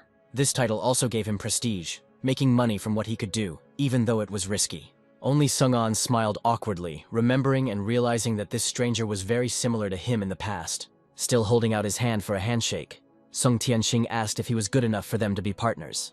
Although he agreed and shook his hand, the guy warned him that this was a high-level dungeon where even he wasn't sure he would get out alive. Only Sung Tianxing honestly said that he already knew this, otherwise he wouldn't have asked for a simple task. He noticed that life was like an adventure game, no matter how literal it sounded in their reality. Sung-an was surprised by this attitude, but he himself was ready to take risks, remembering his dear friends. So they entered the portal together with their weapons, teleporting into the dungeon. It was called the Pool of Undead, where there was one interesting monster, who himself was waiting for his enemies. Before they could enter, they were immediately attacked by a high-level undead warrior, flashing with magic. But just as quickly, this monster lost its head, clearly cut off by a blade in a split second. Without blinking an eye, Sung-an was especially focused after learning that there were a lot of undead from the system here. He used his ability to increase his damage and attack, as well as gain a small shield while moving through enemies. Sung-an also used Black Fog, warning the monsters that their wave and crowd tactics would not be able to defeat him. Fortunately for him, the blindness worked on the undead warriors, covering everyone nearby. Just as they were lost in blindness, Sung-an took advantage of this by raising his blade to use a large attack. His demonic execution ability instantly destroyed all those nearby, leaving the boy in a triumphant smoke with a smile. At that moment, Sung-an began to worry about his new acquaintance, turning around to make sure that he was doing well. Only that one was doing well, sending his arrows into the throats of the skeletons, destroying them. Some of those who survived the arrow in the crowd wanted to get them, a little surprised by what had flown at them, but not a second passed before they instantly exploded with a crowd of their monsters, and Sung Tianxing kept count of each one killed. The undead warriors were extremely angry about this, especially the uncultured gestures from the guy. Before they had time to pounce on the shooter, he grabbed the crystal and bow and instantly gave his arrows the effects of mass destruction. Sung-an was genuinely shocked and happy about this, noticing that the guy would clearly need crystals, of which there were plenty here. Shaking off the dust of the killed skeletons, the guy began to look around in search of useful materials for himself. Sung-an was thinking about how to get this archer to join him in order to resist the demons in the future, while he was collecting improvements for himself. As he was thinking about including Sung Tianxing into his guild, pebbles suddenly started raining down on him, after which a huge boulder crashed into the wall. A sudden light came from the direction the stone came from, causing Sung-an to be unable to understand what was happening. The shooter was even more confused, staring in that direction, expecting danger. Before them appeared the unshakable spirit of resentment, Vice Lord, surrounded by screaming souls. Sung Tianxing, without taking his eyes off the deity, asked his partner if this was the boss. Only the spirit heard him, flashing its eyes and calling a large number of other souls directed towards them. These souls next to them immediately reincarnated into guardians of the dead with immortality. Sung-an immediately noticed that they were immortal, realizing that the fight would be difficult. They were also attacked by ordinary skeletons who had become archers, drawing their arrows. These arrows almost hit Sung Tianxing, who was saved by Sung-an's teleportation, realizing that these arrows completely break all cover. Coming to his senses, he thanked the guy, but also wanted to know who they were. Sung-an did not hide it, immediately explaining that this was an invincible legion, summoned by the spirit of resentment, while his partner was more worried about the word that they were invincible. Then the guy explained that these guards are immune to all negative effects that can happen. This legion only exists for a few seconds, but the spirit of resentment can summon more of them even after they disappear, which is why fighting directly is certain death. Staring at them, Sung Tianxing was honestly worried, but asked what their strategy would be. Standing before him with his blade, Sung-an warned that he would distract them, and he would have to hit the spirit of resentment in order to kill it. Looking at him, the guy understood that it would be difficult to kill him at once, but Sung-an added that they still had a problem. Having opened the bottle of powder, he only said that he himself would understand very soon. He scattered the powder on the guards, causing them to become drawn to him, surrounded by a red aura of vengeance. Jumping on them, Sung-an shouted that he would take them all on himself. Watching the boy run away from the guards while waving his blade, Sung Tianxing called him a hot-tempered fellow, not understanding what he was doing. Having taken out the crystal to create a powerful arrow to kill the spirit of resentment, the guy promised that it was not in vain that he relied on him. Sung Tianxing decided to use the crystal he obtained by killing the bishop boss in another dungeon. Unfortunately, the guy only had one such powerful stone, so there was only one attempt at a strong blow. Staring at the spirit, Sung Tianxing was convinced that this expense was worth it. Because what else would help at such a critical moment, if not a rare artifact? Using the crystal on the arrow, making it holy, he aimed it precisely at the spirit, warning Sung-an that his attack had begun. The blow hit the monster right in the heart, tearing it apart with a piercing scream. Sung-an did not relax until the spirit warriors began to disappear due to their owner being killed. Their souls literally began to be sucked out of their eyes and left for rest, accompanied by screams. In an instant, everyone disappeared, slightly surprising the guy with all the unexpectedness. Looking at Sung Tianxing, he realized that he had succeeded, while the guy smiled and noted that he had done everything as he had asked. Having said that it was a victory, the silhouette of a girl appeared from the rays of light from his arrow. She looked sharply in their direction. Her hair stood on end and she screamed the word, revenge. Sung-an immediately realized that this was another phase of hers, shouting at the guy that they weren't done yet. Just hearing him dodge, Sung Tianxing realized that she wasn't dead yet. A second later, the girl was already surrounded by all the souls that had left their bodies of her past warriors, attacking the guy. Sung-an immediately jumped to his defense, using his instant execution ability, shouting at him to run. Some of them walked across his body, defending themselves from the blade strikes, realizing that she had a counterattack. Despite the attack, Sung Tianxing did not abandon his new friend, running to help him. As soon as Sung An stood up, his partner came running to check on him. The boy immediately covered his stomach wound, but he couldn't hide it from Sung Tianxing, reassuring him that it was a small wound. In fact, Sung An had just leveled up and immediately lost half his health from this attack. Only the spirit did not stop, calling only more of its warriors and souls, building an entire army. Staring at this with concern, Sung Tianxing tried to think of something, especially since Sung An was injured. He became only more angry, grabbing his bow and shouting that he would be able to kill her, when the guy asked him to stop. Only Sung Tianxing didn't listen to him anymore, using his crystals in turn on the arrows, hitting the spirit straight. Even though he was hitting her right, the system was giving him misses on all his arrows. He stared at it in shock, not understanding why he couldn't do any damage to her. Rising to his feet, Sung An tried to explain its mechanics to the unresponsive boy, who only understood that it was the guards. As the spirit moved towards them menacingly, the guy explained that she was currently in the state of her astral body, due to which she ignored damage and summoned more. Realizing that the monsters had become stronger, Sung Tianxing asked fearfully what they should do. Only Sung An said that they would not fight, taking him by the shoulder, telling him that it was time to run. At that moment, the spirit began to send fatal blows in their direction, blinded by the thirst for revenge. Luckily for them, they were able to avoid damage by teleporting and landing in a new location. Only here the warriors of the spirit appeared, not giving the guys a moment's rest. Sung An mentally realized that they had no way to escape, and a couple of seconds had passed since the spirit ability.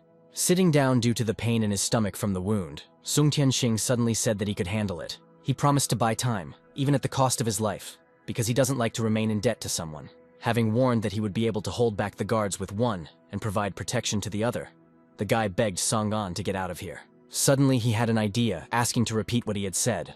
Having repeated that he wouldn't last long, the guy asked to repeat his tactics. Hearing that he would use crystals to do this, Sung An sharply asked him to hit him as quickly as possible. He remembered that the guy had once already shown a trick with a crystal, but he was still a little hesitant about the idea. Finally, he understood Sung An's idea, pointing his bow at him, saying that he was a very amazing person.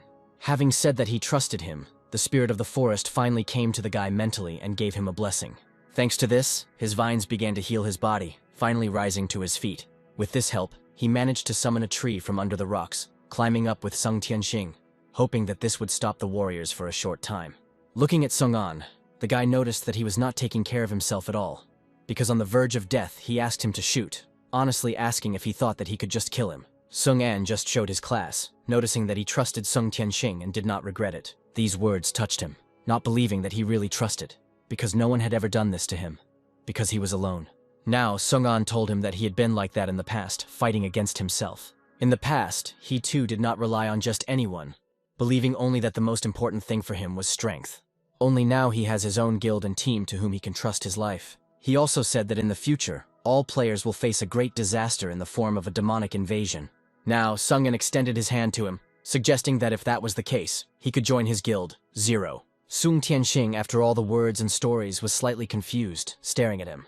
He only shook his head negatively and asked to talk about it later, since he was not yet mentally ready. Sung-an did not argue or insist, only adding on his own behalf that the path of a lone player is very difficult. Suddenly, the spirit began to slowly dissolve, as did her entire large army. Suddenly, she hugged herself as she disappeared, screaming that the king was her love, apologizing to him. The boys found out about her disappearance through a system that gave them a bunch of levels. For this, they were given the scepter of the spirit of resentment and its ability to become a spirit beyond damage after fatal damage, which greatly surprised Sung-an. Only players will not find such an ability very useful, refusing it. But the guy decided to keep the scepter for himself because it had a fairly high class. Suddenly, after they had studied what they had received, a cry for help came from the cave. Sung-an immediately thought of the people who came here when they were taken by the monsters into the portal. Sung Tianxing, on the contrary, was somehow frightened by this, not immediately remembering about the miners. The only thing they thought about together was saving those who called. In his mind, Sung-an dismissed the idea that it could be the miners, saying this to Sung Tianxing as well, realizing that it was someone else calling. Deciding not to think for long, he headed towards the call, quickly descending from the tree. Walking forward, they came across a huge door behind which someone's voice was calling for help. Slightly distrustful, they came closer, only becoming more convinced that it was her that someone had called for. Staring at her, Sung-an honestly said that he had a bad feeling about this. Moreover, black stripes appeared on the door, thinking that this was the boss's room. Having made up their minds, they smoothly opened the door, finding themselves in a huge hall. In front of them were torches, signs, and a throne on which sat the one who called for help. Rising from his seat, he extended his hand forward, asking if they had really come to save him and had seen his head, as the system had written that it was a headless king. Sung Tianxing immediately took out his bow, warning that after all, this was the boss in front of them now. Not even a second passed before Sung-an teleported to the location of the monster's head, striking with his blade. To his surprise, his damage did nothing to the king, failing to even penetrate his armor.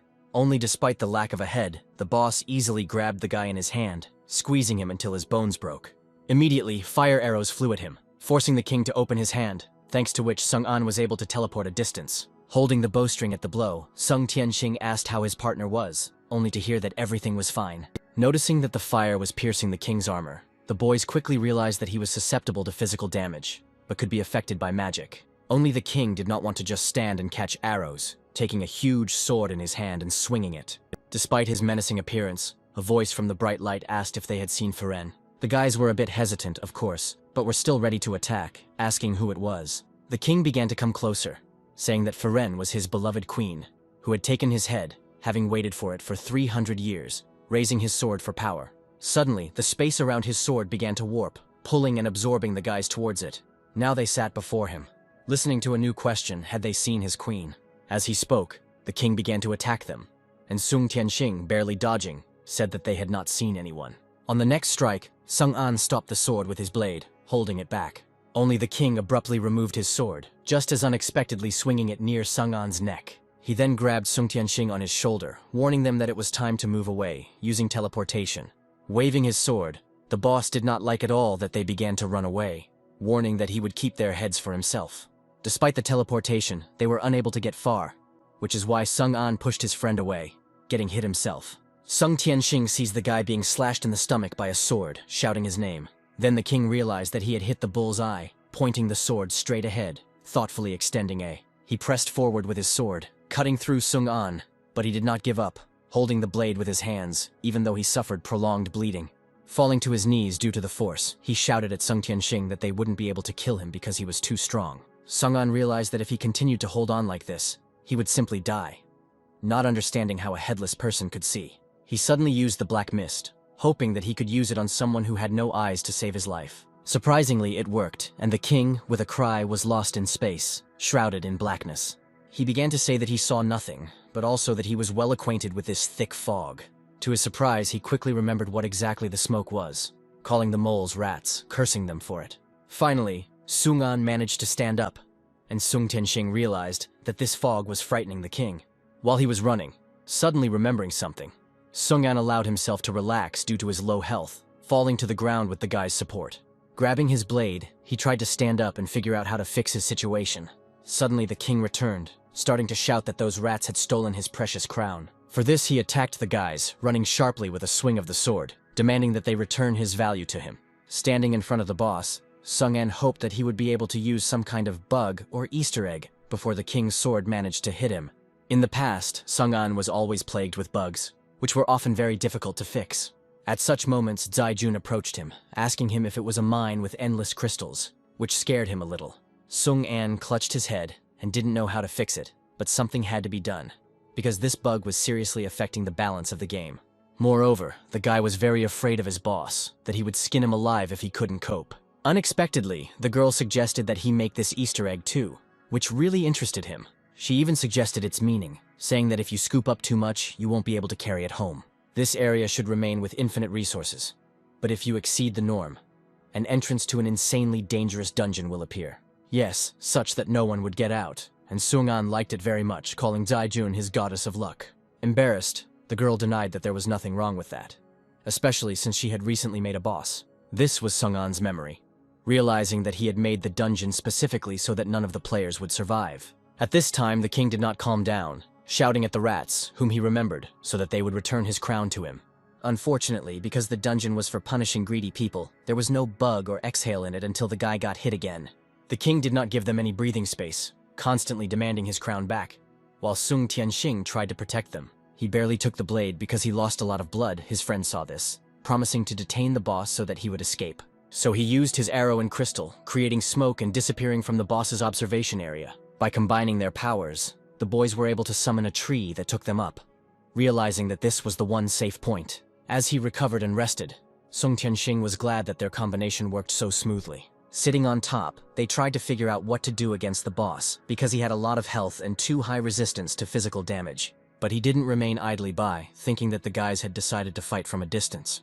Raising his sword, he said that for his sword, the waterfall would be no problem to reach them, waving the wave towards them. The boys had to run away quickly to survive, unable to think of anything better than jumping. Only the altitude was significant, which is why the wind hit my face, making it difficult to land. It was only by some chance, especially for Sung-an, that they managed to find themselves back on the floor, only now exhausted and barely alive. The king stood before them, saying that no one could hide from him because the waterfall cuts through space itself. So, pointing his sword towards them, he wished for them to die quickly. Sung-an tried to teleport, but realized that he couldn't move, and the oppressive aura emanating from the boss was pressing hard on him. Realizing that he had already used everything he could, someone suddenly started calling him, which is why he woke up when he opened his eyes. Not expecting this, the guy came to his senses in confusion, looking around. Around him was his old office, where he worked before the disaster, not believing his eyes. Immediately, a newspaper roll that his boss was holding hit him on the neck, scolding him for asking for his dismissal due to his laziness. His colleagues, as always, pointed at him and laughed out loud. Feeling gloomy that he had returned here, the guy had to apologize, explaining that he had simply fallen asleep late, although he clearly remembered that he had fought the boss king. Clutching his head, Sung-an did not believe that all his battles were a dream, especially not because his head was splitting and memories were surfacing in his mind. Someone was calling him from his head again, but more quietly, more familiarly. At that very moment he found himself in himself, where Sung Tianxing was begging him to wake up, as he fell under the king's sword. Sung-an realized that he should have died then, because he was split in half right before his friend's eyes. Standing in front of the boss, the guy still didn't understand where the place was, where everything that he remembered so well was in reality.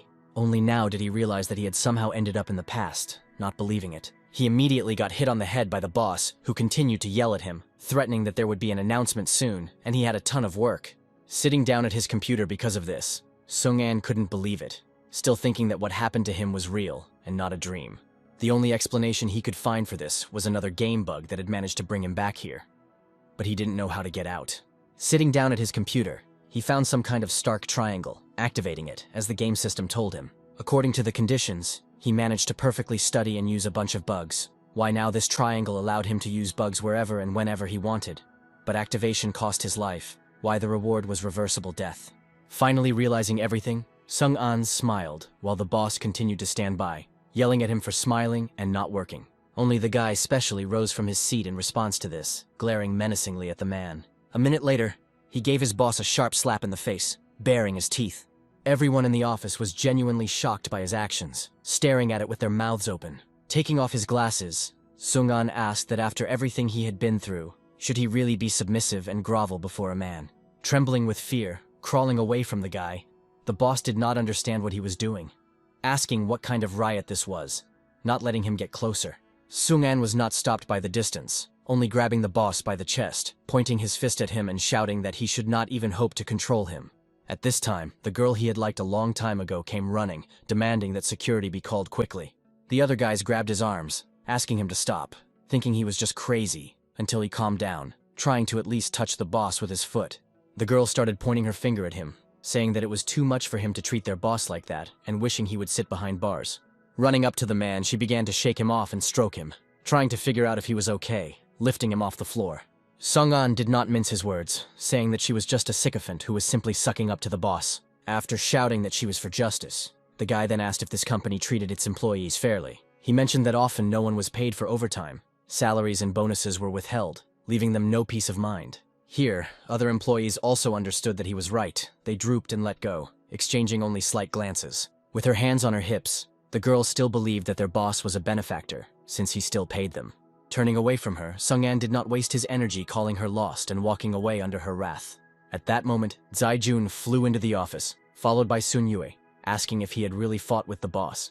Only the guy was just happier that his friends were here and they came to him. Taking his hand, the girl tried to understand what was wrong with him, whether everything was okay, and why he had attacked him like that. Only now did Sung-an understand that they were the ones who had always been next to him, mentally promising that he would protect these two of his by hugging them. Although they were slightly perplexed, the guy did not have time to explain everything, because the game with its glow reminded them that it was time to return. He personally said goodbye to them by name, waving with a wide smile and promising to meet again in the future. At that moment, he finally returned to his body in the game, greeted the king again, believing that today was the beginning of a new reality. At this time, on the flying island, a man received a space-time data error, straining the cat. Rafaela clutched her head, not liking the feeling that time had gone back a moment. The man began to look for it on his screen, agreeing with the feeling that someone had indeed activated the return in time. Rafaela immediately started screaming that it was that same damn cheater Sung-an, wanting to deal with him. Only the man didn't care a bit, only realizing that he had received a special artifact. Rafaela was not happy with this, because she wanted justice for everyone, and Sung-an violated everything, demanding punishment. The man sincerely did not see the need for this, because in 2 weeks, a whole uprising of demons awaited people. At this time, the Zero Guild with Zai-jun and Sun-yue went deep into the forest, hunting anacondas. Sun-yue immediately used his equipment, conveying that he would attack from above, while everyone else would seize the moment to strike from behind. Because of the guy's ability, the monster's hatred and rage were activated, attacking him. So the rest of the team stepped forward, seizing the moment to strike. Zai-jun was in complete control of the process, sometimes giving someone a hint, sometimes managing people. Having said that the magicians should work now, he happily summoned his water ball, directing it at the snake. The anaconda was of course a bit in a stupor, having fallen under water from which she could not get out. Because she couldn't move her head, all the other swordsmen started beating her, agreeing among themselves to get high levels before Sung-an arrived. They also agreed to collect more materials for Feng so that she could create more weapons, which slightly offended her. Zai-jun watched all this from the sidelines, openly proud of what a team they had in the Zero Guild. She remembered him as an office worker who was constantly struggling with bugs. But now he was the leader everyone wanted to be.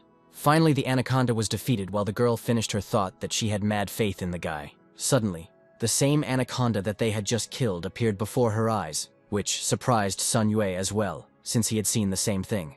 Thinking that it was some kind of bug, everyone immediately remembered Sung-an, deciding that it was his doing, while Zai-jun was worried about how he was doing. At this time, in the Pingxi steppe, Gucci Nana walked up to Li Jerui, wanting to convey something, clutching her head. The guy beat her to it, saying that if his feelings were correct, then Sung-an had activated the bug, reversing time. The girl was incredibly angry because they were struggling here with the investigation of the demon invasion, and he was wandering around God knows where, finding only trouble. Baimu suggested that she not be so negative as he sipped his drink, suggesting that she imagined that the guy, on the contrary, had found something good. Then Li Teruya remembered his people on the expedition, logging into the system to see where Shachi was. Only according to the data, he had not been online for a day. While Baimu was calculating, it was approximately that long for them to walk to the demon portal. According to his calculations, the team should have gone to the Longxi volcano in one area nearby. At this time, Sung Tianxing saw the boss cut his partner while he managed to dodge. He looked at it in horror, reaching out to help as he realized what had actually happened. Sung An's body fell while the king was ready to fight and said that the boy would be next. He conveyed that death awaited all who entered the royal palace, while Sung Tianxing felt as if time around him began to distort. At the last moment, he saw the boss heading towards him, swinging his sword, wanting to kill him. He remembered being on his own as a child, thinking it started with his father leaving, when his mother hugged him and reassured him that they could cope on their own. But it seemed to him that it could have all started on the day they launched the game, seeing his mother under the rubble, asking him to survive and fight. Despite this, he still decided that he had to become strong without relying on anyone, killing everyone. Then he decided that there would be no sympathy or pity in his soul, for which even the system gave him the title, deciding everything only by force. Everything changed the day he met Sung Anya, remembering his words about protecting those who are valuable to him. He was the first to show that there was another way, even inviting people dear to him into his guild, into his family. Sung Tianxing promised that if he survived and could choose another path, he said out loud that he would join Sung An's guild. At that moment he appeared, safe and sound, asking if he had told the truth, noting that he had remembered it. The guy was shocked beyond measure, because the man who had just been dead was standing before him alive. The king was also a little shocked, saying that it was impossible, trying to cut through his defense with a sword. His rage was reflected in his strength, all the while screaming that he had killed him, that he could not survive. Sung An noticed that although he had killed, it was his past version, and now he was completely different. Having knocked away his sword, so hard that he threw his hand back, he shouted that he had managed to be reborn. So, jumping on the boss, he said that he needed a rematch, and the most honest one at that. He instantly used his black fog from above, blinding the boss so that he lost sight of him. Landing on the ground, crouching, he shouted at Sung Tianxing to attack him with his best blows, since only magic was still affecting him. Although the guy was a little confused by the fact that he was resurrected, he did not find out the reason. Pulling himself together, he knew there was hope, calling upon his bow and knocking an arrow. His arrow certainly worked, causing the king's body to glow from the powerful impact. Sung Tianxing happily noted that they had succeeded, and if they continued like this, they would be able to win. So Sung An began to shower the boss with his blade strikes to distract and stop his sword. Although it wasn't useful in terms of damage, the boss was distracted by it, which is why the guy noticed that he was no longer the scary king he used to be. He also remembered the gun that Feng had created, and it turned energy into power that could pierce anyone. Only the king used his spatial rift ability to create a black hole. Sung Tianxing was already genuinely fed up with this ability. Noticing that the boss was dodging like that, the king himself answered that in addition to attack, he also uses it for defense, cutting through space and appearing in any part of the palace. Saying that they would never be able to hit him that way, Sung An landed on the ground, asking if he really thought so. At that moment, his bullet changed direction, flying straight at the king again. It turns out he tagged the boss with his Demon Slayer ability, and all of his projectiles will follow the enemy. Therefore, the bullet flew right on target, although it did a lot of damage. But this was not even a third of why Sung An began to come up with a new method. The boss rose from the smoke, aware of his danger, but still confused, since this was the first time he had been dealt such great damage. At that moment, Sung Tianxing aimed an arrow with a vine at him, entangling the king. While the boss was immobilized, Sung An returned to his partner next to him, wanting to discuss the plan. The first Sung Tianxing wanted to ask how he was resurrected, since he clearly saw his death, to which the guy suggested discussing it later, first killing their enemy. Here the archer honestly asked if they should run away now so they could figure out and deal with it later. Only Sung An immediately said no, because it would not be so easy for them to leave, and only death would decide everything. While drawing a new arrow, Sung Tianxing said that he believed him, and promised that he would definitely apply to join his guild. Sung An seemed to be encouraged by this, saying that he would be incredibly happy to see him, confident that they would get out. Wanting to threaten them with his fist, the boss said that he had enough and he would simply tear them to shreds, calling them rats. So he grabbed his sword again, and with a sharp swing, created a new spatial rift. Starting to be attracted, Sung An himself ran towards him, saying that the same technique would not work on him twice. He took up his blade, preparing to strike, confident that his abilities would be enough to repel the attack. So he collided with the boss's sword with a loud bang, enveloping everything in smoke. Suddenly, while the king was holding the sword, he began to be enveloped in black shadows, as if calling someone. And so it happened, and souls flew at Sung An wanting to kill, until the guy realized that the boss had several techniques. Before he could even move away, the souls instantly passed through the guy's body, as if driving the soul out of him. Sung An realized that his body had stopped obeying him, and his head was filled with hallucinations, as if his soul was really leaving. Sung Tianxing noticed this and shouted at him to watch out, but realized that he couldn't hear him. So, seizing the moment, he sharply pushed them aside, and so that the king's sword would not injure them. Sung-an began to come to his senses, finally landing on the floor, preparing for battle, realizing that they were lucky. Then the guy asked him what it was, saying that his soul seemed to be under the control of the boss. So the guys realized that they couldn't fight the king head-on, they needed a remote method. Looking at them, the boss said that only his queen Firen could defeat him, because he held on out of love, and she renounced him. Swinging his sword, the boss shouted that he swore to take revenge on this entire world for this. It turned out to be a spatial rift again, pulling the guys towards it. So Sung-an grabbed his partner by the shoulder, teleporting to a safe distance. Having opened his inventory, the guy began to think about how to create a magic spear again to hit with magic. He found the scepter of the spirit of resentment that they had received back, deciding to use it to summon guardians for protection. This is what the boy did, using the call of loyalty, creating guardians that were with the spirit. A couple of them were already ready for battle, heading towards the king. Looking at these monsters, the king was horrified, noticing both the scepter of the spirit of resentment and the guards, remembering his Firen. He remembered that he had given exactly the same one to his beloved while he was alive. While his head was lost in memories, the guards began to shoot at the boss's body, piercing him. The guards moved towards him while he was remembering, noticing that it was very ironic. He remembered that she had brought the army of the kingdom of Hadamon to his palace to take away his crown, title, and house. Then they took his head too, remembering how she had struck him down with her sword. All ablaze with blue fire, he laughed and shouted that Firen's actions were unforgivable. Screaming that he hated her, hated people, his body began to change, while his physical defense decreased, and the guys saw a new boss in front of them. His stats improved, screaming that everyone was a traitor while his head was replaced by a skull with a black crown. Sung Tianxing was frightened and noticed that things were bad for them, as the boss had gone berserk. With a sharp swing of the sword, cutting down the immortal warriors, shouting that all traitors will know his punishment of death. Sung-an remembered that the king had passed through protection, attacking the enraged boss from behind. So he successfully struck the king in the back, happily dealing a lot of physical damage. He noticed that now was the perfect time to finish off the boss. Only he turned around sharply, calling upon his souls and waving his sword. He tried to kill Sung-an. The guy managed to teleport, giving the boss a black fog from behind and tried to hit him with the blade again. Before he could do anything, Sung Tianxing instantly wrapped the king in vines, immobilizing him.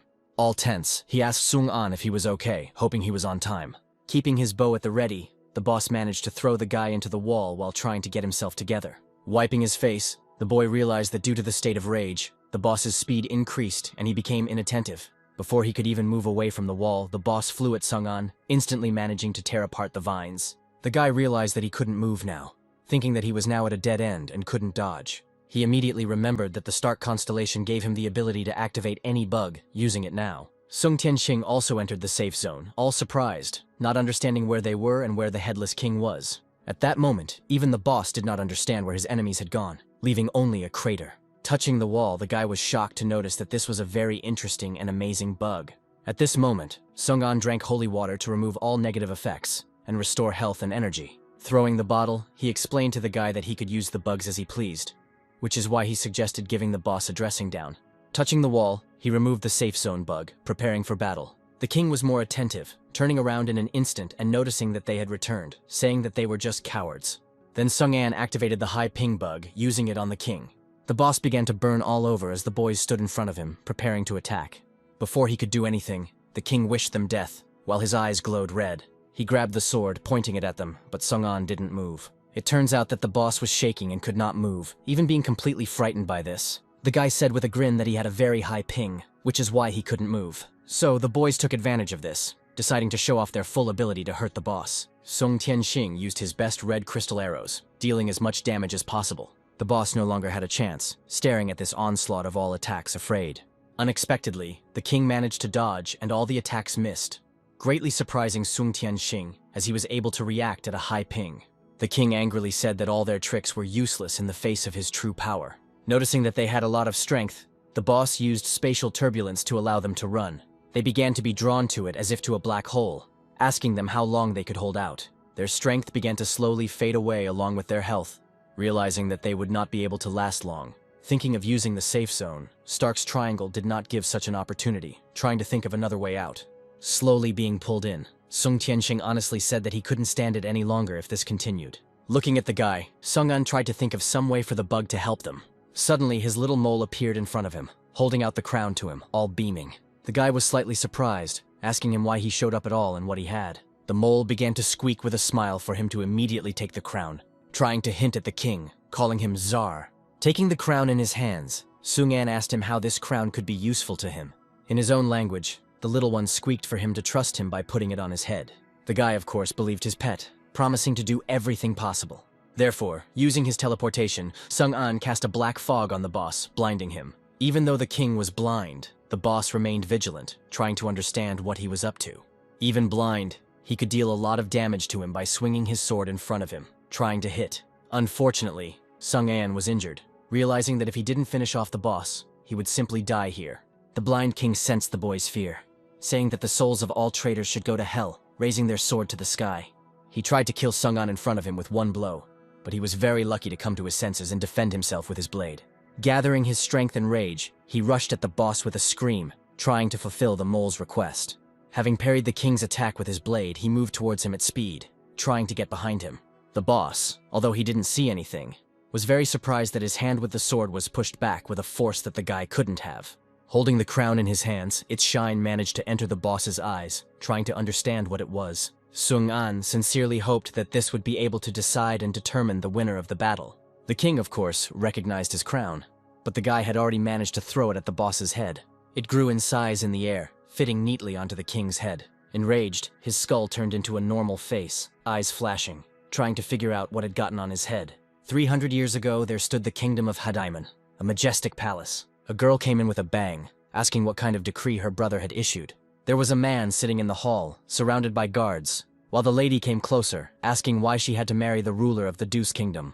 Having said that it was true, the girl did not understand even more, asking why, since their kingdoms were at odds. A man standing next to her brother told Princess Firen that the king had no other choice. To the man's displeasure, he added that King Deuce had completely destroyed 30,000 of our best warriors. Noticing his face, Firen simply stood there, saying that now she understood him. She burst into tears and screamed that he was simply giving her away as a war trophy to their enemy. For this, he threw a glass of wine in her direction, frightening her greatly and almost spilling it all over her. He put his fist to her, shouting that she was simply impudent to dare to talk to the king like that. Only the girl was not one of the timid ones, putting her fist up and shouting that she was telling the truth, because he simply could not win, and decided to return the power with her, his own sister. The king just glared at her with displeasure, saying that she simply didn't understand anything, especially since he had already decided everything. Having promised that his kingdom would fall to Deuce, she still had to meet on the mountain and leave with the king. She was clearly displeased, asking if this was really the legendary son of the demigod, the valiant and unrivaled King Deuce. The man looked young and said with a grin that she was Princess Firen, King Hadaimon's younger sister. Extending his hand to her, he conveyed to the king that he accepted this gift, wishing to lead her on. Before she could even extend her hand, the man pulled her towards him, saying that she would now be his queen, smiling, making her blush. Firen mentally understood that she had previously considered him a bloodthirsty and cruel man, looking away. Only, he turned out to be a very generous and wise king who carefully led her into his kingdom. Before they even had time to arrive, the people also greeted them with joy, noticing that everyone respected him, while she herself did not feel captivity. He was very attentive, introducing the girl to the blossoming azalea, noticing that they captivated him with their beauty, just as she did. Through their marriage, the two kingdoms reconciled and signed a treaty of friendship. Only Firen knew that her brother was a hypocritical and cruel man, which is why his plan was clearly more cunning and incomplete. Having made peace with one kingdom, he began to expand his territories, destroying nearby states as he went to their capital. One day, Firen asked her king, her love, not to give in to her brother, and not to fight him again. Grimacing with hatred, the king said that he would not give up, since it was he who had broken their agreement, promising revenge. Starting to cry, Firen realized that Hadaimon's kingdom was better than before, and they couldn't handle it. He held her gently against him, promising to take care of both her and the city. As she pressed herself against him, she mentally understood that her brother clearly did not wish well for either her or him. Because of this, she secretly fled to Hadaimon, telling her brother that she had returned for one treaty. Only the man looked more threatening and angry, looking down at her and asking what she wanted. Falling to her knees, she begged for his mercy, since she had married the king because of his order, but the king laughed. He only thanked her because she had bewitched him, and he became stronger, asking if she was in a position to demand anything from him. Although King Deuce's defeat was obvious, her brother was frightened by the capital's guards while the girl cried, saying that if she used her status as queen to lead his troops into the capital, the war would end, and her husband's life would mean nothing. For this, he offered to think about her proposal, but obviously with a sly smile. Trembling with thoughts, Firen understood that her king would not give up, why this could be the only chance to save him. So she agreed, leading the people into the palace itself, throwing off her hood in front of her husband, asking him to surrender. He was shocked to see his queen with the traitors and warriors of Hadaiman, asking what she was saying. Finally realizing that she was for her brother, the man could not believe that she had been deceiving him all along, only to betray him later. Out of his anger and hatred, he pointed his sword at her, wanting to cut off her head for betrayal. She began to cry, looking at her husband, but he instantly stopped his sword, trembling slightly. His eyes filled with tears, saying that he couldn't do this while being lost in his feelings. Awkwardly reaching her hand towards him, she called him king as her eyes filled with tears. Before she could do anything, her husband's sword turned and headed towards him. A moment later, his bloody crown fell from his head as a small mole ran past. Firen stood in shock in front of her husband's body, not believing that he had been killed, especially the one with whom she was a family. Her brother was already behind her, and she still couldn't believe what he had done to him and why he had done it that way. Hearing footsteps, she turned to King Hadamon, asking why he did this, since they had agreed to spare their lives. Standing before her, her brother said that he had changed his mind because the capital had been defeated and the war was over. And now she was his sister again. She sat and began to talk to her husband's body, apologizing to her love because it was so selfish that she had harmed him because of her ignorance, and with him her meaning of life had gone. However, she decided to become an evil spirit to protect the entire capital of King Du's, promising to pursue her brother to destroy him. She mentally conveyed that she did not want to hand it over, until the man remembered how the girl ran to him, stopping him. His head snapped back into place, his hair turning blue fire, realizing that something had broken into his mind. Firen sat and cried, apologizing to her beloved for the harm she had caused him because she did not want to betray him. The man couldn't accept all the thoughts until Sungant noticed that the king's head had changed again. Realizing that the mole had saved them, the boy immediately thanked him, because the crown had really done something. At this time, Sung Tianxing ran up to him, noticing that the space had returned to normal. Suddenly the king began to cry, saying that now he knew everything, realizing that Firen had done everything for him. His tears fell to the floor, realizing that everything he had thought about here was not true, and his queen wanted to save him. Sung An began to rest a little, using the king's warmth to his advantage, thinking about how to destroy the boss without holy water. Noticing that he was expected, the king thanked the adventurer for his crown, and for having learned the truth. Not understanding what the boss was talking about, the king asked him for one last favor.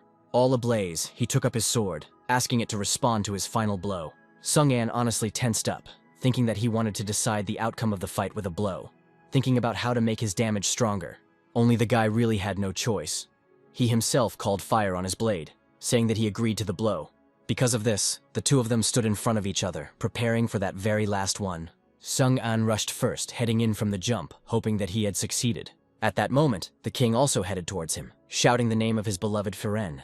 Realizing that he had no chance, Sung An promised to do his best and strain himself. At this moment, his red power flashed as their sword strikes collided. Only there was no blue light near the king. On the contrary, he was smiling while Sung An was behind. A moment later, his body was cut through by the guy's blade, unexpectedly strong and accurate. He himself realized that he simply would not have survived. And the king fell to his knees, realizing that he clearly did not want to kill him. All in blue smoke, the boss said that Sung An's blade was his grace. He reached out his hand to his beloved, asking for an apology to her, because all the time he clearly hated her in vain, asking if she would become his company. At that moment, he opened his eyes and saw her holding hands. They were together after so long, finally making peace. Now the body and spirit of King Deuce find peace of mind, realizing that now even death will not separate them.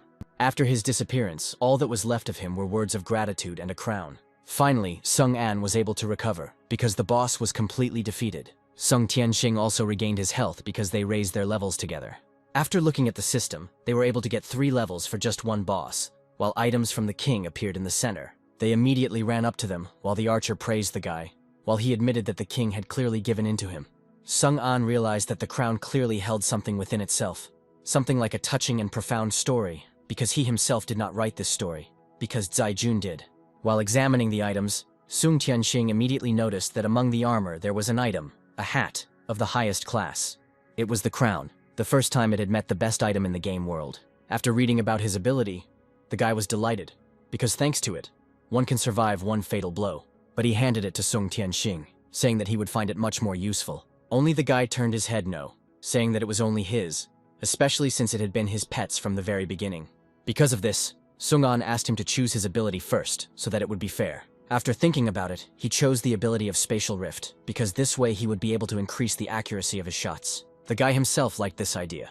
Taking a hit with souls, because these abilities were of the highest class. This ability was his fourth, giving him the ability to mark enemies to accumulate souls and hit them. After studying it more closely, Sung-an briefly thought that this skill could help him influence people's minds, and controlling abilities were very rare. Suddenly, an image of a sphinx appeared in the guy's head, saying that he had unlocked the personality card, which made the game more interesting. The guy didn't understand where he was hearing this voice from and whose it was, asking the voice. The voice only continued to tell the young man to try hard so that one day he could find it and understand the true essence of this game.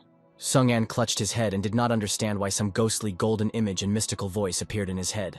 While he was suffering from a headache, Sung Tianxing immediately ran up to him to find out what had happened. He tried to talk to him, asking what was wrong and why it hurt. The guy waved it off, smoothing his head and saying that everything was fine and it was just fatigue from the long fight. He himself realized in his mind that there was a hidden plot in the game, while Sung Tianxing was very glad that they had finally finished. He extended his hand and invited him to return to his Guild Zero, calling him not just by name, but as master.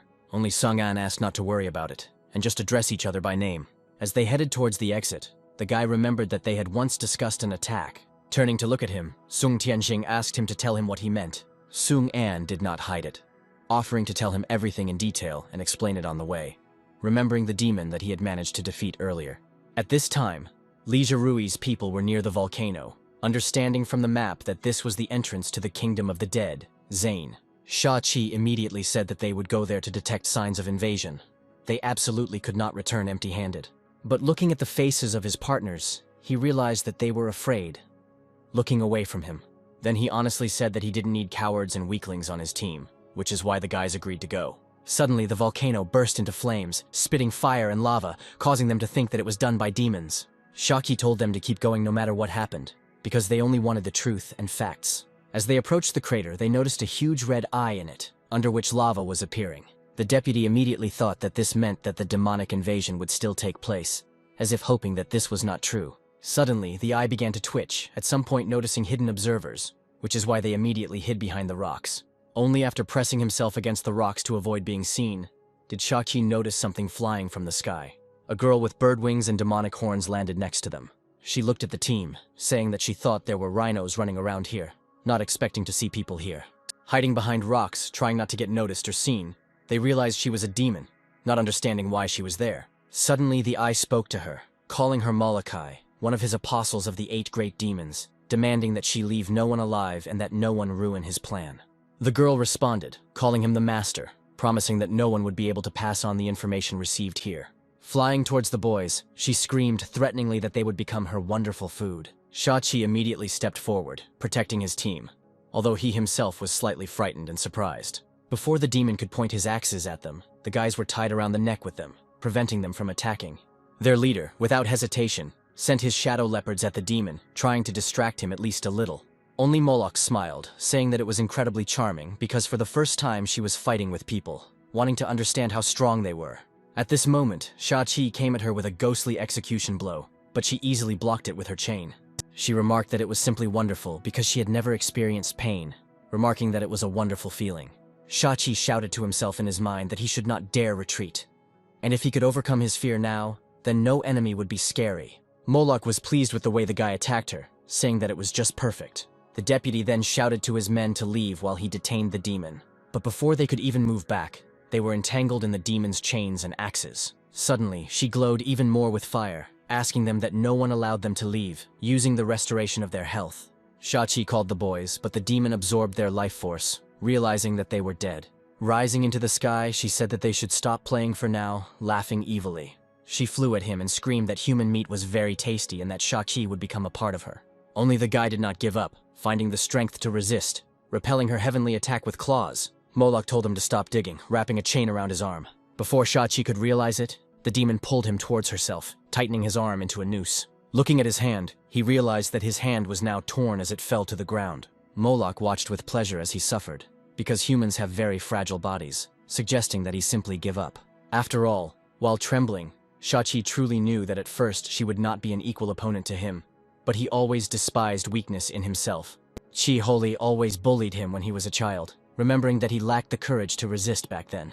When the game started and he got a rare enough class, he could have taken revenge and fought back, but he still didn't risk confronting his brother. He was too used to enduring, never getting the courage to say no to anyone, not wanting to run away, which is why he got back on his feet. The demon was very amused by this, saying that he would definitely make dinner out of it to enjoy it to the fullest. Without listening to her, Shachi activated his Shadow Dancer ability, summoning shadow crows. Moloch began to chop up the pile of crows from all sides with her chains and axes. Only Shachi used his ability, attacking the girl from behind, while she called it kindergarten. When she hit his face with the chain, for some reason she heard a ringing sound instead of the guy's body being torn apart. It turns out that he had a small sword in his teeth, and his eyes were sparkling as he continued to fly towards the demon. He slit her throat, using a phantom execution to inflict as much damage as possible. Unfortunately, Shachi only fell to the ground after such a blow, hoping that he had managed to kill Moloch, conveying that the leader would have to cope, and his task was completed. One of his crows managed to survive, passing on the message so that the bird could pass it on to Li Jirui, bringing everyone here. Only the demon survived, cutting the bird, noticing that the human limit is very small, recovering. She promised that the information would remain here, and that people were too useless, and they would definitely die from the army of demons that were gathering near the nest. At this time, Sung Tianxing and Sung An were discussing the demon invasion, not believing that there was little time left there. But the guy also agreed with the idea of unification, proposing to create these strong people. Landing near the gates of the Zero Guild, Sung An said that this was the purpose of his guild, offering to go to the place. Lin Nan immediately recognized their leader from the outside and shouted it out to everyone. Therefore, the people watching the gates immediately obeyed why they needed to open them. So soon they found themselves on the guild's territory, looking around to see what had happened there. Sung An was especially surprised, because he remembered what the area was like before. He honestly didn't expect that people here would build such structures, dividing the entire guild into camps for services and items. As he passed by, the boy couldn't believe that they would do so much in just a few days, while Sung Tianxing walked behind, honestly afraid of people. Everyone immediately ran out to meet them, joyfully greeting the leader, because everyone had missed him to death.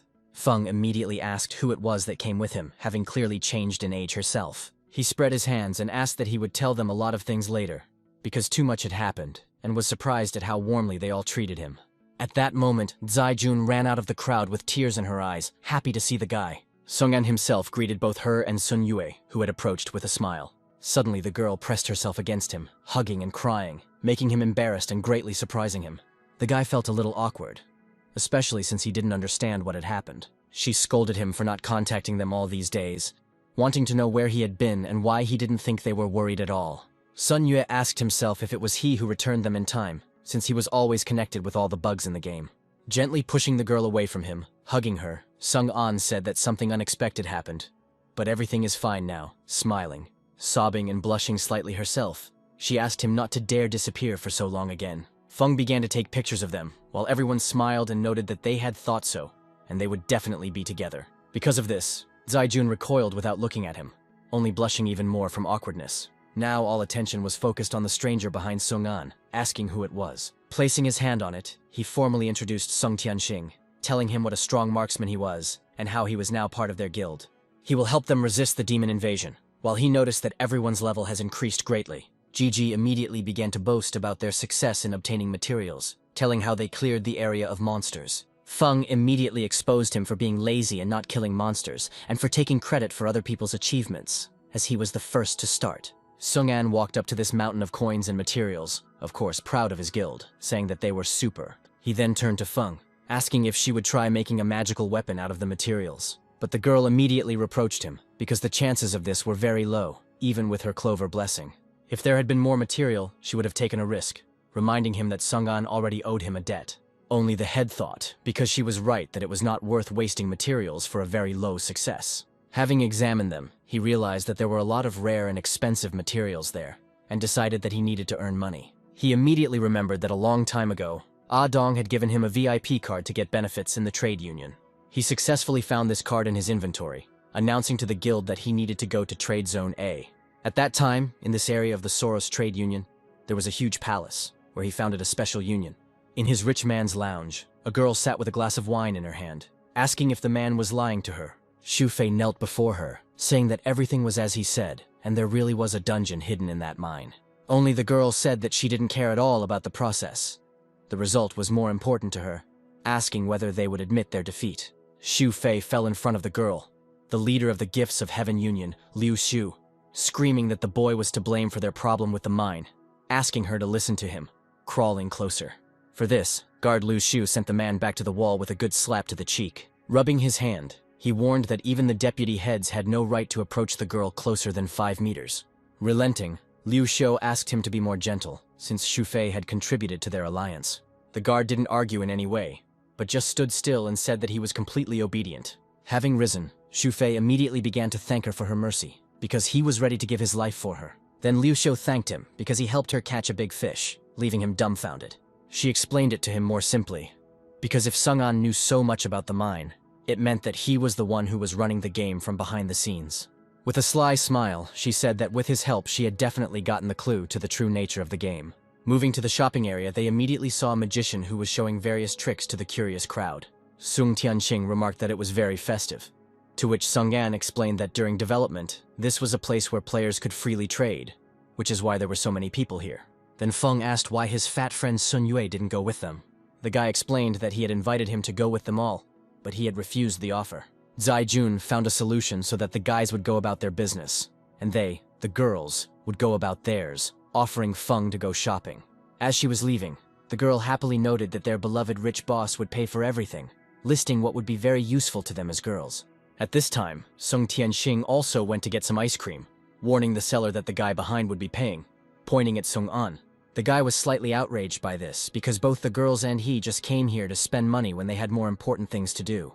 Sung Tianxing said that it would be better for them to combine it, since it was like a vacation, which Sung An did not argue with, suggesting that they go somewhere then, since they were guys.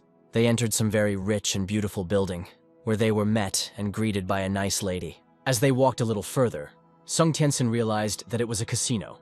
Asking if he was a gambler, Sung An honestly said that he had only seen casinos in movies and TV series, but he had never been there or played there. Wanting to enter the VIP zone, they were suddenly stopped by 2 security guards who said that they needed a special pass. At this time, Sung An immediately took out his gold card, asking if it was enough to pass. They were shocked that the guy had a black gold card from the trade union, which was only given for deposits over 100 million, and obediently dispersed and let them through. While Sung Tianxing was hesitating, the guy urged him on, saying that they were here for this very reason anyway. As soon as they got up, they saw a bunch of games in the hall, noticing that all the people were wearing masks.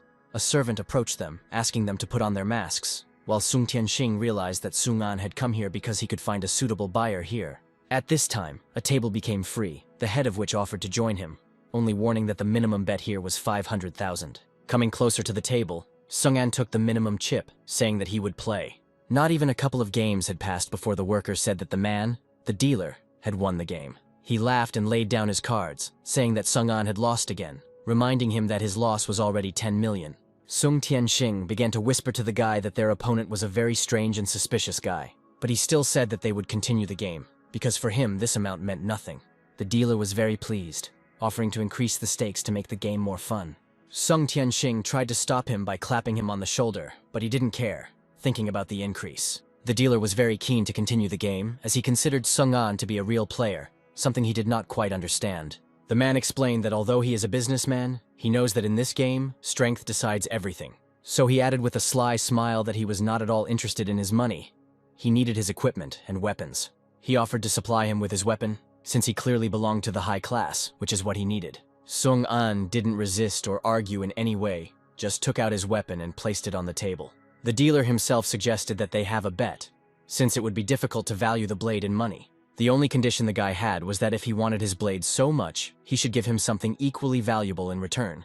The man didn't argue, he just reached into his jacket, saying that he also had a special item that could upgrade weapons. From his pocket, he took out a star spirit stone, which is used to upgrade a weapon to its highest class, adding value to it by the fact that he was the only one with it. Staring at the stone, Sung An seemed to become agitated, realizing why he wanted his weapon so much. Sung Tianxing himself was shocked to see such a rare item on a person sitting in a casino. Of course, the guy agreed to this, banging on the table and shouting that they would play a game for it. Suddenly, the doors opened and a lady appeared with her guards, clapping and apologizing. Noticing that Mr. Wu already had an opponent, he didn't even turn around to look at her, displeased, asking why the head of Liu Xiu had come here. Upon hearing this name, Sung Tianxing immediately recognized that it belonged to the leader of the gifts of heaven, not expecting such a meeting. Xu Fei recognized them even with their masks on, twitching, which of course Liu Shu saw out of the corner of her eye, asking what was going on. The man said openly that the two who had destroyed their endless mine were sitting at the table. Sung Tianxing threatened to hit him with his fists, saying that he didn't dare mention it like that, since it was his fault that people died. Sung An immediately got up from the table because he was burning with rage, realizing that the world was small and that today they would have to settle scores with her. At that moment, two guards jumped out in front of Liu Shu, warning the guys that they dare not get close to the leader. To their surprise, Liu Shu told them to calm down and disperse, as there was nothing to worry about. Walking between them herself, she explained that Xu Fei had told her about two heroes who had successfully escaped from the most difficult dungeon.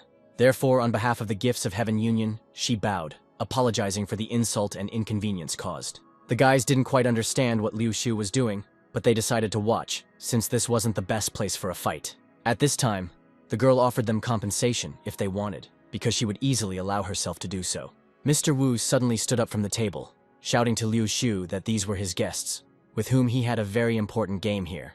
After looking around the table, she asked what kind of important game it was that he would put his Star Spirit gem on it. Only becoming more angry with her, the man replied that it was none of her business, now rudely demanding that she and her people leave. Liu Shu took out an hourglass from her inventory, repeating the man's words exactly, because she also decided to play. After a while, girls ran into the casino, and as soon as they entered, they immediately started calling Sung An. Zai Jun, finding him with her eyes, immediately asked what happened and why he called them so urgently. Feng was a little indignant because they came immediately after receiving the news from him, without even having time to wash off their makeup. The girls were met with not entirely kind and pleasant glances, which caused a moment of silence. Sung An didn't pay attention to the girls' appearance, but stood up with a smile and said that he was very glad to see them. Mr. Wu was not happy with this, clenching his fist and slamming the table, indignantly demanding the game, saying that he was already tired of these uninvited guests. Because of his words, Feng quickly realized what kind of games the boys were playing here. Coming closer to the girls, Sung An explained to the man that they were his goddesses of fortune, without of course refusing to play the game. Liu Xiu was a little surprised but laughed modestly and said that the room was getting more and more interesting. There were bets from each player on the table, so Mr. Wu suggested that they start, glad that everything was fine with everyone. He suggested, in order not to waste time, to simplify the rules as much as possible by having them play one game. It was necessary to knock out the highest number on the dice. Why did Liu Xiu not refuse, only noticing that the man was very self-confident? At this point, Sung An made one request, sitting Feng down in his seat, explaining that she would be playing for him. The girl was perplexed, but realizing that he had made her gamble, she began to brush it off. Zai Jun was a little confused about what was going on, and Sung Tianxing asked if the guy was sure that he should let someone else play for him if he had put his weapon on the line. Turning back to them, Sung An confidently replied that at such moments one must trust the strength of one's comrades the most. Gently stroking her head, he seemed to hint to her about the clover, saying himself that he would not be angry for losing. Such words and actions touched her deeply, honestly asking if he really trusted her so much. Despite this, he slightly forced her to drink the lucky toad oil, which could bring or take away luck, by pouring more of it into her. After this, Sung An turned to his opponents in the game and said that they were ready to start the game. At this point, the servants mixed the dice in the glasses, inviting everyone to check each other's dice to make sure everything was in order. Mr. Wu raised his glass and mentally rejoiced, knowing that his victory was literally a foregone conclusion. Xu Fei leaned towards Liu Shu, starting to whisper something about Wu Liang, the man at the table, wanting to express his suspicions. Only she interrupted him, telling the judge that an examination was not necessary because she trusted everyone. Sung An also stared at them and said that they also had no questions, while Feng honestly felt that there was a catch somewhere. She realized that this feeling was from the man when he suggested that they begin. As soon as the game began, the girls calmly began to shake their glasses, knocking the dice inside. Wu Liang looked at them with a sly smile, thinking about his ability as a businessman, which was created specifically for gambling. He shook his bones vigorously, realizing that victory in this game would ensure him freedom from a life of crime for 3 months. Slamming his glass down on the table, he activated his borrow ability, immediately knowing that he had a winning combination of 3 sixes. Liu Shu also put her glass on the table and said that she was ready. Only Feng remained to shake the glass anxiously, mentally understanding that the oil had not worked, and the feeling of a catch and loss did not leave her. At this moment, Sung An's hand landed on her shoulder, drawing her attention, and he told her not to panic and to think about her ability. The girl seemed to understand what kind of ability he was referring to, hitting her palm with her fist. Wu Liang wanted to raise his glass, offering to open one for everyone and decide the outcome of the game. Only Feng instantly jumped on him, asking him to wait a minute, grabbing onto his glass. She held him, demanding that the man swear to her that he had not cheated. Greatly surprising him, he threatened her with his fist, warning her that such jokes would not work on him, also asking if she really did not know how to admit defeat. She folded her hands and instantly became polite, apologizing and saying that she was just joking so that the man wouldn't get angry. At this moment, Liu Shu opened her glass, offering to hand everything over to the goddess of fortune, because whoever loses pays. Sung-an immediately looked at her dice count, noticing that it was the lowest number, 3, while Zai-jun suspected something. Only Liu Shu giggled and said that today luck had turned against her, and she had lost. Xu Fei wanted to say something, but the girl's sharp gaze instantly shut him up. Opening his glass, Mr. Wu noticed without even looking that luck had turned his way. Lowering his eyes to look at his maximum result, he wanted to immediately boast about his victory. Only when he saw that there were only 2 dice under his glass did he furiously scream that this couldn't be. Seeing Mr. Wu's face, Feng began to laugh, saying that there was no way he could win if he was missing 1 bone. She was the last to open her glass, where she got her best score, shouting that she had won. Only Wu Liang started pointing his finger at her, shouting that she had set it all up and pulled a trick on his bone. Twirling her finger, imitating it before, she asked how it was possible to accuse like that without evidence, because she didn't know how to admit defeat. The man screamed that his victory must be clear and certain, demanding that everyone present be searched. It turns out that Feng handed the bone to Sung-an, and while he was standing in the crowd, he quietly destroyed it, losing all the evidence. Liu Shu looked at him with disdain, saying that they had already agreed on everything, and he was too petty to be angry now. Only Wu Liang pointed his finger at her, saying that she was simply in cahoots with them all, as if considering her a traitor. Rising from her seat, the girl left the watch, saying that in the game you need to be able to admit defeat, threatening that if he did not understand this, the casino would blacklist him. Although the man did not want to, he admitted defeat, leaving his magic stone, promising before leaving that he would take revenge on them all. Liu Shu immediately approached the guy with congratulations, calling his catch a huge win. While collecting his items, Sung-an decided to ask why she had deliberately given in. The girl called him by name with a sly smile, saying that she knew he was a developer responsible for fixing bugs, but he used them for himself, receiving 2 classes. The guy was very surprised at how she knew this, asking directly, while Zai-jun did not mentally trust this Liu Shu. The chapter only continued that the guy used the bugs to benefit himself, which is why the desired equipment and riches came to him easily. Staring at him, she said that he was the one she had been looking for so long, just like Mr. Wu, calling him a real player. But their conversation didn't continue at this point, and the guy calmly collected his winnings into his inventory. Liu Shu once again congratulated him on his biggest win today, which angered Xu Fei. Sung-an's team didn't react to them at all, turning around and leaving calmly, only waving goodbye, surprising the man even more that the leader was simply letting them leave. Taking a glass of wine, Liu Shu said directly that she knew that he, as a short-sighted person, would not understand her action, but one day, he would see that this investment of hers would bring a lot of benefits. Xu Fei only continued that she gave him a valuable item worth $1 billion, reminding him that it wasn't just an hourglass. Only the girl explained to him that in the right hands a valuable item would become even more valuable, knowing that the guy would use it correctly. At this time, Zai-jun stopped Sung-an, reminding him that the leader knew a lot about his past, thinking that she was planning something, just as Sung Tianxing was tense about this, thinking that it was revenge. With a smile, the guy answered them that he himself understood that she did not have good intentions, but since she herself did not argue with them, then they would not start a conflict. They themselves went to the trading point to sell their items and materials, having roughly calculated the earnings from the merchant. Even though Sung-an had received 120 million, he still felt like he didn't have enough, regretting that his greed ability only worked on NPCs. Then, calling the merchant away, he whispered to him that he had a couple more great deals at a big discount. Having shown him items of one of the best classes, the merchant was crazy about it, of course wanting to profit. Waving his hand, Sung-an of course agreed to sell, because now he didn't need these items, and coins are used for everything here. The merchant was incredibly happy, throwing money around and of course buying everything the guy could offer. His group looked at this with a sly grin, because they knew that Sung-an was just cheating this rich simpleton out of money. As a result of the last sale, the guy received as much as 560 million coins. Seeing how happy the seller was with his purchase, the guy realized that he could have gotten more money, but it would have taken more time, deciding that he had already made good money.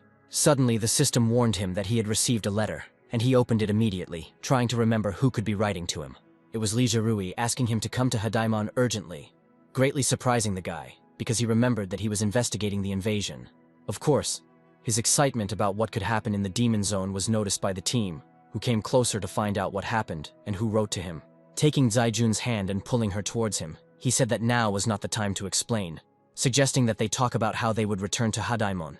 Not even a second had passed before he grabbed Sung Tianxing by the shoulder and activated a long-range teleport that Feng barely managed to grab. At this time, Li Jirui's team was in the abandoned palace of Hadaimon. Nana looked around the building while the boy was busy, noticing that the frescoes on the walls seemed to tell a story of the past, of a princess who fell in love with the ruler of an enemy state. Bai Mu, sipping his drink, asked honestly if she cared about these frescoes, more importantly asking how Jirui was doing. The girl remembered that they had sent a group a week ago to investigate the truth about the demon invasion, but today was the third day that they had not contacted. Then their leader decided that either something bad had happened to them, or they had died when they went here to perform the ritual of upgrading the holy sword. She remembered that Li Jiruya had already sent information about the demon invasion to all the strong players, and they would all come here. At that moment, Sung An landed near the palace while the others were recovering from the wind. Nana, although not very happy that Sung An arrived first, conveyed that the leader was busy now and they should wait. Bai Mu immediately ran up to the team, greeting Zaijun especially joyfully, shouting that he missed her very much.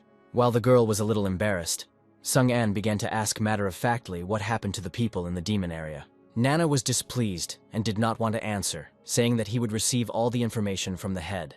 Li Jijuya immediately stood next to her, but answered Sung An that the guy was right in thinking that something had happened in the area. Only when the guy's gaze fell on the sword in Li Jirui's hands did he realize that he had leveled up a lot. The divine sword has indeed become different in appearance and stronger, and its rarity has increased. The leader continued that something had happened to their deputy, Sha Qi, suggesting that he and his team had died. Sung An didn't even believe this thought at first, staring at Li Jirui in fear. Looking down, he couldn't say anything about it, only reminding that he, as one of those who fought the demon, should understand what this meant. He closed his eyes and bowed his head, as if with respect to the deceased, and said directly that they had definitely met a demon and were killed.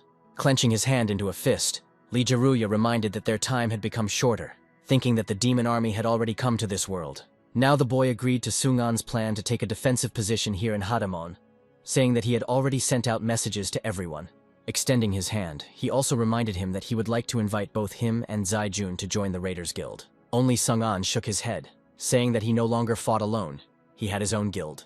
0. Hearing this information, Li Jiruya was slightly surprised that the guy was able to do this. Nana was also surprised, asking him outright how he had founded a new guild so quickly. Zaijun herself confirmed that this was true, and they already had almost 50 people, although not very famous, but very friendly, which upset Bai Mu, because he wanted her to join his guild.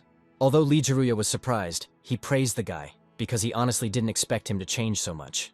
After looking at the guy's level, Sung An honestly said that he thought the same thing about him. At this moment, Liu Shu also came to them, apologizing for both disturbing them and for them being a little late. Sung An immediately recognized the girl while Zaijun was asking what the leader of the Gifts of Heaven Union was doing here. From these conversations, Li Jiruya realized that they were acquainted, and suggested that they not waste time on introductions. The girl immediately looked at Sung An, honestly saying that she didn't expect to meet him so soon, explaining that she was also here to help the leader of the raiders with the demon invasion. Her presence did not please Feng at all, which is why she asked a little rudely what she, a speculator, could do if not give money to the demons. Only Liu Shu effectively answered her that war is expensive, and it is naive for the girl to think that being a warrior is enough to defeat an army of demons. Her answer infuriated Feng, who wanted to say something, but Zaijun shut her mouth in time, asking her to be silent, and told Liu Shu that she didn't mean to say anything bad. At this time, the head of the union had already turned to Sung An, reminding him that the hourglass she had lost to him could soon come in handy, since it had a time labyrinth effect that sped up time in it by 20 times. She continued to explain to Sung An that this item cost her a lot of money, as she had to spend 1 billion, so she asked honestly if the guy would not deceive her expectations regarding himself. Although he felt awkward, he nodded and mentally understood that she was right, and the item would be very useful when the demons came. Even though he thought that the girl might have sealed someone in this watch to destroy him, he still extended his hand to her, offering to become comrades in arms since they were in the ranks of the opposition to the demons. His goal was to find out her true goals, to which Liu Shu explained that she was investing in something that would give her more benefits, thinking that the demon invasion was simply a test of the game, by passing which they could find out the truth. She wanted to live on, to complete the game and thus become its winner, a little frightening with her enthusiasm. Li Jiruya asked them not to suspect each other now, otherwise they would not be able to unite and pass the test. there would be no future. Sung An then approached him, honestly asking about his plan, since he decided to gather everyone here. Opening the map, he explained that they had too little information about the army, suggesting that they prepare for the worst. He assumed the worst-case scenario, that the demon army was already assembled, and he called everyone to unite and defend the city wall. He put his hand on his heart and explained that this was so that other players would not be harmed, because selfishness should not prevail in survival. Only Liu Xiu was not very impressed by such an honor for ordinary people, only looking at the guy with displeasure. Zaijun honestly said that she would help the resistance army, saying that she had the potential to be a leader. Li Zhirui liked this very much, saying that he would definitely help her but would not lead her, while the girl asked Sung An about the plan, embarrassed by the guy's attention. Then the leader of the raiders looked at Sung An, reminding him that although they had little information, he had a blade against demons. The guy thought about it hard, realizing that he himself had no other ideas to offer, even though he didn't like the plan. But Liu Xiu raised her hand and asked what he would do, while Li Zhiruya knew that simply defending himself would not be enough. The girl suggested that since they had no information about the demon army, they should send some volunteers to explore the demon area. With a sad sigh, the leader gave up on this idea, because there was already an incident with Sha Qi who went there. Only Liu Xiu continued that even if they did not return with useful information, there would be fewer casualties and their own realizations of how quickly the demons were moving. Sung An did not accept this idea of sacrifices, as long as the girl believed that in war only players were of use. She wanted to suggest ordinary people, but Feng didn't let her finish, shouting that Liu Xiu was also of no use, suggesting that she become cannon fodder. While Zaijun was calming the girl down, Li Zhirui asked Sung An's opinion on the union leader's proposal. He honestly said that he did not approve of what was said at all, but if they only defended themselves, they really had less chance. He understood his idea, reminding him that Sha Qi had failed in reconnaissance, which meant they needed a strong and trustworthy player. Suddenly, he said one idea, greatly shocking everyone in the palace. He confidently looked at them and said that he himself would go to the demon portal zone. Bai Mu and Nana immediately said that this was unacceptable, especially since he was the organizer of the resistance. He couldn't be risked. Even though he had the highest level in the game, Sung An also did not approve of the idea of his sacrifice, because only he could unite everyone. Li Zhirui's team immediately tried to go with him, but he was against it, because he didn't want to sacrifice his people. Staring at him, Song An once again mentally acknowledged that Liu Xiu was right, and if the leader was willing to sacrifice himself, then he also needed to think about everyone. Therefore, he suggested that Li Zhirui go himself to find out what the demons were doing. Nana and Bai Mu didn't believe his words at first, but they were glad that their leader would stay with them, while Li Zhiruya clearly didn't expect such words. Now Zaijun and Feng were outraged, because he had promised them not to leave alone, but Sung Tianxing had immediately suggested going together. Liu Xiu was also against it, saying that she didn't give him the hourglass so that he could act like a hero. Looking at her a little disdainfully, the guy explained that he valued his life, but he was a strong player with trust. He asked everyone if anyone had the ability to travel long distances like him, while Li Zhiruya tried to say something. Only Sung An did not listen to him, only proving more that he was the one who could survive surrounded by demons. At this time, on the volcano Lunsi, the demon Moloch worshipped her master, telling him that at his call, the army had gathered. The leader inside the volcano began to speak, saying that although the army had been assembled, he still had one unfinished business. He said that the birth of 8 devils is also needed, because unlike the creation of an army, it is the birth that is accompanied by the death of life. Having said that she must exterminate all living things, Moloch was happy to take on this task and complete it right away. She showed the eye her new ability due to absorbing the player, summoning shadow leopards next to her. Only the eye answered that she was the devil of gluttony, but now he does not need her, but the one who is capable of killing people en masse. That is why a new devil appeared from the mouth of the volcano, saying that the ruler needs her. Stinginess. Standing on the stones, Moloch said with disgust that she, Botus, was a vile viper. Only she, laughing, crawled closer, saying that when a bird attacks a poisonous snake, the snake ends up swallowing it, teasing Moloch. It worked, why the devil of gluttony is called on the hand of his claws, offering to check. The Lord distracted the girls by saying that Botus must lead an army to the lands where people live, destroying everyone along the way. Moloch just snorted, thinking that she would have been better off turning away from Botus. The girl, with a sly smile and sticking out her tongue, happily said that everything would be done. At this time, Sung An decided to use the Star Spirit Stone to improve his bone blade. His improvement caused quite an earthquake, leaving many confused and off their feet. Only by covering his face did Li Zhiruya explain that this was how heaven and earth reacted to the creation of a maximum-class weapon. Bai Mu couldn't believe that someone had obtained such a cool weapon like his, while Nana immediately realized that it was Sung An's doing. With a glass of wine, Liu Xiu looked out the window, watching this bright creation of a weapon, realizing that the stone had finally been put to good use. With a sly smile, she mentally asked the guy to use the hourglass wisely. At this time, the creation of the improved blade was completed, and Sung-an received one of the most powerful weapons. Looking at it, he realized that all his skills had improved, and a new one had appeared, which he decided to try in the investigation. At this moment, the Zero Guild approached him, and a dissatisfied Sun Yue said that they had to chase after him for a long time. Holding his blade in his hands, Sung-an of course greeted all his guys with a smile. At this moment, Sun Yue began to approach him, only becoming more and more angry and dissatisfied. At that moment, he simply jumped up from his seat, grabbing the guy by the jacket, saying that Zai Jun had already reported everything, asking why he decided to act alone. Feng also picked up on this, as did a bunch of other people from his guild who came to help. Sung Tianjing also opposed the solo fight, suggesting that they go together.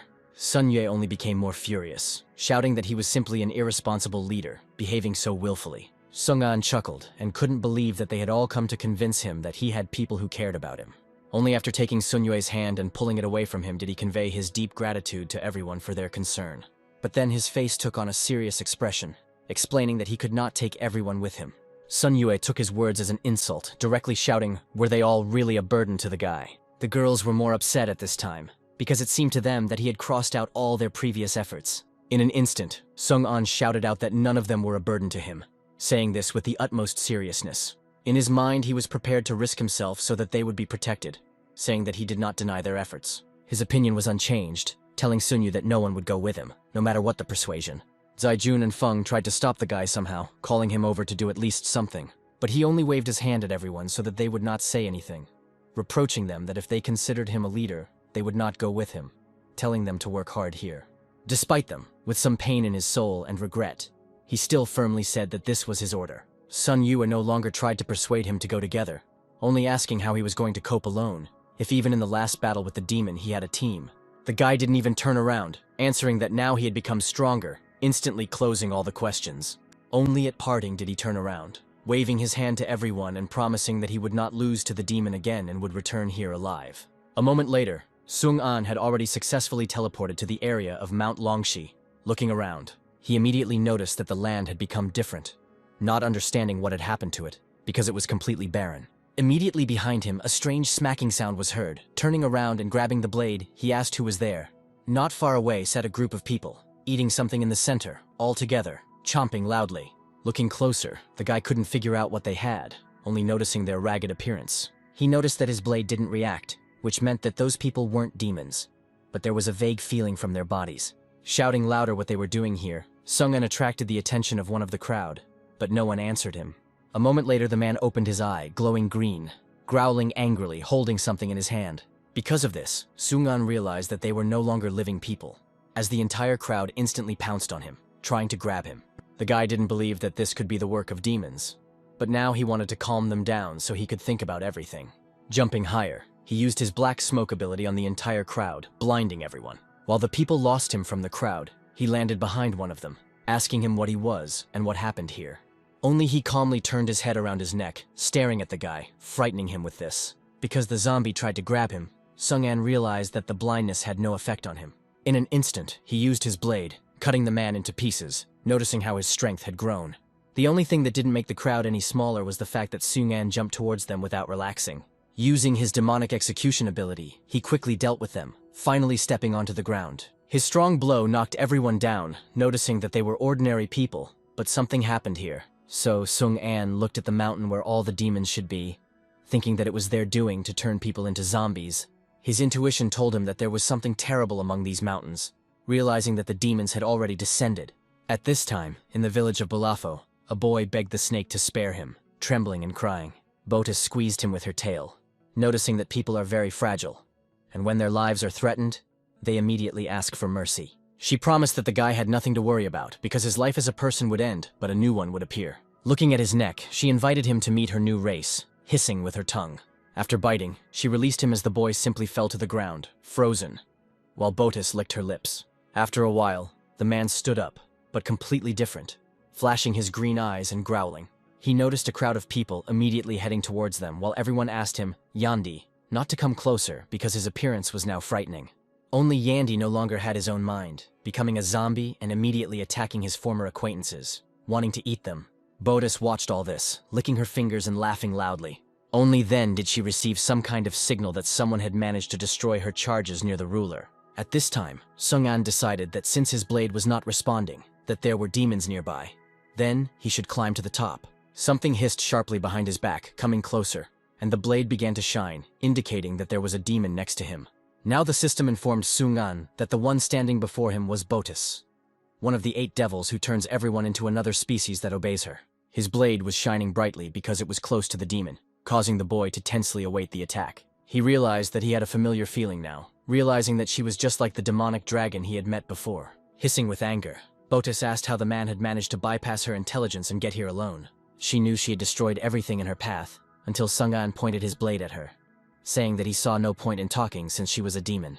So, he explained to her that they were enemies, jumping lightning fast towards her. Only Botis snorted contemptuously, saying that he was simply ignorant if he had the audacity to provoke her by summoning a magic ball. In an instant, he flew towards Sung-an, who managed to dodge, noticing that it looked like a laser bomb from a demonic dragon. At that moment, he suddenly summoned his black smoke, a little surprised that the devil said that everything around him had gone dark. Realizing that the ability had worked on her, Sung-an swung sharply from behind, trying to inflict more damage.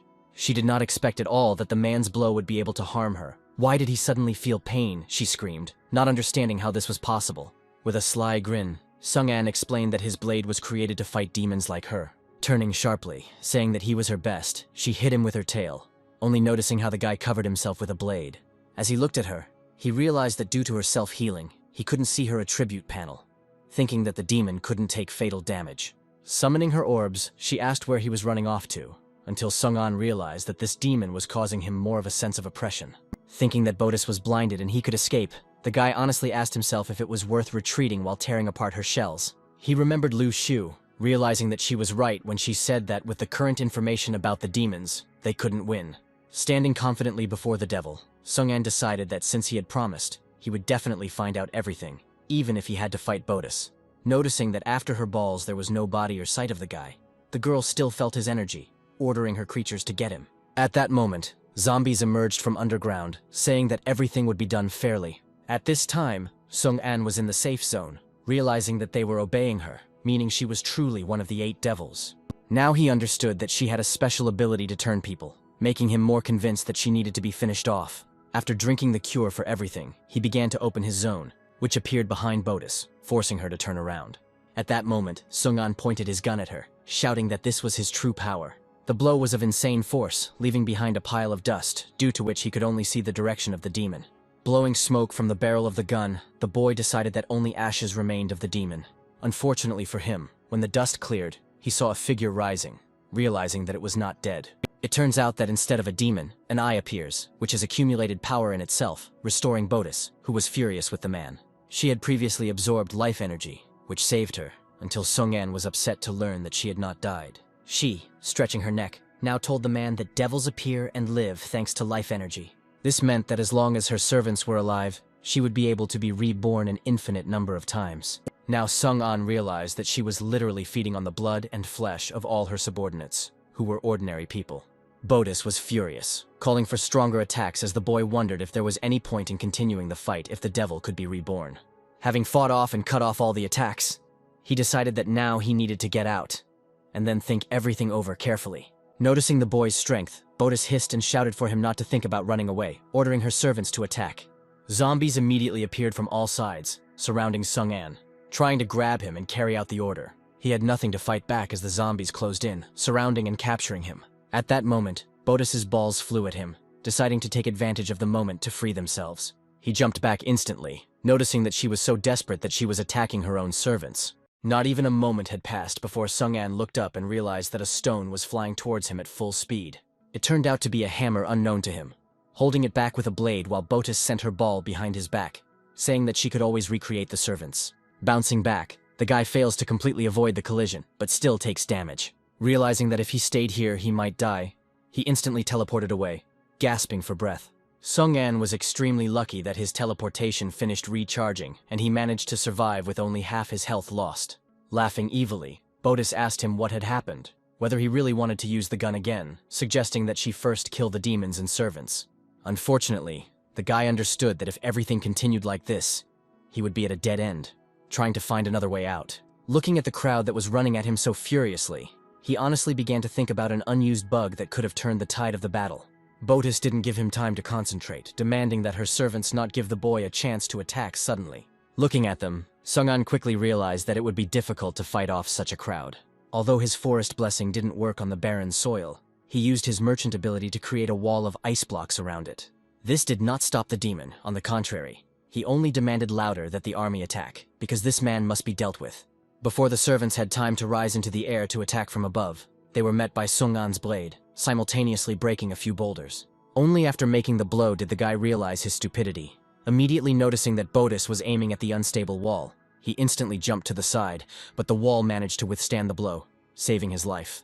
This made Botus incredibly angry, not believing that people could be so fast and evasive, only making him more irritated. This only made her shoot more while she thought that this guy was more dangerous than the others, because he had a special attack against demons. At this time, the zombies tried to attack Sung-an, but he quickly used the tower's construction to go up. Looking down and realizing the scale of the enemy's numbers, he realized that no matter how rich he was, he would not be able to constantly buy materials. Therefore, watching Botus closely, he decided to wait for a convenient opportunity to get closer to the boss and kill her.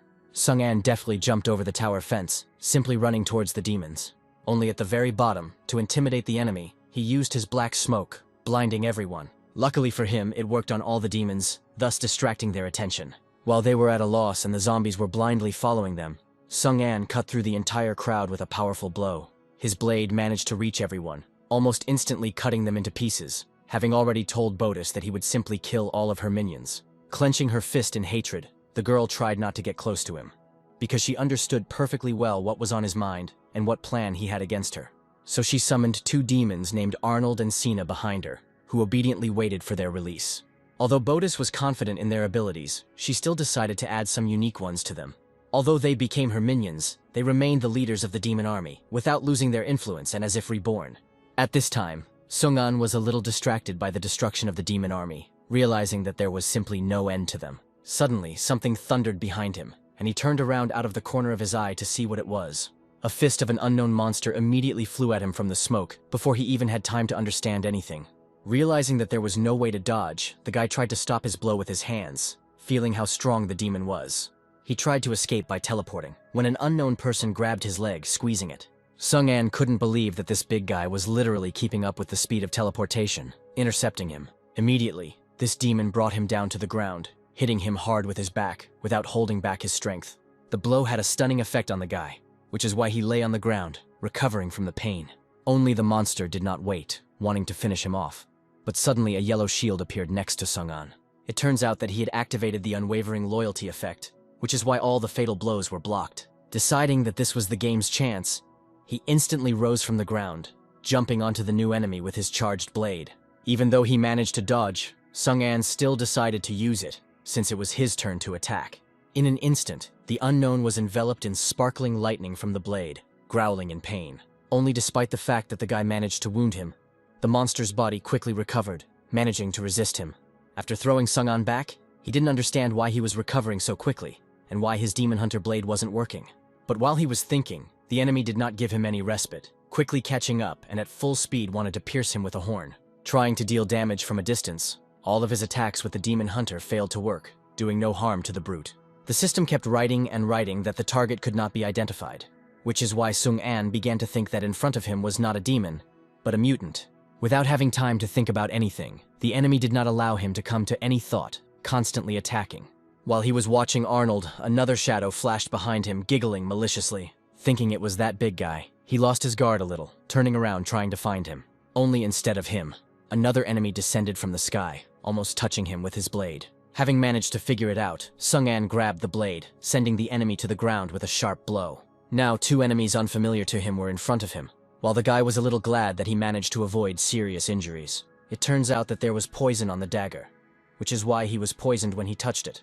Only now he felt how his eyes grew cloudy, and his body did not listen to him. It was a paralyzing poison, why unable to stand on his feet, Sung-an fell down, trying to keep himself conscious. Botus watched this with pleasure from the sidelines, praising Sina especially for her moonvine poison. Even though Sung-an was unlikely to be able to fight, the girl asked Arnold to finish him off just in case. The brute agreed without even thinking, approaching the guy to carry out the order. Looking up at him, Sung-an understood that this was his end, because he had neither the strength nor the opportunity to save himself. Before his eyes, he only saw Arnold swinging and already close to his face. Suddenly, someone's figure stopped his fist, standing between the monster and the guy. The savior turned his head for a moment, asking Sung-an if he was okay, calling him friend. At that moment, Sina tried to jump on him from behind, shouting that they, the gnats, should not barge into what was none of their business. But she was also beaten to it, because behind her the girl, clearly a friend of Sung-an's savior, had already pointed her katana at her. She said that stealth was clearly not her, the demon girl's signature skill. This made her incredibly angry, so she grabbed her dagger and knocked the katana away. Even so, the unknown heroine managed to wound her, which is why Sina growled about what disgusting little people they all were, promising to skin them all alive. At that moment, the guy shouted for everyone to attack together and destroy the demon army. With his weapon, he pushed Arnold and Sina back into the distance as the girl stepped forward, leaving Sung-an under cover. From the same direction from which these two emerged, a crowd of people flew out, agreeing with the guys and attacking the enemies. The demon army was a little stunned as they watched a crowd of people run towards them out of nowhere, not understanding what to do. People took advantage of their confusion, immediately attacking them, wishing death on everyone, all the while saying that the Datan Guild was moving forward. At this time, Sung-an watched this from the side, mentally not knowing where they came from, because he himself did not expect that help would come. It turns out that half an hour ago, these same people were walking around this area, studying what happened here. The girl then asked if there was any news from Lee Jarui, noting that it was already clear that the invasion had taken place, ruining the lands here. At this time, some people began to complain to the head, this guy, that they were not feeling well, offering to leave. Only this made him even more angry, because he saw that they were simply chickening out, asking where their fortitude was. In an attempt to justify themselves, everyone suggested that this would simply be a strategic retreat, and that revenge could wait. The leader slapped his chest and said that he would not join Lee Jaruya when he promised to become the first among the players and the best boss. At that moment, the girl interrupted his sentence, staring into the distance and saying that someone was approaching. Summoning his sword, the guy came closer to her and asked who exactly, a demon or a human, was coming here. The girl herself began to take out her katana, admitting that it was still unclear to her. But the energy was that of a strong being. It turns out that at that moment, Sung-an moved to the barren lands, but at a great distance from them. The smoke from his teleportation reached the people, which is why the leader suggested hiding and watching before finding out who it was. He glanced at the girl out of the corner of his eye, briefly calling her Shian, to which she immediately understood what he wanted from her. She began to use her ability of the zone of unprecedented shadow, which created a space that hid people and objects from any detection. With this shadow, the people came closer to the stranger, while he also looked at how barren the lands had become. Why everyone decided that this was a man. Deciding not to rush, they continued to watch as a real demon came for Sung-an, which greatly surprised the leader. He watched with admiration the fight between the unknown guy and the demon, what kind of blows he used and what, wanting to know who it was. Sien watched this more calmly, noting that the boy might well be able to defeat the demon. They saw how Sung-an almost managed to kill the demon with a pistol, but she managed to absorb a lot of life energy before that and did not die. The leader was very surprised that after such a blow, the guy was unable to finish off this demon, realizing that he would have problems. Soon, Bodis called on Arnold and Sina, which only made everyone more convinced that the guy was in trouble. Thinking that it was worth intervening, Jian immediately upset the leader that they were not at all equal to the demons to fight against them. But the guy didn't listen to her, saying that Lee Jaruya would clearly not approve of such behavior, and he, Lu Tong, would lose his honor. So he left the area that was hiding him, running to help Sung-an, shouting for him to hold on. Clutching her head, Xian couldn't believe that they had chosen such an impulsive leader, since they would also need to come to the rescue then. Back in our time, Luton stood in front of Arnold as he furiously beat his chest. The leader believed that the demon was teasing him there, asking if he really wanted to measure his strength with him. He summoned the golden personality of the deity Hercules, which increased his strength for a few seconds. Sung-an looked at this radiance in surprise, not believing that this guy was also awakened, just like Lee Jaruya. Now Luton teased and provoked Arnold to attack him, offering to find out who was stronger. Before he even had time to approach, the guy swung his sword, cutting the demon across the stomach. While his sword was attacking, he shouted for his attack to increase 20-fold, which it did. The demon was a little shocked by the blow, as Luton again lowered his sword onto his head, now increasing the power 40 times. Leaning on his weapon, he explained that he had observed demons and knew how fast their regeneration rate was, but not always their strength. Only Sung-an was more stunned by his power, remembering that unlike Lee Jarui, his quality increased his strength. While Arnold was pinned to the ground, Sina told him to hold on because she was going to save him. At that moment, Xian appeared in front of her, telling her to take care of herself first. Just after swinging her katana, using a chokehold, the demon screamed that she couldn't see anything, clutching her face, closing her eyes. Xian said that she wasn't finished with her yet, jumping closer to her with a sharp jump. A moment later, she walked behind the demon, leaving her covered in cuts from her katana and using her new ability. Sung An watched her closely, his mouth open in shock, even admitting that she had a powerful technique, realizing that he had never heard of them. At this moment, Lu Tong turned his attention to him, asking if he would just sit there, asking if he was here from Li Jerui. Rising from the ground, Sung An introduced himself, mentioning his guild, and also asking who they were. After introducing himself, Luton immediately noted that he clearly hadn't heard of him or their guild, since they only had 16 people in Datan. The guy also added that their guild got its name from the university where they studied, so Sung An realized that their guild was made up of classmates, while Lu Tong asked not to underestimate them, because they had unique knowledge. Extending his hand to introduce himself, the guy continued that they immediately understood the essence of the game, deciding to gather their acquaintances so as not to bring problems with their popularity, but simply to survive and finish the game. Shaking his hand in return, Sung An said that he had a similar goal, while Lu Tong asked if he had a plan to deal with the army. Clenching his free hand into a fist, he said confidently that yes, he had an idea. Remembering his hourglass, he only explained to Lu Tun in a riddle that when hunting thieves, you have to start with their leader. The entire Datan Guild team fought honestly against the demons, helping each other. Botus didn't like this at all, looking with horror at the people who were about to destroy both her army and her two strongest minions, Arnold and Sina. She was already unhappy that one guy almost killed her, so another girl joined him. She especially didn't like Luton, realizing that all these players were stronger than usual. While the people were busy hunting her army, she decided to quickly slip away to report everything to the master. Suddenly, Luton appeared in front of her, asking if she really hoped to escape, clenching his hand in a fist, calling on his ability. Having received a strong blow from him, the snake flew off to the side, where his friend Xian was already waiting for it. She jabbed her katana at her with sharp and quick movements, blinding Botus. While there was time, the demon tried to recover quickly in order to survive. As the boy shouted for Sung An to use everything he had, it turns out that the girl managed to immobilize her, which is why, having teleported behind the demon, he thanked them, promising to do everything. At that moment, he activated the hourglass, causing everything around them to disappear, creating a labyrinth. Botus immediately began to try to get out, to which Sung An upset her that this time labyrinth cannot be passed from the inside. She was suddenly surrounded by some red lightning, causing a bad feeling, to which she began to scream that she could not stay here. Only Sung An's plan began to break down because something outside the labyrinth knocked down the hourglass. Looking around, he saw a shadow leopard, remembering that Sha-Chi had one. At this time, Luton tried to resist one such beast, trying not to let it get close. However, these animals were intangible, which is why he couldn't do anything with just his hands. As soon as one of the leopards dissolved, the guy felt something unpleasant, instantly shouting for Xian to turn around. It turns out that another demon, Moloch, appeared behind the girl, greeting the people with a sly smile. Before Xian could do anything, the demon struck her with a ghostly sword using Sha-Chi's ability. The girl didn't have time to dodge, which is why all the damage hit her body, causing insane pain. Out of fear for his girlfriend, the guy wanted to run up, shouting her name.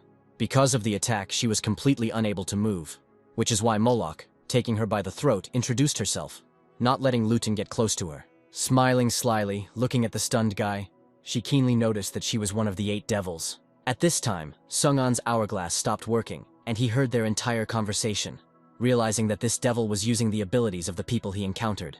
The Datan Guild also did not remain idle, trying to get rid of all the demons until one of them fell. His partner immediately ran to his aid, asking him to get up, because one mistake could kill them all. Despite the dedication to their people, many were already tired of fighting the army, hoping that the leader would soon find a solution.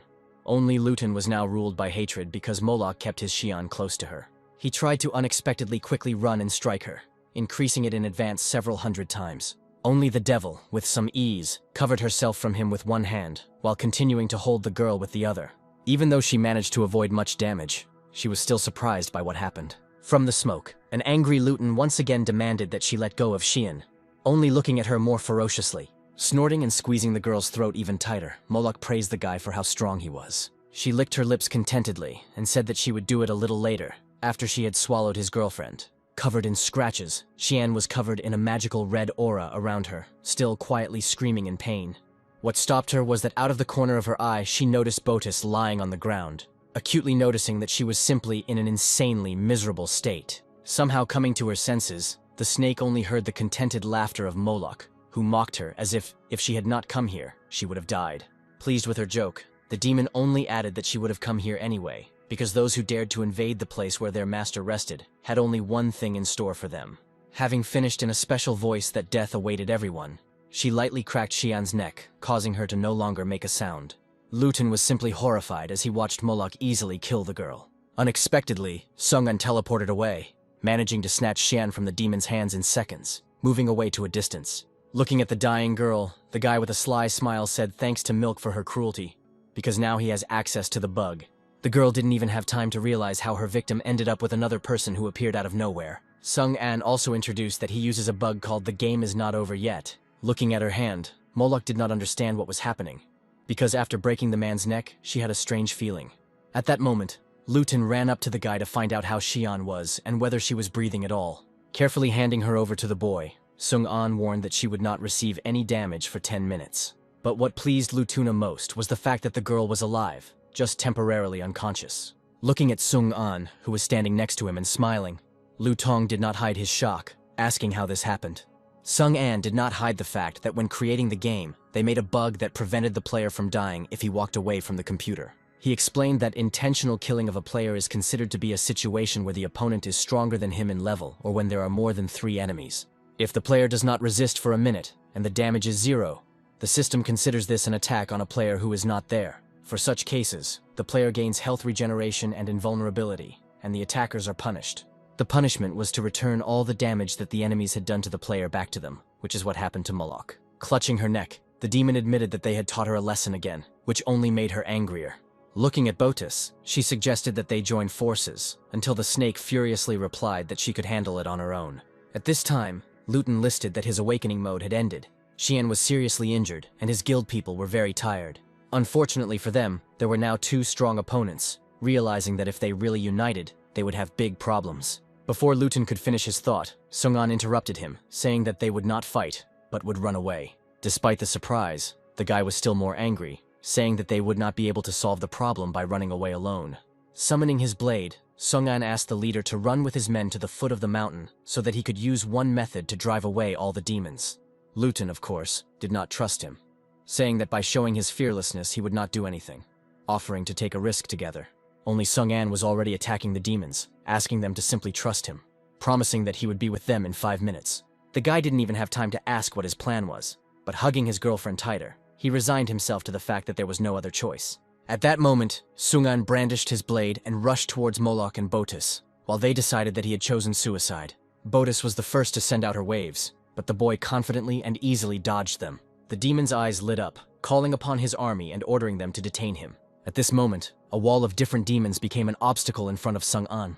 Only instead of running or dodging, he said that he was waiting for them, smiling slyly. With his blade, he literally cut them down, activating the demon hunter, leaving the army and Botus in the thick of the explosions. Before he could rejoice, the shadow of a bird flashed behind him, and Sung-an quickly realized what it was. In an instant, Moloch used shadow movement, noticing that humans had very useful abilities, wishing death on the guy. He only had time to turn to the demon to realize how much trouble he was in. Without having time to dodge, Moloch's claws literally passed through the guy's body, sending him back to the ground. As they fell, the demon began to use her absorption ability, causing insane pain. Despite this, Sung-an managed to gather his strength and grabbed his blade to wound Moloch with his soulmark ability. Having barely turned away from the strong blow of the blade, she was still very irritated that the guy managed to wound her. Taking her hand away from his body, pushing him away from herself, the girl thought that he was acting too stupidly. While trying to heal herself, unfortunately, she started to have a strange voice in her head that kept her distracted by it. Because of this, she couldn't even move, asking what kind of ability the guy used on her. Having landed on the ground, even having immobilized one of the main demons, there were still a couple of problems left. He was immediately surrounded by the girl's henchmen, advancing at full speed to attack. At this time, Luton listened to the boy, taking his men and running away, only praying that he really had a way to escape. Despite the crowd of demons, Sung-an, on the contrary, was only glad that they were all attacking him together. With a sharp turn around himself, he managed to hit every enemy using his execution ability. The demons who were on the sidelines of all this stared at the guy with their mouths open in surprise and fear. It turns out he was illuminated by a bright light until the system could calculate all the damage he had just done. Seeing that Sung-an had no fear at all, Bodis thought that he wanted to use his strong ability again, deciding to get ahead. Summoning a huge magic ball, she sent it towards the guy, thinking that he would not be able to escape. Moloch thought the same, expecting that he would run out of mana and simply die, but her face twisted in fear. Before her, Sung-an himself soared into the sky, swinging his blade as the demon realized his end. Finally, he said that thanks to his boss, who squeezed every last drop of juice out of him, he quickly finished all the code, which is why the data was lost.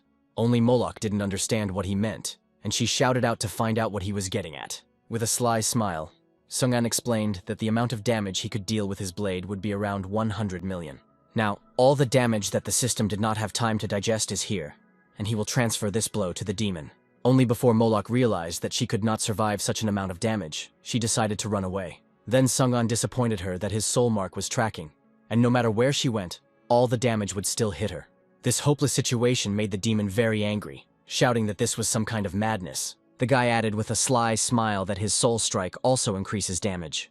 The blade was already sparkling from all the damage it had taken, while Sung-an asked with a sly smile if she would be able to recover from that. Moloch looked at him with horror, realizing that she clearly had a huge problem. Only the guy added with a smile that his blow would be enough to kill not just a demon, but even a god. Everything around only began to shine more brightly in blue, frightening Moloch even more. At that moment, Sung-an directed all the strength and power of his blade at the demon's head, barely holding his weapon. Even though the girl knew she couldn't escape, she tried to somehow avoid it in order to survive. Milk's body wasn't even visible from the light, just a shadow that slowly dissolved as she screamed and howled in pain.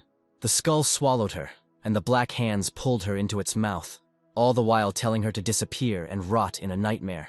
The skull immediately disappeared along with the demon, and Sung-an sank to the ground a little relaxed, hoping that after this she would not be able to be reborn. Now he had a moment to rest, realizing that the fight had exhausted him, and he no longer had any trump cards. Just one look at all this from the outside scared Bodis, thinking that this guy had more tricks up his sleeve. At the same time, this made her furious, not understanding how they, one of the 8 devils, could not destroy a person, not wanting to accept defeat. She shouted at Moloch to come to her senses, because their master did not allow anyone to lose. Only at these pathetic attempts to get his friend back did Sung-an look with a smile, saying that it would be a gift, the pain of losing a comrade, to all the demons. Knowing that he wouldn't be able to fight, the boy began to use his ability to quickly move while Bodis kept a close eye on him. Looking back at her with an evil expression, Sung-an said that he already had enough information about them. Why humanity would fight back. At that moment, Bodis promised that she would take revenge on him personally, catch him and turn him into her henchman, wherever he was. Only Sung-an was already flying away from her, having conveyed that the same thing should happen to her, and that at the next meeting they should decide who would live and who would die. At this time, the people from the Datan Guild shouted to their leader that they were already very tired and could not run. Luton clearly didn't like this, but he still stopped, remaining very gloomy. Gritting his teeth, he blamed himself for just running away with his tail between his legs, regardless of whether his comrade would survive. His team heard this very well, which is why one guy said that they couldn't do it any other way, especially since he himself volunteered to stay. Carefully laying the girl on the ground, he still continued to swear that how could he become a great commander, having chickened out at the decisive moment. Although he was comforted by the fact that he had comrades with whom he fought side by side, at the same time, he took an oath to protect all people, which he did not fulfill. Looking at his hand, Lutong admitted that he didn't have the courage to go and meet Li Jerui, nor did he have the courage to remain the leader. Turning to his men, he sternly told them to take Xian and leave, and that he had to return, even if he had to die. At that moment, Sung-an teleported to him, saying that there was no need to return anywhere, especially since no one would blame him. He especially emphasized that the guild leader, Datan, had done everything in his power, asking not to blame himself. Only Luton couldn't answer him, staring at him in shock, not even knowing what to do with his thought anymore. Sung-an broke the silence, trying to cheer him up, because if it weren't for his people, the guy wouldn't have survived the first battle. Grabbing his hand, Luton asked him, without hiding his curiosity, how he did it. He didn't understand how the guy managed to escape from being surrounded by a bunch of demons and 2 high-level devils. Now curiosity overcame him, wanting to know how he had managed it, demanding to be told everything in detail. Sung-an scratched his head, suggesting that they first get to a safe place, since it was still dangerous here.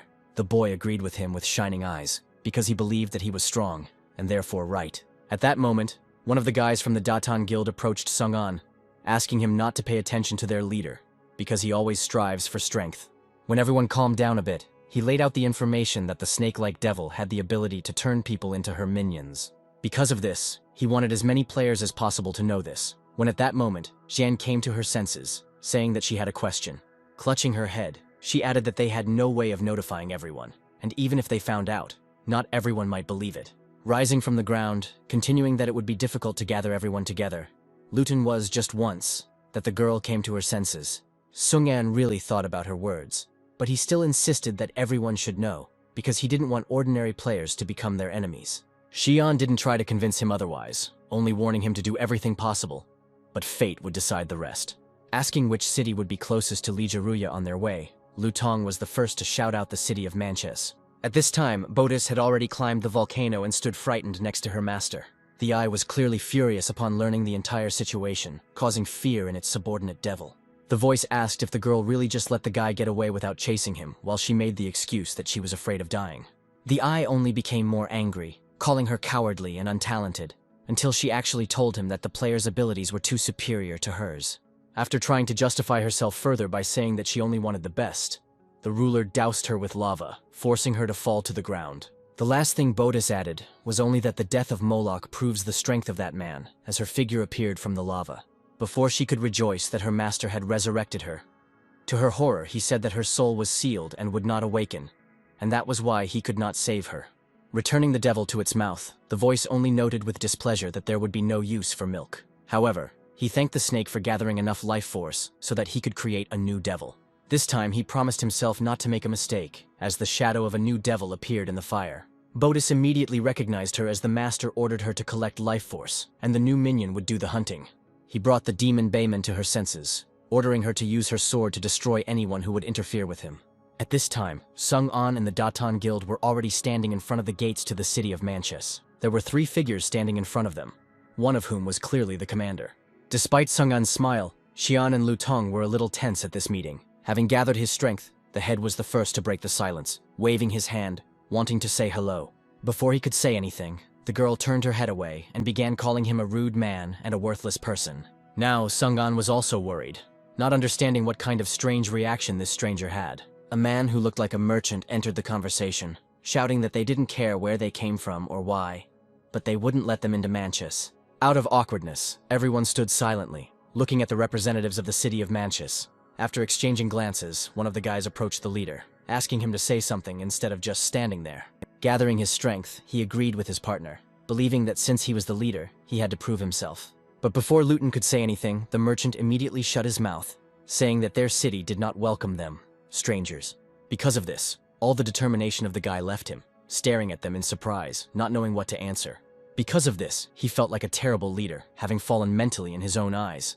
Then Sung-an entered the conversation, explaining that they had come to tell them about an important thing concerning people's lives. The girl immediately answered him that if they came to tell them about the demon invasion, then they could not waste their energy. The guy was very surprised that she was saying that. Why did Xian decide that they had already been informed? Agreeing with her thought, Sung-an honestly asked why they didn't evacuate the people then. The girl threw up her hands and said that they had no reason to run away, because Manchesa had a growing population and was full of resources. Moreover, she was confident that they had a combat-ready army that would clearly be able to resist. She believed that their city was the best place, and they would never become vagabonds, because Manches could not fall. At this point, Luton simply lost his temper, hearing this nonsense, shouting that this girl was simply a witch, thirsting for the suffering of the inhabitants. As the team held the enraged leader, Xian took up her katana, asking if their army would be able to withstand the demons. So she used her shadow space to literally disappear while Sung-an tried to calm everyone down. The commander immediately decided that things would be bad here, and ordered everyone to protect Madame Diana. Of course, the army obediently advanced towards them, shouting that they were obeying. Suddenly, Xian's voice next to Diana noticed that they were too slow, startling her greatly. It turned out that she was already standing behind her, pointing her rope at her shoulder, not allowing her to even move from fear. Noticing her, everyone was now horrified, both the commander and the merchant and his entire army. She angrily asked if this was really their most capable army, when no one had even come close to defending Lady Diana. Xian said sarcastically that this army would not be able to protect them from demons, let alone from her, a weak woman. The girl looked at her fearfully out of the corner of her eye, asking what she wanted, promising to give her anything. At this moment, the commander came to the defense and fight, demanding that Xian release Lady Diana, otherwise they would not leave this place. Now her guild also came to the girl's defense, shouting that the commander should not even dare touch her. At that moment, Sung-an teleported between them all, stopping this, saying that they did not come here to fight. In this way, they simply tried to convince them that their army and strength would not be enough to resist the demon army. Jian put her katana back in place, only sighing sadly that it was useless to talk to them.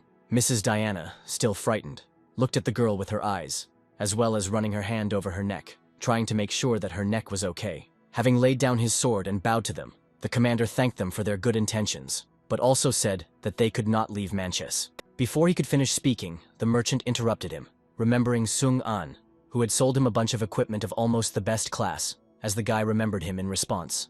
The commander, not believing it, asked if it was true that Shason had bought a mountain of equipment from him. Then, the merchant noticed that a person who could give away so many things at once was clearly not simple, offering to evacuate the residents in exchange for one thing. Before he could finish speaking, Sung-an did not believe that they had anything more valuable than the lives of the townspeople. At this point there was silence, during which all three exchanged glances with their own. Only later did Shasan interrupt her, deciding that they could tell everything. Coming closer to Sung-an, he explained that the people of Manchus were rich because a meteorite fell from the sky there at the beginning of the game. He didn't even immediately believe what was said, asking again what kind of meteorite it was. It turns out that the fallen multicolored meteorite formed special stones next to itself, which the residents began to sell, because they were needed to improve weapons. That is why they do not let their residents out of the city, so that no one reports this source to anyone. The commander added that they originally created the Order of Knights for the same purpose. Now, Sung-an understood where the merchant got so much money to buy all the equipment from him. Continuing the story of this gift from heaven, Shasan said that with a small probability, a very expensive crystal could have appeared. It was a star spirit stone, which was very important for upgrading weapons to the highest grade. Finally, they told everything, which is why the merchant asked if they understood why they did not want to leave. Realizing that this was a source of unlimited wealth, Sung-an asked if they were willing to give it up now that they had revealed their secret. The commander and Mrs. Diana were simply horrified when they heard such an idea from the guy. Then Sung-an reminded them that if they left the land, they would simply lose it. But if the demons broke into the city, they would lose their lives, as well as the fact that the meteorite would be theirs. He suggested evacuating everyone and destroying the meteorite, which made Mrs. Diana very angry.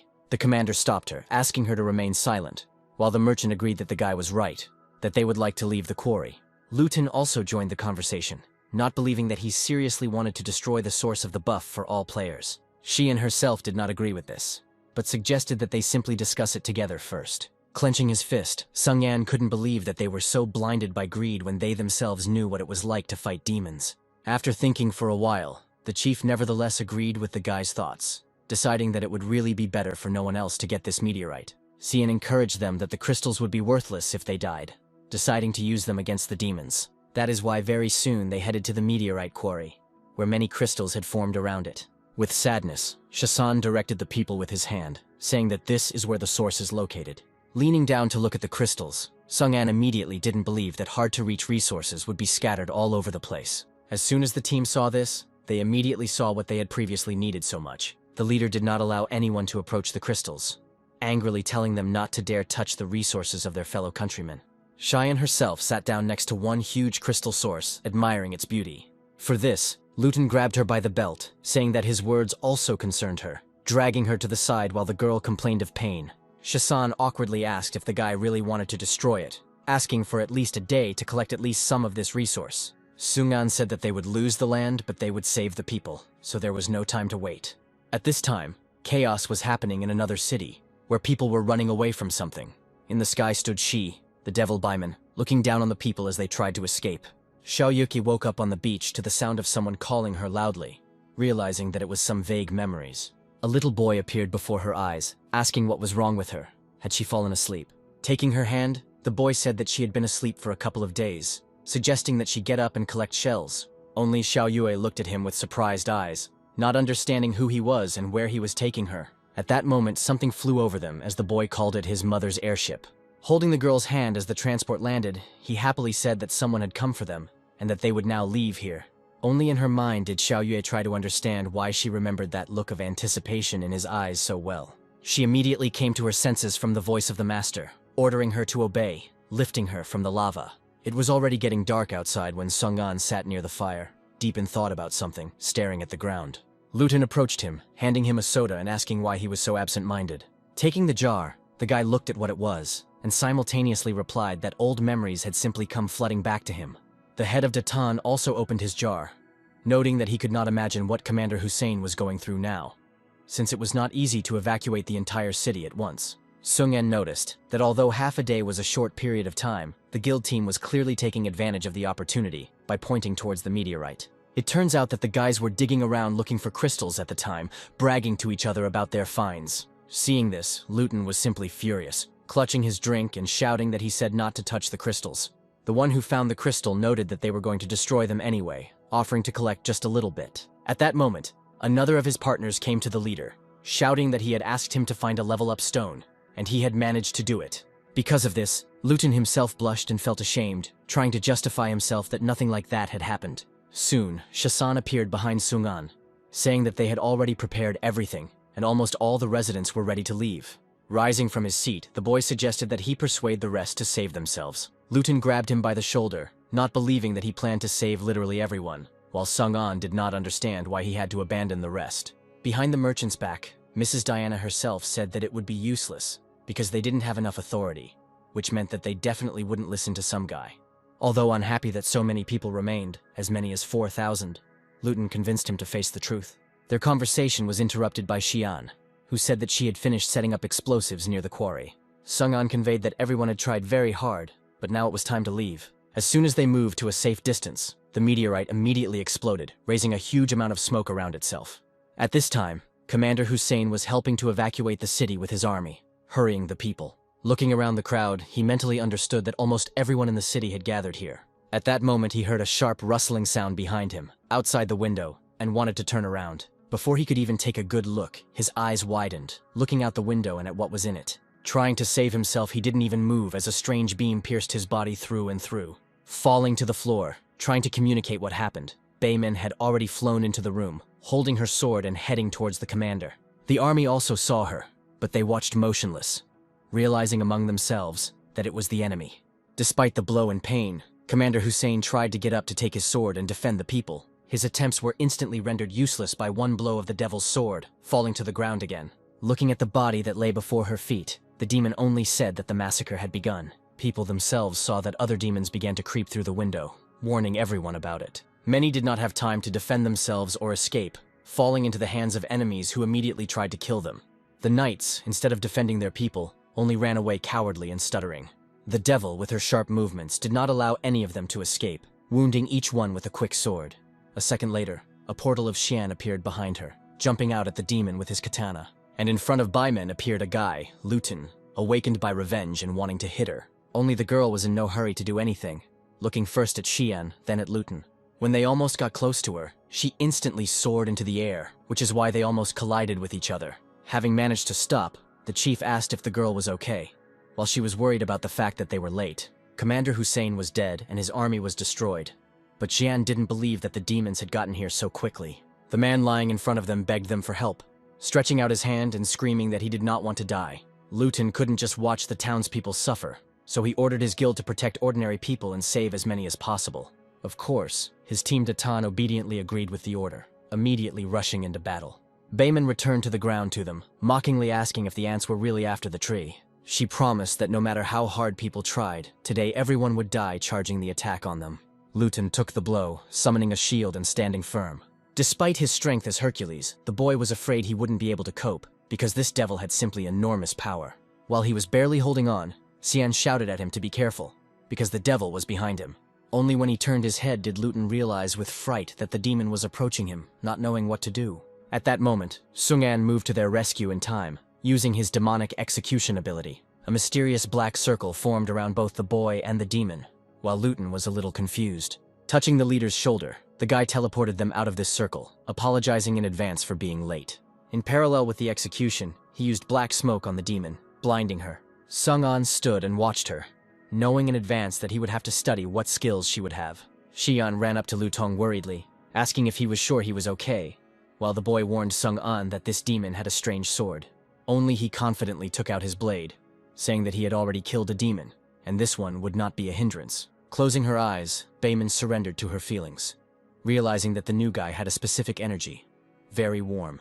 Only after teleporting behind her did Sung-an say that he didn't have any warm feelings towards them, the devils. In an instant, it was as if her vision had returned, dodging the guy's attack at the speed of light. With her sharp movements, the devil Baiman not only blocked Sung-an's attack blindly, but was also able to inflict damage on him. Barely getting to his feet when she hit him, the guy did not immediately realize what kind of pain was tormenting him. Only later, when he fell to his knees and cleared his throat, did he realize that the demon had managed to touch him. Xian and Lu Tong looked at him worriedly, asking how he was doing. Barely opening his eyes to this girl, he could not understand how she managed to pull thousands of daggers out of him in an instant. Raising her weapon up, Baiman said that despite all their efforts, everyone would be dead today. Her eyes still couldn't see, but she clearly sent her attack at Sung-an, saying that everyone would turn to dust. Her strange ability almost literally wanted to envelop the guy, which made it impossible for him to dodge. Before he could even comprehend anything, Luton appeared before his eyes, blocking and taking the entire attack on himself. Summoning his ability, increasing damage with the power of Hercules, he began to accumulate power in his hand.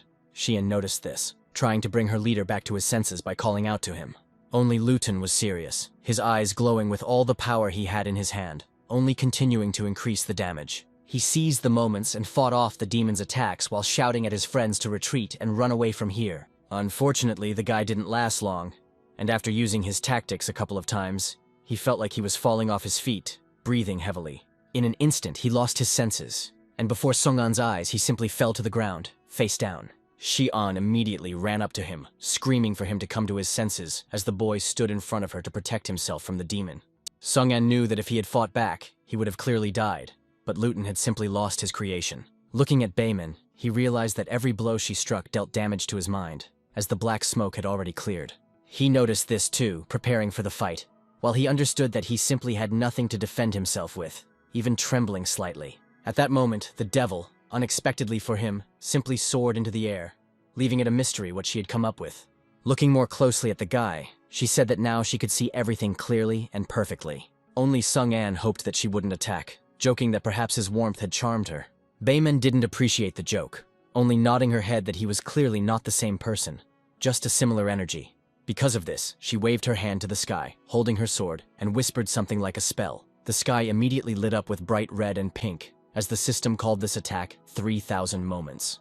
The sight of this vivid spectacle filled Sung-an with fear, but he could not do anything, not even move. So the devil easily told him to die, directing her beam at him until the guy decided not to resist. Thinking that people could not escape from this, suddenly someone called him loudly, and when he opened his eyes, the Datan Guild was in front of him.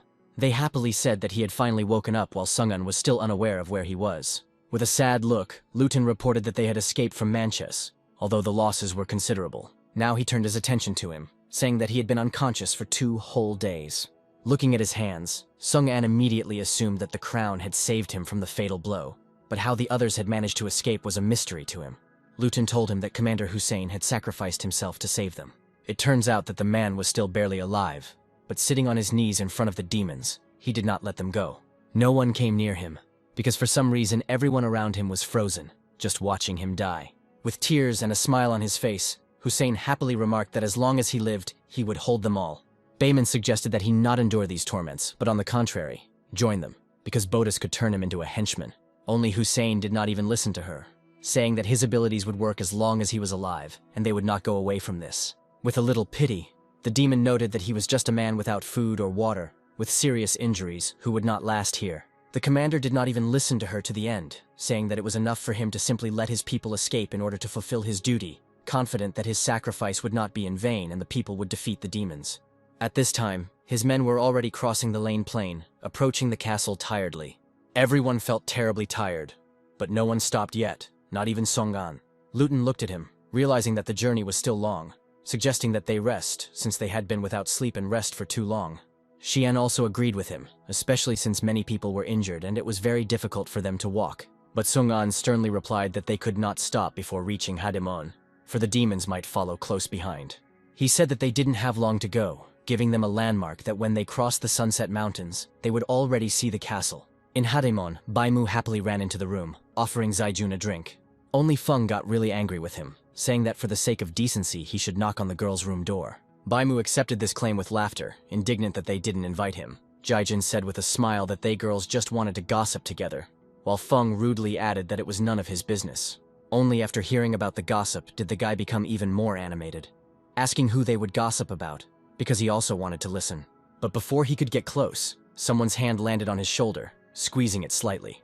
It turns out it was Nana, who angrily told him to get out of here. Therefore, with great force and speed, she threw him into the open window so that he was no longer visible. Holding the mug, Zaijun awkwardly remarked that if the girl liked Bai Mu, it would be better to confess, since everyone could see their special connection. Blushing all over, she began to deny that no one likes such a guy, and he only calls her pink-haired.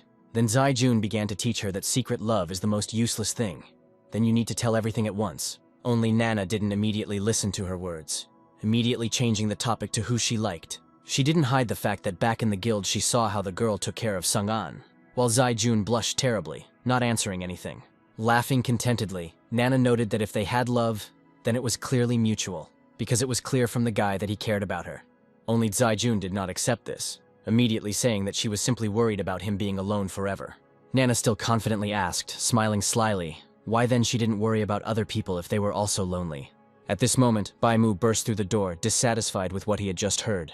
Nana immediately shook her fist at him and warned him that she had not ordered him to return, especially since eavesdropping was vile. Only Bai Mu was concerned about something else, urgently conveying that he had come here to tell him something very important. Having said that it was about Sung-an, Zaijun was the first to react, listening to him attentively, afraid of hearing something terrible. It turned out that he and a bunch of people were now standing in front of the gates to Hadamon. Sung-an immediately introduced himself to the guards and said that he had 30,000 men with him, asking them to open the gates. Only the head of Liu Shu stood on them, while the guards confirmed that it was a guy waiting for an order. Looking down on everyone, the girl demanded that no one be allowed in except Sung-an, which greatly angered everyone. Crossing her arms over her chest, she explained that the boy's mission was to gather information about demons, not to save people. He tried to explain that the situation was now extremely dangerous. The demons were approaching, asking to open the gates and discuss everything in person. But Liu Shu stood her ground, because the castle's defense was on her, so she would decide who to let in. By this time the girls had climbed onto the wall, and Zaijun was the first to run up to see the guy. They were incredibly happy that he was safe and sound, wanting to quickly find out what information he wanted to know, not understanding why they were not allowed in. Dissatisfied, Liu Shu rudely replied to them that it was actually her responsibility to decide matters of defense, not them. Feng was extremely indignant, immediately calling the girl a sneak, while Nana pointed out that just because Li Jirui wasn't there, didn't mean she could do whatever she wanted. While they were dealing with Liu Shu, Sung-an was just incredibly happy to see his girls, and Lu Tong was hooked that Li Jirui was not here.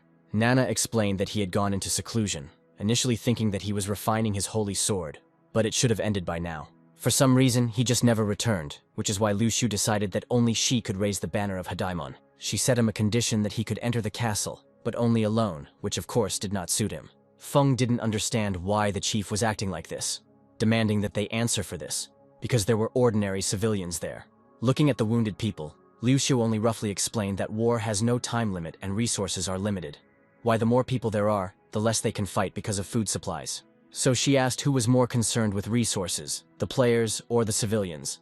Why the girls actually thought about it, even if it was cruel. Liu Shu only continued that ordinary people would get in their way, and what was important to them now was victory. Xian, drawing her katana, suggested that they had little time for persuasion, and that she could speed things up. Only Sung-an sharply waved his hand, almost shouting no, stopping her. He said with a serious face and a rough voice that he would go himself. At that moment, he teleported to Liu Shu on the wall, asking with his sword if she could stop him from doing something with their Heaven's Gifts alliance. At that moment, the guards became active, telling each other that no one would allow the guy to approach the leader. Noticing that the one with the power, that is, him, was the one in charge here, the guy called Zaijun, Feng, Nana, and Bai Mu to him. Noticing such activity, Liu Shu immediately asked what he was planning to do. Coming down to the floor with them, he calmly replied that it was nothing, because he simply wanted to protect his people from her. Since they were not welcome here, they would simply find another place for themselves. Bai Mu himself agreed to this proposal, firmly answering for everyone that they would follow him. Liu Shu already knew that she was in trouble, but she still asked who would fight the demons if they left. With a serious face, Sung-an reminded that she was not the one in charge here, that it was she who needed them, and not the other way around. Almost through her teeth, she hissed for the gates to be opened, and the people below rejoiced in their new safety. Lowering her head, she said with displeasure that Hadamon would only be able to feed such a number of people for a month. Sung-an merely rudely said that it was not for her to teach him what war was, demanding that everyone gather at Hadaimon's imperial palace so that he could tell him what he had learned about demons. All of Sung-an's acquaintances gradually came into the hall, happy that he had returned. Brother Nan and Sung Tianxing were especially happy that he was able to conduct an investigation. With a smile, the guy happily invited them to come over and sit at the conference table. Only Gigi, not holding back his emotions, ran up to him, hugging him and crying that he missed him very much. Out of embarrassment, Brother Nan tried to pull the boy away, telling him not to whine. Feng herself felt embarrassed for him, though she asked him not to make a fuss, while Zai Jun laughed awkwardly. Hugging Gigi, Song-an waved his hand at Sun Yue, asking if he was angry with him yet. Waving her hand, Zai Jun answered for him that it was better to drop all these quarrels, because they were together, which meant that all difficulties were within their power. Sun Yue waved back, noting that he had never been angry, and only embarrassedly asked him not to take risks again. During the campaign, Sung-an sincerely missed them, which is why he mentally decided that while they were together, he would protect them to the last. But, having collected his thoughts and made sure that all his people had come, Sung-an announced the beginning of the meeting. The only thing is, he turned to Nana, asking if her Li Jiruya had arrived.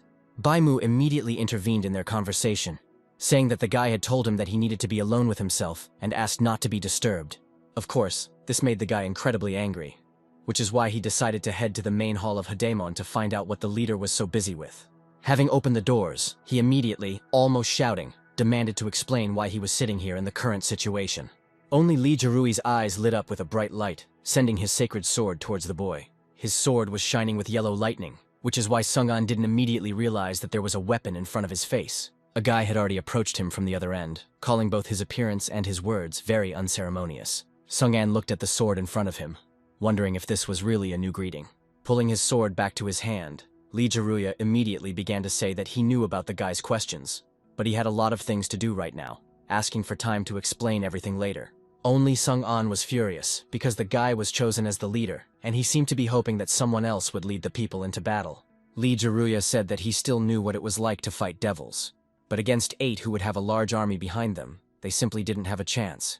This only made him more angry, not understanding why the leader chose to surrender without fighting. Approaching Sung-an, he replied that he did not plan to give up. On the contrary, he had a plan to get out of this impasse. Only the guy was still angry, not believing that he had come up with this plan while sitting here all this time. Li Jiruya shook his head, asking the boy to just trust him, even if it was the last time. Sung-an immediately felt some suspicion, because he had not had time to tell him that there were 8 devils, while Li Jirui, extending his hand, only asked to trust and fight shoulder to shoulder with him. Sung-an slapped his hand away a little roughly and apologized, saying that he wouldn't trust such a mysterious person as the chief. Li Jiruya understood him calmly, only lowering his eyes and not answering. The guy simply turned around to leave, waving and warning him in advance that until he told him anything, he would not believe him. He only believed in those in the hall who had gathered to resist, so he looked back at Li Jirui and added that the choice to join them was up to him. Soon he returned to the meeting room, where all the people continued to wait for him. Before Chinan and Baimu could ask about the leader, Song-an said that they could not count on him. Of course, his partners were very upset that Sung-an himself did not rely on their friend. But Zai Jun cried out worriedly, trying to understand what had happened to the guy. Her indignation was supported by Liu Shu, because Li Jiruya was their leader.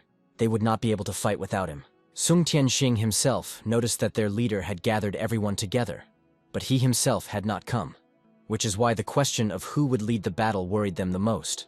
Sung-an interrupted all disagreements by hitting himself on the chest and saying that they would be united without him. Brother Nan, of course, supported him, because only by uniting everyone can they survive difficult times. Exhaling with relaxation, Zai Jun supported them, as did Feng. Unexpectedly, Sung-an turned to Liu Shu, immediately apologizing for all the disagreements between them, but firmly said that she was suitable for the role of leader.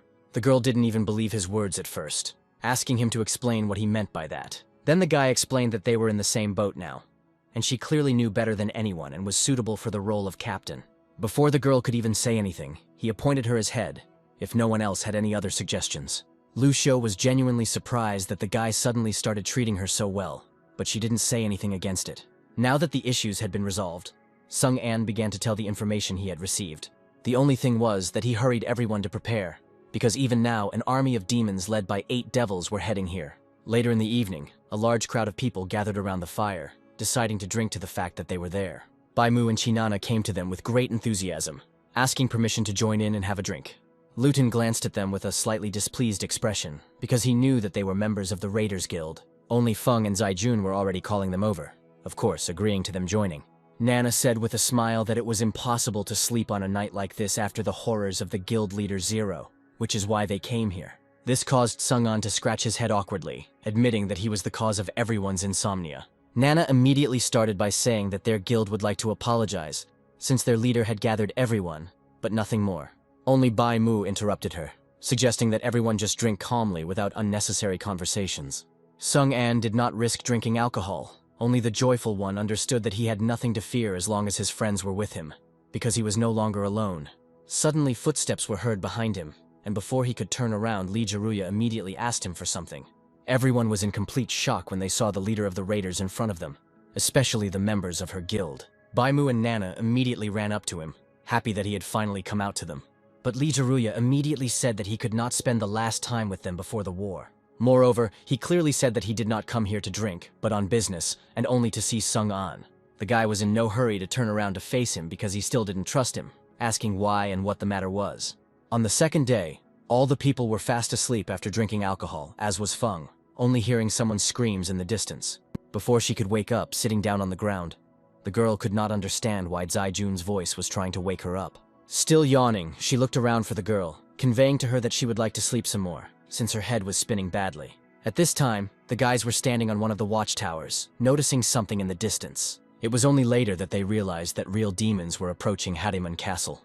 Brother Nan was the first to anxiously send his partner to quickly go and tell everyone. He himself looked at that army with fear, realizing that the demon invasion had begun. Inside the castle, panic immediately began among the civilians, who immediately tried to save themselves and find a safe place. Feng finally came to her senses after seeing the demons, immediately asking Zai-jun what to do. Bai Mu and Shinana were still sleeping, but when the screams around them only increased, they reluctantly woke up, trying to figure out what was going on. Feng turned around to look at them worriedly, shouting for them to quickly gather with them, because the invasion had begun. The couple realized faster, not believing what they had just heard, asking what they should do. In response to their questions, Lu Xiu shouted for everyone to remain calm, demanding that everyone go to defend the entrances. Zai-jun wanted to approach her and ask something, but the leader shouted that she, as a strong player, should already be in battle. Don't pay attention to her now. The girl glanced around quickly in search of Sung-an, thinking that he had run away. Zai-jun herself remembered the guy, a little worriedly wondering where he could have gone again. At this time, Sung-an and Li Zherui teleported near Longxi Volcano. He said that according to his information, the one who creates all the demons was on this mountain. As they headed up the mountain, the leader asked if he remembered exactly why they had come here. Sung-an also looked at him, saying that he knew, adding that this was the last time he would trust him. 6 hours ago, Li Jaruya approached him about something. The point was to tell the truth about the demon invasion and explain how to deal with them.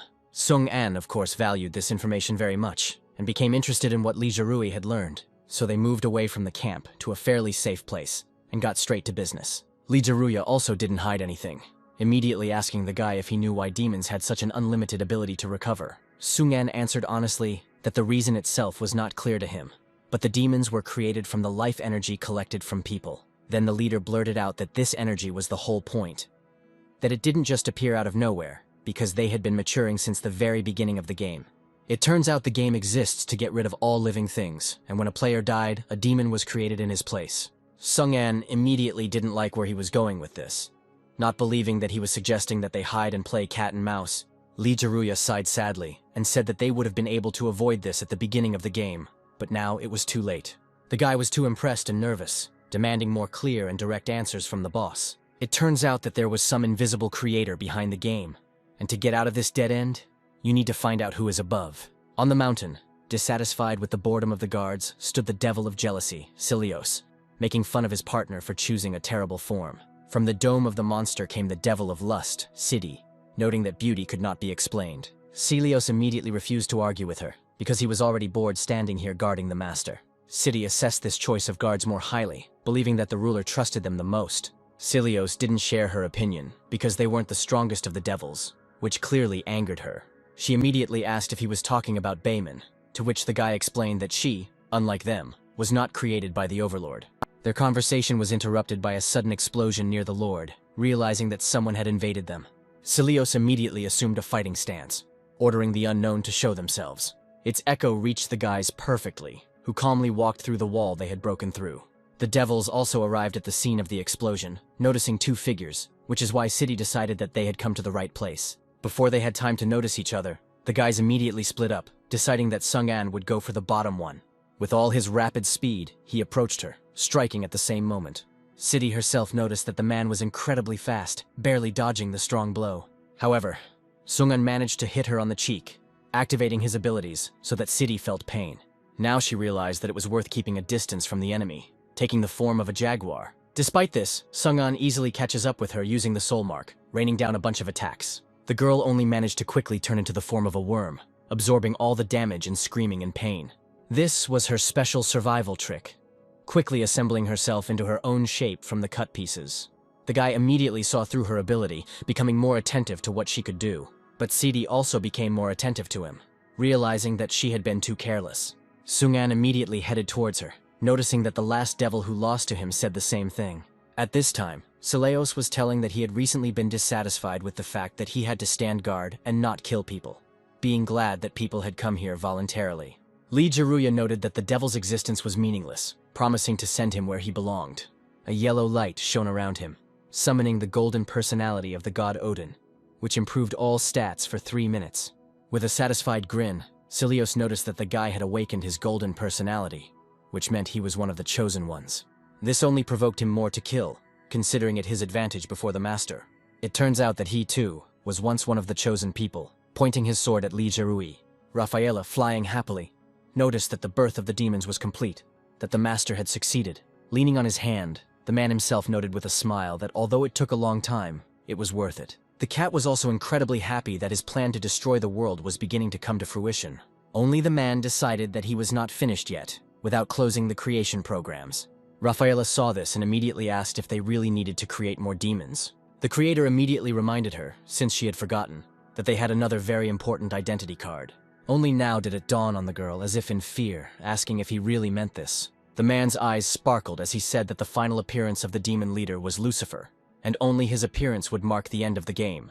At this time, one of the devils flew up to the castle, immediately jokingly noting that she had won the jackpot. She looked happily at the running people with a smile, literally enjoying such a sight. But before she could rejoice for long, a huge stone turtle jumped from the sky to the ground, laughing loudly. Another devil sat on her, saying that Annie was not the first to find this wonderful place. The she-devil was very angry when she saw her friend Volus, cursing that he had destroyed her play area. Only the man said that it was all the turtle's doing, because he couldn't control it while it was thinking about murder. Rocks and dust flew everywhere, while Volus laughed that people had gathered here together to be trampled by him. The noise attracted Liu Shu, who turned around to look and ask what happened in that direction. Xu Fei looked at her with fear, replying that it was all the devils who were able to invade the city. Liu Shu couldn't believe it, angry and unable to understand how several thousand troops and fortified walls had fallen so quickly. A guy ran out of the smoke saying that he didn't understand what had happened, but everything happened very quickly. While they were talking, Annie managed to fly behind the leader, whose flapping wings the girl heard. She decided that since Volus had captured everyone's attention, she would take on the assassination of the leader. Summoning her ability on her hand, she didn't give Liu Shu a chance to dodge her claws. He managed to save the girl Sung Tianxing in time, accurately shooting an arrow into her attacking hand. Annie immediately found this archer with her eyes, not thinking that reinforcements would come running so quickly. The guy, without saying anything, simply started shooting at her, but the devil said that it was nothing, easily dodging. However, before she could do anything with the arrow, Sung Tianxing shouted out the activation of the spatial boundary. At that moment, the arrow literally moved behind her back, aiming straight at her head. Annie didn't have time to understand anything, because she thought that people were weak and had useless abilities until the arrow passed through her head. Just as the arrow finished its journey, the devil woman was caught in Bai Mu's teeth, shouting for Zai Jun to attack. The girl appeared right there, swinging her scythe at Annie. Her blow literally slammed the demon into the ground, telling her not to underestimate humans. These blows were not enough to kill Annie, which is why she was angry while regenerating, considering these wounds a trifle. She immediately extended her hand towards Zai Jun, saying that it would be easy for her to crush everyone here. The girl, unfortunately, realized too late that she had been hit, already flying through everything into the wall. Such a blow managed to cause bleeding while she thought about her mistakes with this demon. Bai Mu immediately stood between her and the devil, asking worriedly if she was really okay. Chinana came running to help with the healing, immediately enveloping the girl in a healing aura. Behind her, under the amulet, stood other members of their guild, who also came running to the rescue. Zai Jun noticed that while they were living in the forest, she had managed to master a new skill, suggesting that they act together. Rising to her feet again, standing up to defend herself against the demon, she was confident that their strength would be enough to defeat the devil. Therefore, the entire guild literally attacked her together, thus deciding not to give her time to rest. Annie took this as a challenge, deciding that they were stupidly asking for death, and she would help them with it. At this time, Volas was plundering people near the wall on his turtle, so that few could escape. The entire Datan guild was in the fight, but even they understood that they could not cope with this force. At this time, the devil was only more amused by this, offering to continue making meat patties out of people. Only in the dust before him stood Luton, not flinching in the least before his greatness. The devil was slightly surprised by such decisive human stupidity, but he simply looked at him, trying to understand what he was thinking. The guy's face was serious, noticing with a wry expression that the demon was clearly having a lot of fun here. So he jumped towards him, activating the personality of Hercules. He suggested that he could amuse him a little more by aiming his fist with increased force. The turtle received this blow, which made Volas unable to believe that he had managed to destroy its defense with one blow. Because of the dust, he didn't notice how the guy in front of him disappeared somewhere, only hearing the shadow landing behind him. Hearing Luton whisper about increasing his strength, he froze in shock, not even imagining that humans could be so fast. The guy, all flashing lightning in his eyes, said angrily that this blow would be retribution for all the devil's actions that had been committed so far. With every second that his fist flew towards Volas's face, the power only grew, surrounding him with lightning. Very soon, all the force was released straight into the demon's face, throwing him aside. Luton still kept an eye on the devil's body, even though he knew that after a blow with increased force, almost 3,000 would not survive. To his regret, when the dust cleared from the ground, the figure of Volas rose from it, who turned out to be extremely tenacious.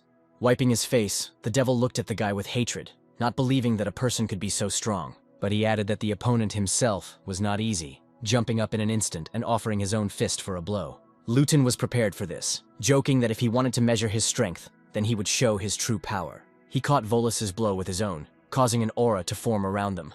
The loser depended on who would be stronger, which is why Luton hissed for his strength to increase almost twice as much once again.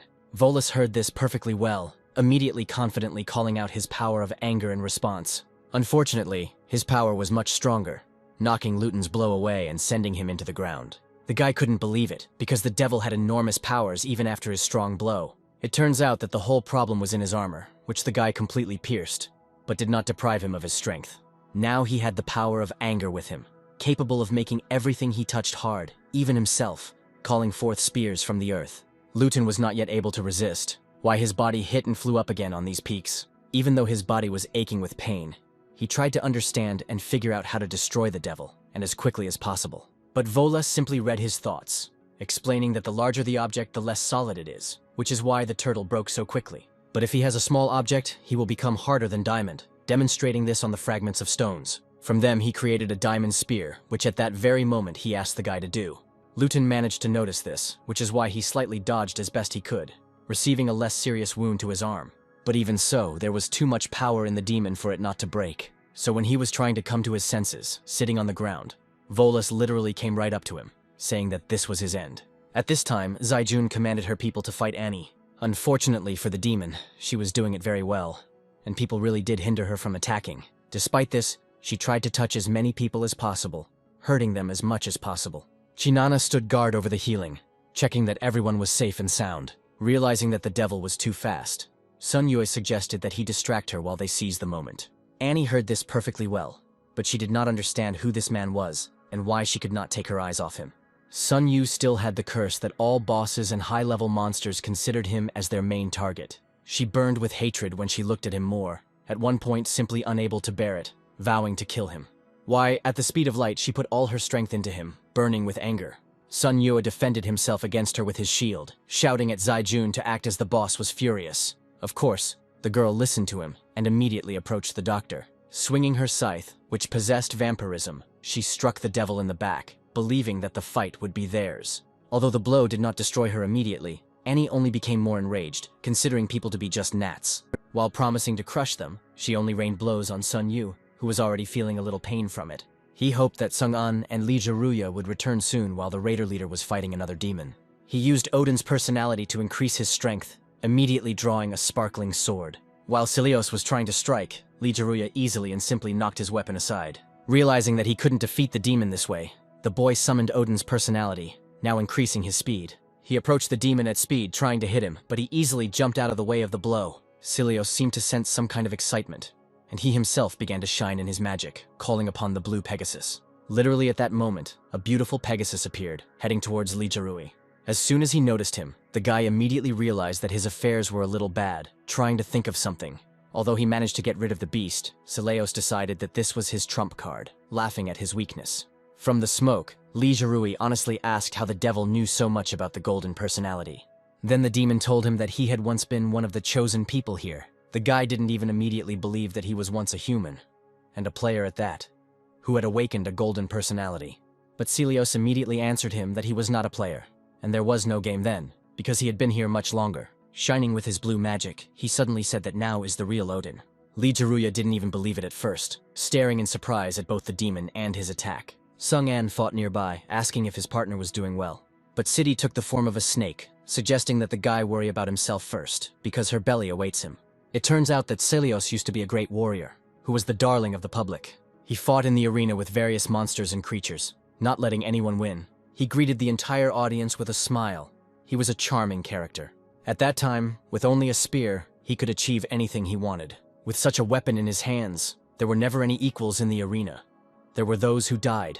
Previously, all he had to do was wish for something, and it all became his own. However, after more than 20 years, he realized that there was no warrior who remained invincible, and this happened to him when his spear was destroyed. Then the public chose a new favorite, the one who managed to defeat Cilios. After the fight, they literally kicked him out of the arena, calling him old, and, after paying him some compensation, demanded that he never come back. For the guy, it meant literally everything. But for a warrior, glory was the most important thing. As he passed by the window with a bottle of alcohol, a witch called out to him, offering to tell dear Cilios his fortune. Drunk, the guy even grinned that at least someone recognized him on the street, which had become a great rarity. But he did not stop next to the girl, only answering that fortune-telling is just a trick to deceive. Then the mysterious witch offered to make his dream of eternal life come true. Cilios couldn't resist such an offer, making a deal with the demon. He was given the power of his ancestors for eternal life. Becoming the chosen one required only a small price. That day, he gained power again and became the invincible warrior, Cilios.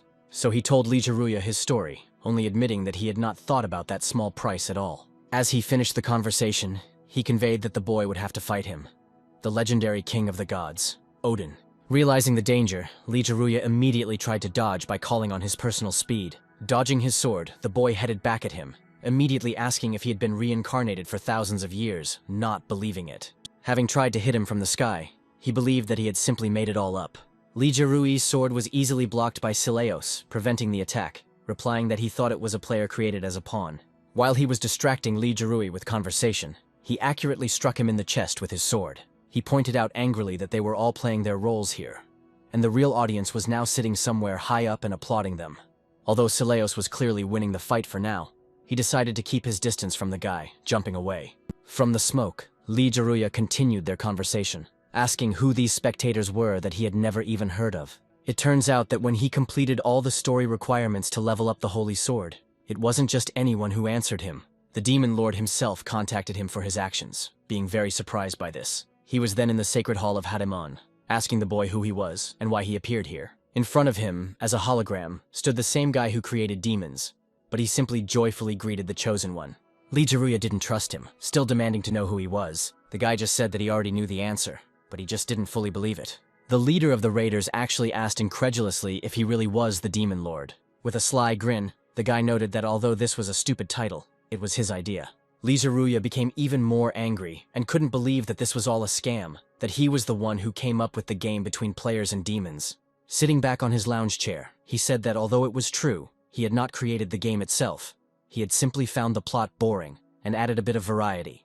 Waving his hand, Lijaruya demanded that he shut his mouth and simply answer who he was, where he got his strength from, and what this whole game was all about.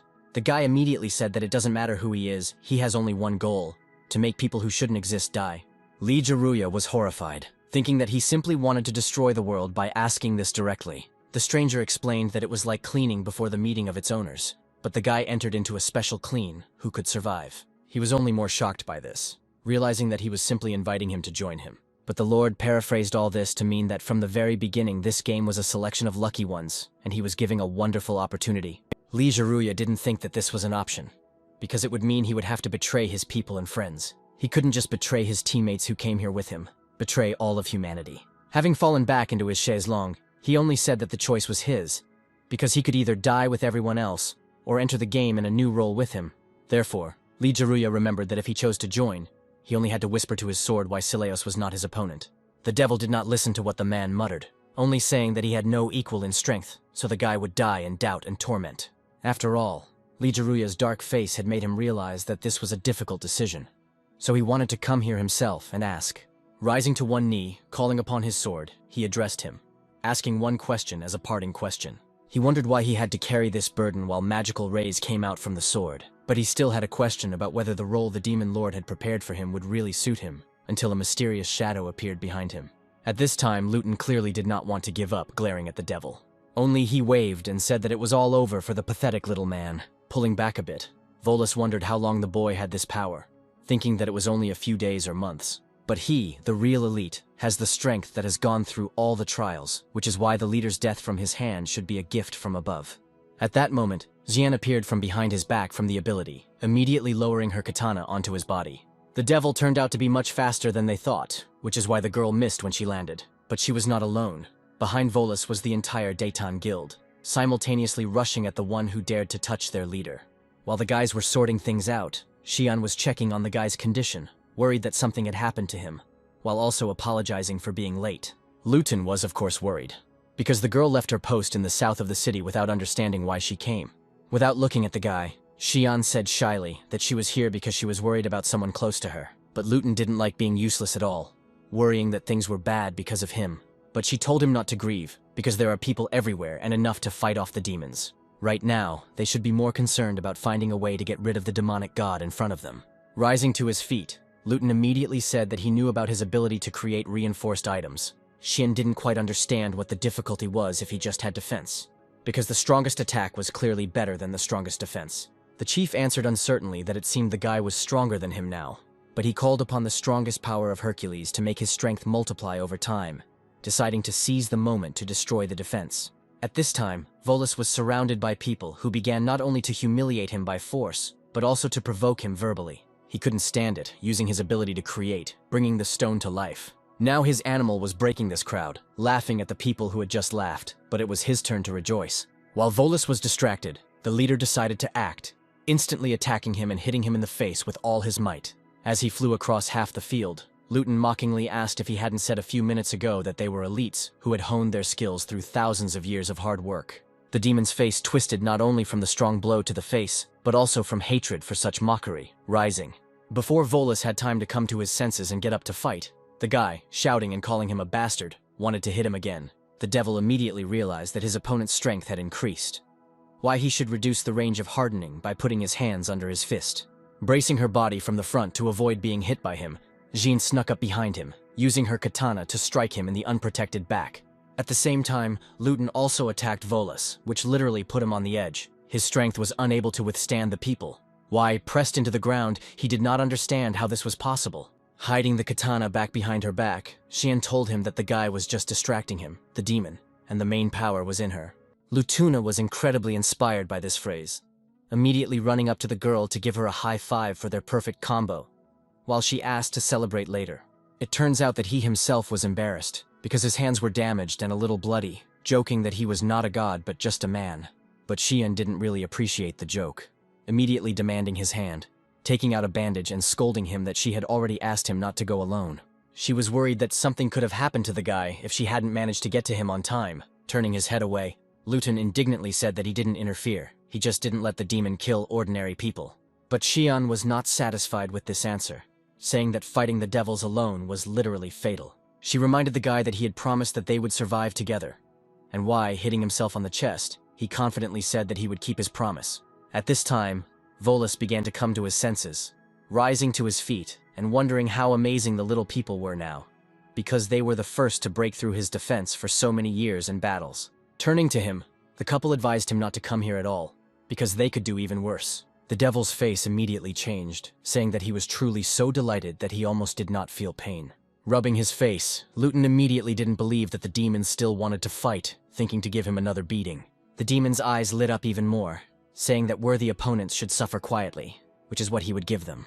While checking his ability, Luton realized that his multiplier only had 4 minutes left, why they wouldn't be able to play for long, hinting at Volus's death. In an instant, he quickly approached the devil, once again multiplying his damage so much that the entire field around him was illuminated with purple light. At this time in the mountains, Sung-an stood before the incarnation of City, promising him death in her stomach. But crouching down to jump, taking his pistol, the guy only said that on the contrary, he had been waiting for her for a very long time. Why, jumping high, he shot some of his mana into her mouth, hoping that this power would be enough. But to his surprise, the snake literally swallowed his attack, only spewing smoke from its mouth. She immediately turned into her devil form, for some reason thanking Sung-an for the addition. The tension on the guy's face only grew more, not believing that she was able to absorb all this energy from the weapon. Saying that he was greatly underestimating her abilities, City suddenly produced his own gun in her hand. She explained that she also had the effect of imitating and reproducing her opponent's attacks, which is why his movements were copied by her, immediately firing. Sung-an, although he was not prepared for this, stood confidently, ready to fight. At the last moment when the bullet was about to hit him, he instantly jumped up, dodging. But even so, the bullet continued to fly after him, which made the guy realize that she had managed to imitate his blade ability as well. City continued her joke that you should treat others the way you want them to treat you, threatening to kill him with his own skills. But the fatal blow was prevented by his eternal crown, which created a shield that completely absorbed the attack. The news that the devil could copy his skills didn't please the guy very much, because his health was already very low. This made Sung-an feel a bit uneasy, feeling that something was wrong, since he had just blocked the attack and hadn't taken any damage before. Looking at City, he realized that ever since his fight with the demon, he had always had an inexplicable feeling of illusion. The girl immediately created his bone blade, suggesting that if he changed his mind about fighting, she would simply finish him off. Before she could jump, Sung-an thought of something. Although he was unsure of his idea, he decided to take a risk. He decided not to resist the blow, knowing that he could withstand it while City struck him with her blade. She, on the contrary, was pleased with this act, asking whether the guy was really giving in to her, since he was not resisting. But landing on the ground, recovering from the blow, Sung-an saw that his health had been reduced, but there was not a scratch on him. Now he was sure that the devil's power was not in imitation or changing forms, but in creating illusions. Sung-an stood up boldly, saying that from the first moment he saw her, he felt a strange sensation. City, of course, was unhappy that her ability was revealed so easily and quickly, noticing that he was in her illusion, and there was no way out of here without outside help. Taking up his blade, Sung-an realized that there was no hope for outside help, and he had something in mind. He then suggested striking inside the illusion, piercing himself with his own weapon with the soul mark. It turns out that this was able to help him, why the invisible dome fell around them, leaving only fragments. Although it wasn't very pleasant, Sung-an was glad that he was able to destroy her illusion. But City was simply furious at how her plan had fallen apart. But she still knew all of his abilities. Now she could exploit his weaknesses, and knew for herself what he could do to her by taking the form of a tiger and attacking him. Before the boy could dodge the animal's leap, the devil behind him immediately transformed into a bird, attacking again.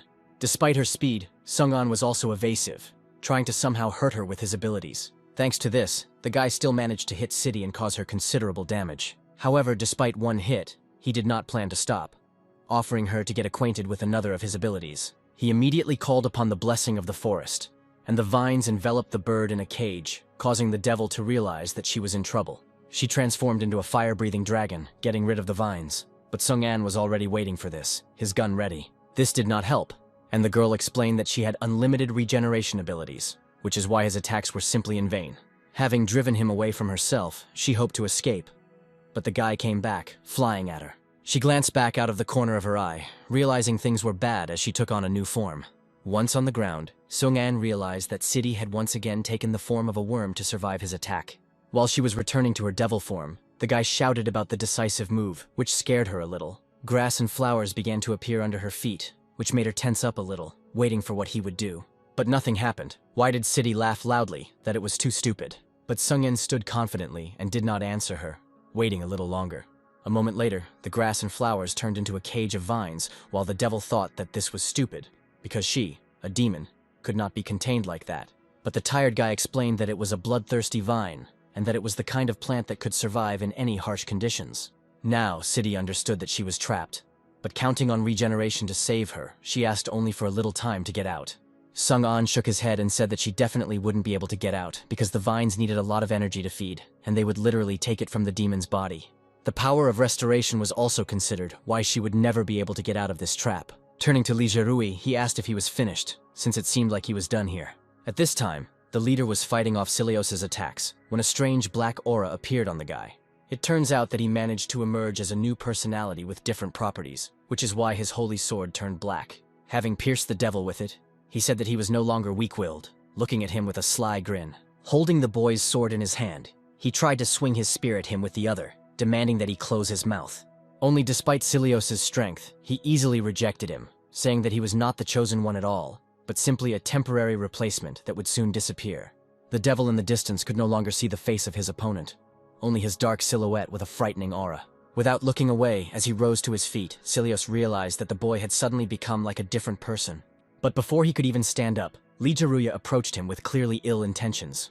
As he swung, the demon realized that for some reason he couldn't regenerate, wondering how to save himself. The distraction was the creation of a Pegasus that flew at Li Zherui, preventing him from attacking. This, of course, did not suit the guy, and he demanded that Silios fight him to the death and not run away. Now he was faced with another problem in the form of a spirit that was almost knocking him off his feet. He summoned his personality, which easily grabbed the Pegasus by the muzzle.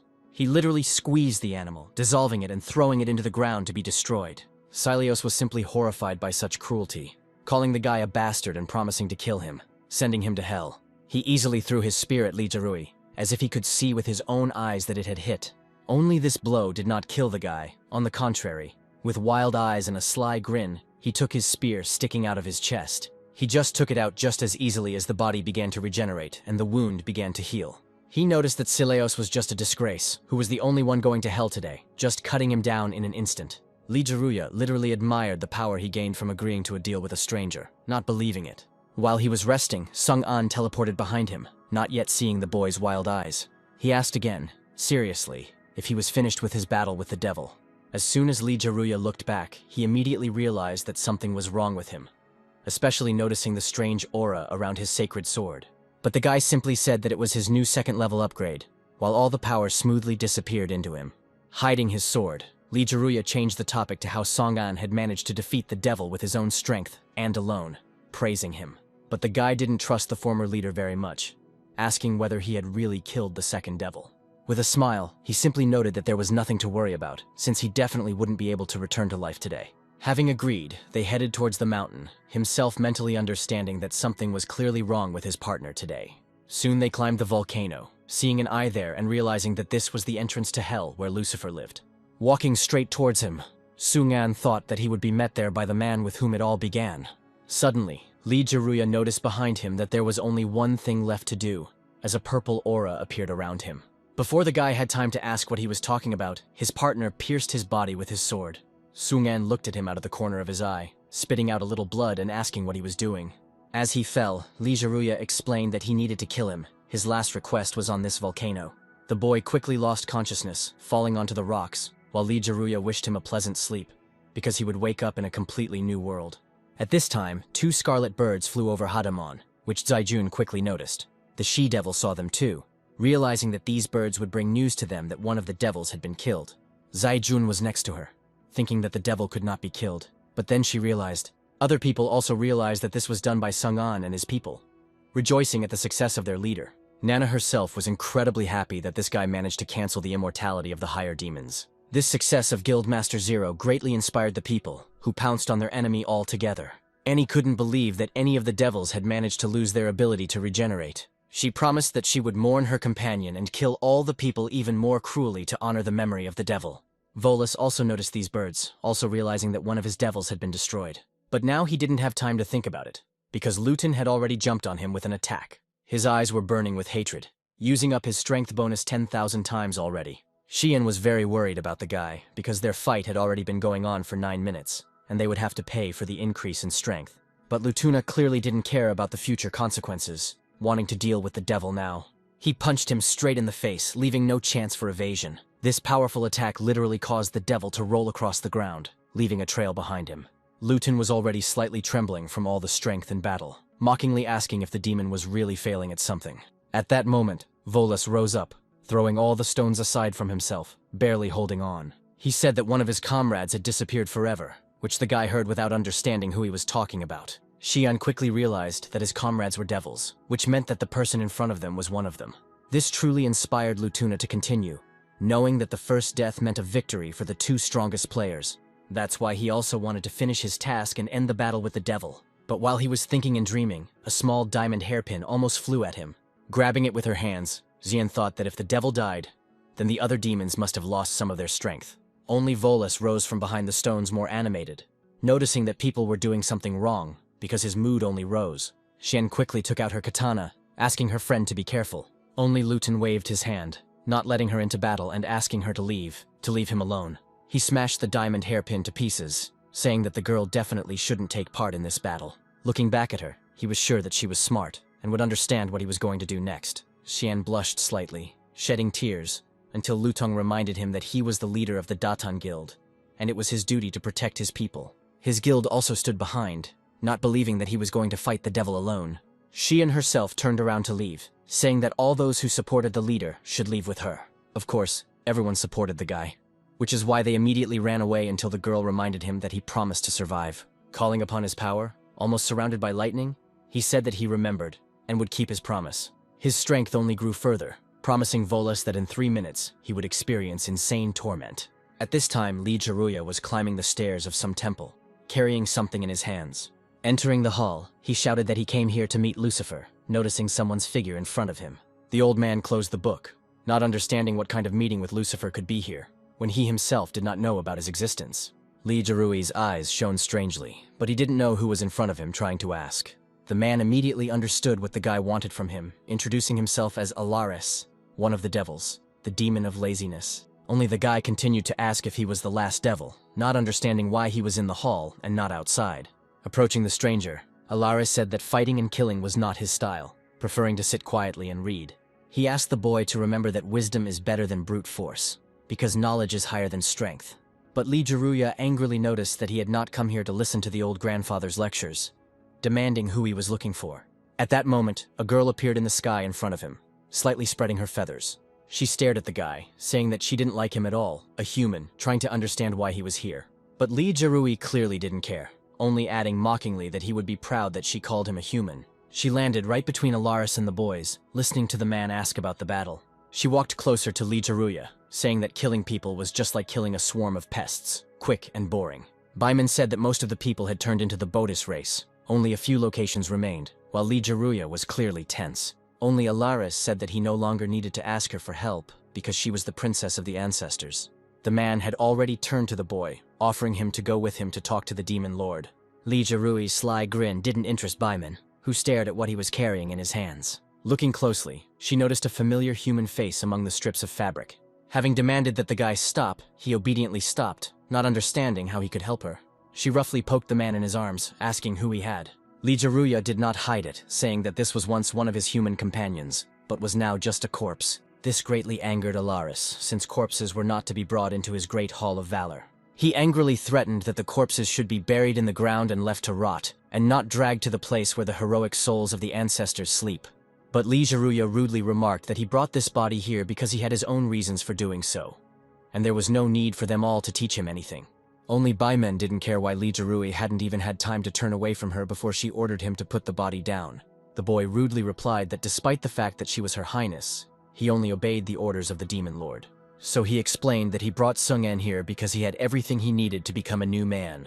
Only Baimen kept insisting that he put it down, which is why Li Jiruya rudely said that he didn't care, asking what would happen if he refused. Taking up her sword, the devil demonstrated that the only thing she would offer then would be death. That's why she pounced on him in an instant, leaving him no chance to fight back. Her sword sent huge waves of blows towards the guy, which seemed impossible to dodge or block, because the guy's hands were busy. Thinking quickly, Li Jiruya summoned his Odin Force ability, choosing Enhanced Agility. Only thanks to this he managed to jump back and dodge Baimen's attack, just as she did not let him stop.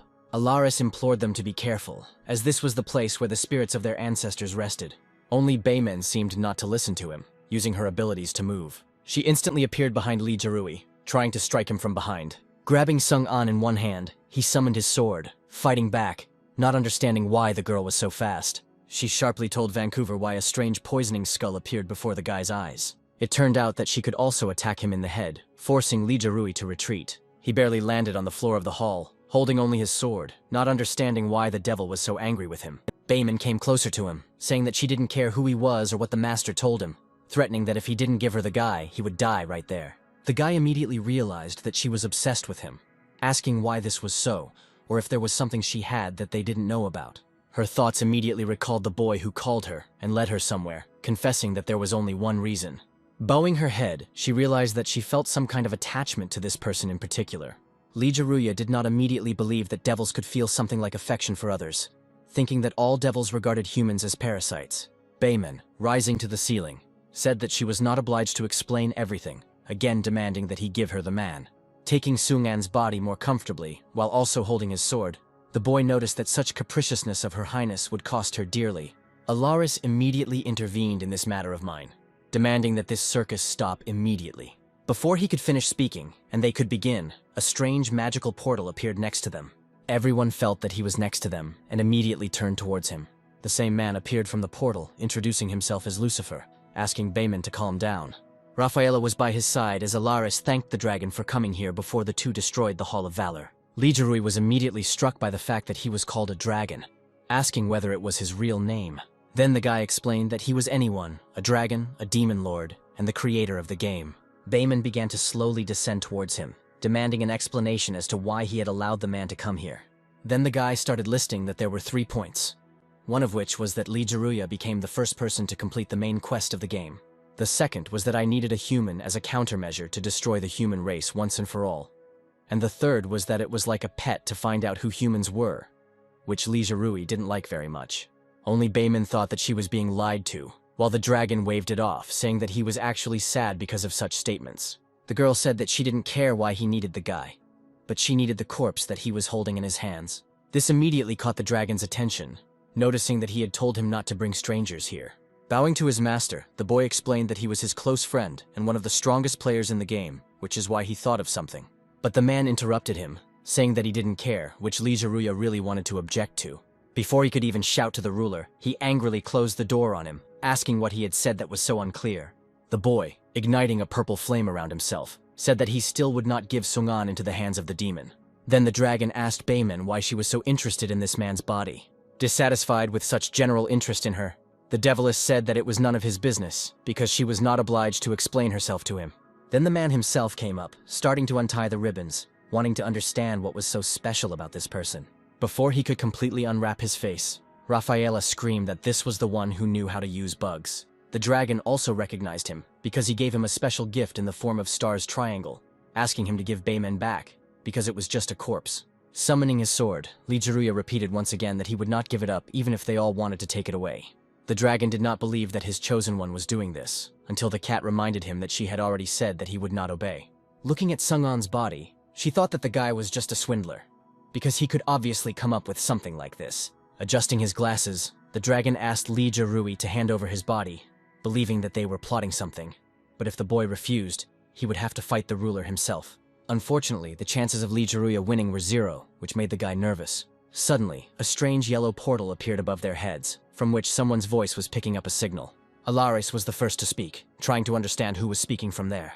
In an instant, Sungan appeared from the portal, pointing his gun at the demon lord, asking if he was not recognized. Lee Jaruya was especially surprised to see him, staring at him in surprise. The dragon was also dissatisfied, asking whether the body in the hands of his chosen one was real, angry because of the betrayal. But standing in complete shock, the guy tried to understand why Sungan was here, asking him, but he was busy now, suggesting that Lee Jarui talk a little later, suggesting that they deal with the enemies first. It turns out that 3 hours ago, when Sungan was hit in the back by his partner, Lee Jaruya said that this was the last thing he wanted to do. Falling to the ground, the guy could not believe that he had betrayed not only him, but all of humanity. But he managed to come to his senses. Coming to his senses in the same place, realizing that there was no blow, but a mental attack. All he remembered was how Lee Jaruya stabbed him in the stomach, but there was no wound. Then he understood everything. Even though the guy didn't betray him, he didn't understand why he did it and what exactly he had in mind. Later, the dragon realized that this was a deception and a setup from his chosen one. Now Sungan was there, loading his pistol attack to kill the demon lord. Alaris immediately shouted at the boy to be careful, but Bayman was already flying towards the guy to protect her man. She stood right under the gun barrel, wanting to take the blow herself. Only Sung-an shouted that he knew the girl would do this. Why was this blow especially for her? Having hit Bayman, she literally flew to the other end of the hall, crashing into the floor. But the guy was still in front of the dragon, taking out his blade and warning that this blow was already specifically for the stranger. Rafaela stood there frightened, screaming that their master was in danger, while closing her eyes. Only the dragon was in no hurry to even run or dodge, but simply snapped his fingers, causing time to literally stop and freeze. The Overlord reminded him that he was the creator of the game, so it was too naive of Sung-an to think that he could defeat him by summoning invincible and high-damage abilities. Now he was ready for the fight, waving his hand a little and ordering time to go again. Sung-an's blade had only just touched the dragon's body when it immediately shattered into pieces. The guy stared at this in complete shock, not understanding how this was even possible. The creator explained that he controls not only the gameplay, but also all the props, skills, and attributes, that he can decide everything. With this guy in control of everything, Sung-an tried to figure out what to do. Throwing away the rest of his sword, he decided to use the creation ability, using the items in his inventory and making ice spikes. But they were of no use to the dragon, since it was impossible to damage him due to his ability. Confident that this was not the end, Sung-an ran behind him, using his black smoke to blind him. Only because of the ability, again, the effect did not work, which is why the guy took his gun. But he couldn't cope either, because the creator had destroyed its expiration date, and the target could not be found.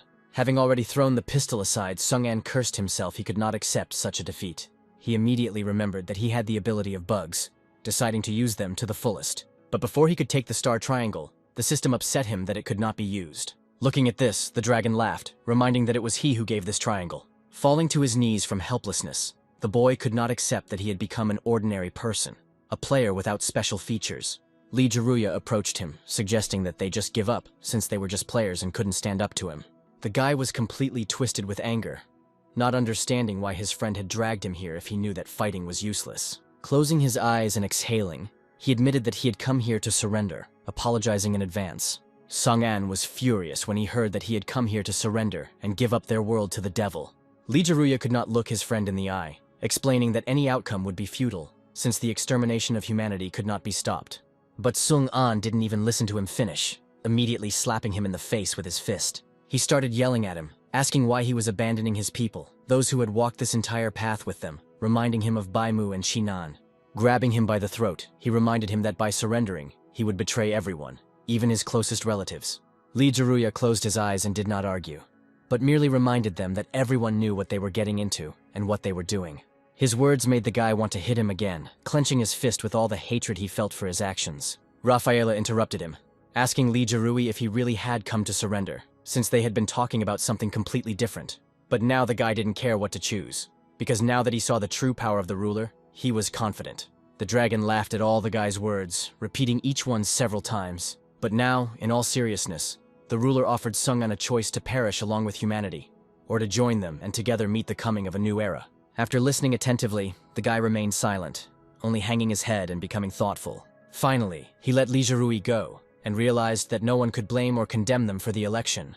But he would not become a traitor. As he walked towards the exit, he decided that he would return to those who cared about him and die with them, never kneeling before the demons. Sung-an remembered his past, how in the company of his colleagues he was always alone. A lot of debts and living alone, food, sleep, and walks, not even dreaming about anything. He was always insulted and mocked, that he was useless, pathetic, and it was not at all surprising that he was left alone. He only had the rays of Zaijun and Sun Yue, not allowing him to fall into darkness forever, inviting him to them. It was on that day that his whole life literally changed and turned upside down.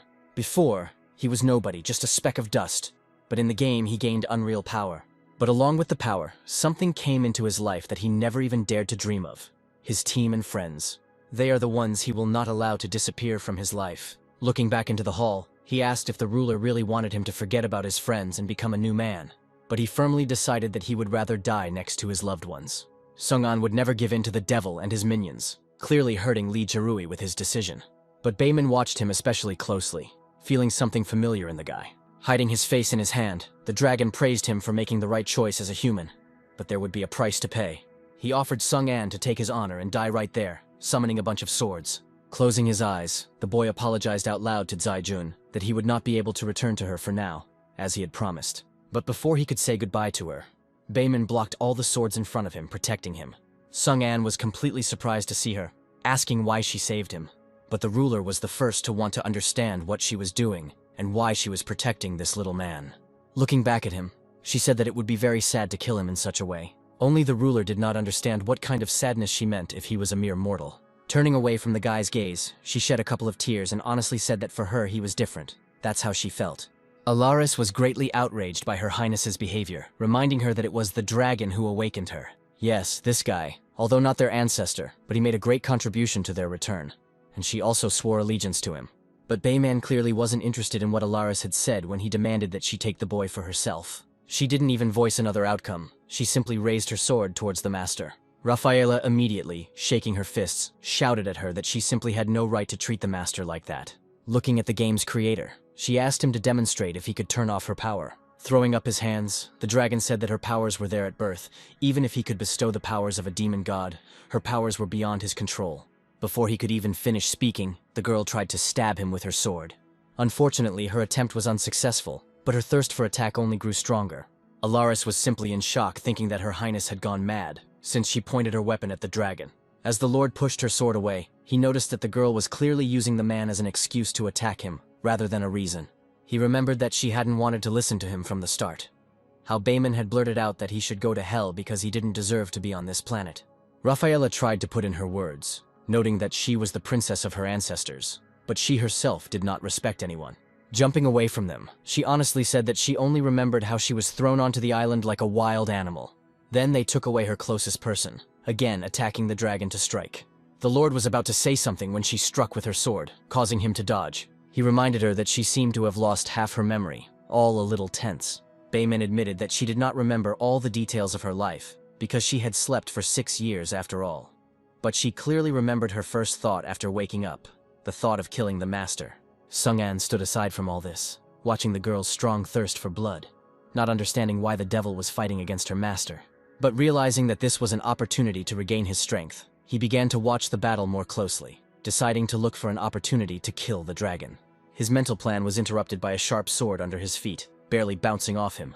Lee Jaruya approached him and said that he understood what he was thinking, warning him that he would have to stop it. Now the guy was genuinely angry because all this time he still hoped that his friend was just pretending for the demons. But Lee Jaruya frowned and remarked that he had only allowed Sung-an to survive because he felt sorry for him. Laughing evilly, he admitted that his goal all along had been to come here and surrender. Sung-an still hoped that he was just lying and joking, not believing in the seriousness of his idea. But taking out his sacred sword, which was already purple instead of yellow, the guy did not hide that he was serious. Then Sung-an understood the whole story, warning him that he would not treat him like a human being for such an act. Lee Jaruya himself admitted that he was now a member of the demon clan, because he knew that he could get a reward for the plot, which is why he joined. His reward was to become the demon god Odin, but the system could not determine his level. Seeing his new status, Sung-an only hated him more, calling him a traitor. Only Lee Jaruya did not stop at such talk, offering the boy to fight, as he had long wanted to do. Heading towards Sung-an at full speed, he noticed that this fight was destined to come true. Only he didn't want to strike first, suggesting that he attack. Sung-an managed to recover his gun, honestly admitting that he never wanted them to be enemies. When the guy fired, Lee Jaruya tensed up a bit, using his Odin Force speed to dodge. Then Sung-an decided to use the opportunity to protect himself by calling upon the creation of stone pillars. Lee Jaruya cut through the rock with great ease, destroying the obstacle in front of him. Sung-an then instantly used water wave creation, forcing the enemy to retreat slightly. Using his Odin speed again, he jumped over the wave, trying to land. Only Sung-an was already behind him, using his black smoke ability to blind him. He succeeded, and Lee Jaruya was indeed blinded, even though he was a demon. Closing his eyes, he said that he still knew all the guy's movements, which is why he could predict any attack. Realizing that his bone blade was destroyed, he pulled out the hellish sword from his inventory. He tried to hit Lee Jaruya with it, but the statue of the god Odin's personality itself covered the guy, repelling the attack. Sung-an couldn't believe that he could use the statue, realizing that he had a small problem. The guy noticed that Sung-an didn't know him at all, but he could calculate all his moves by creating a magic ball. The statue of Odin held this ball, where Sung-an was now imprisoned, only hearing from Lee Jaruya that he did not know him at all. Sung-an tried to move and get out, realizing that he could not move. The guy's vision had already been restored, honestly asking how he planned to fight without his blade, to which Sung-an noted that he had somehow survived all this time. Lee Jaruya was hooked by this, really wanting to know how he did it, why he stood and waited. Starting with the fact that when you face enemies several times more powerful than yourself, you always find yourself in a desperate situation, from which there is no way out.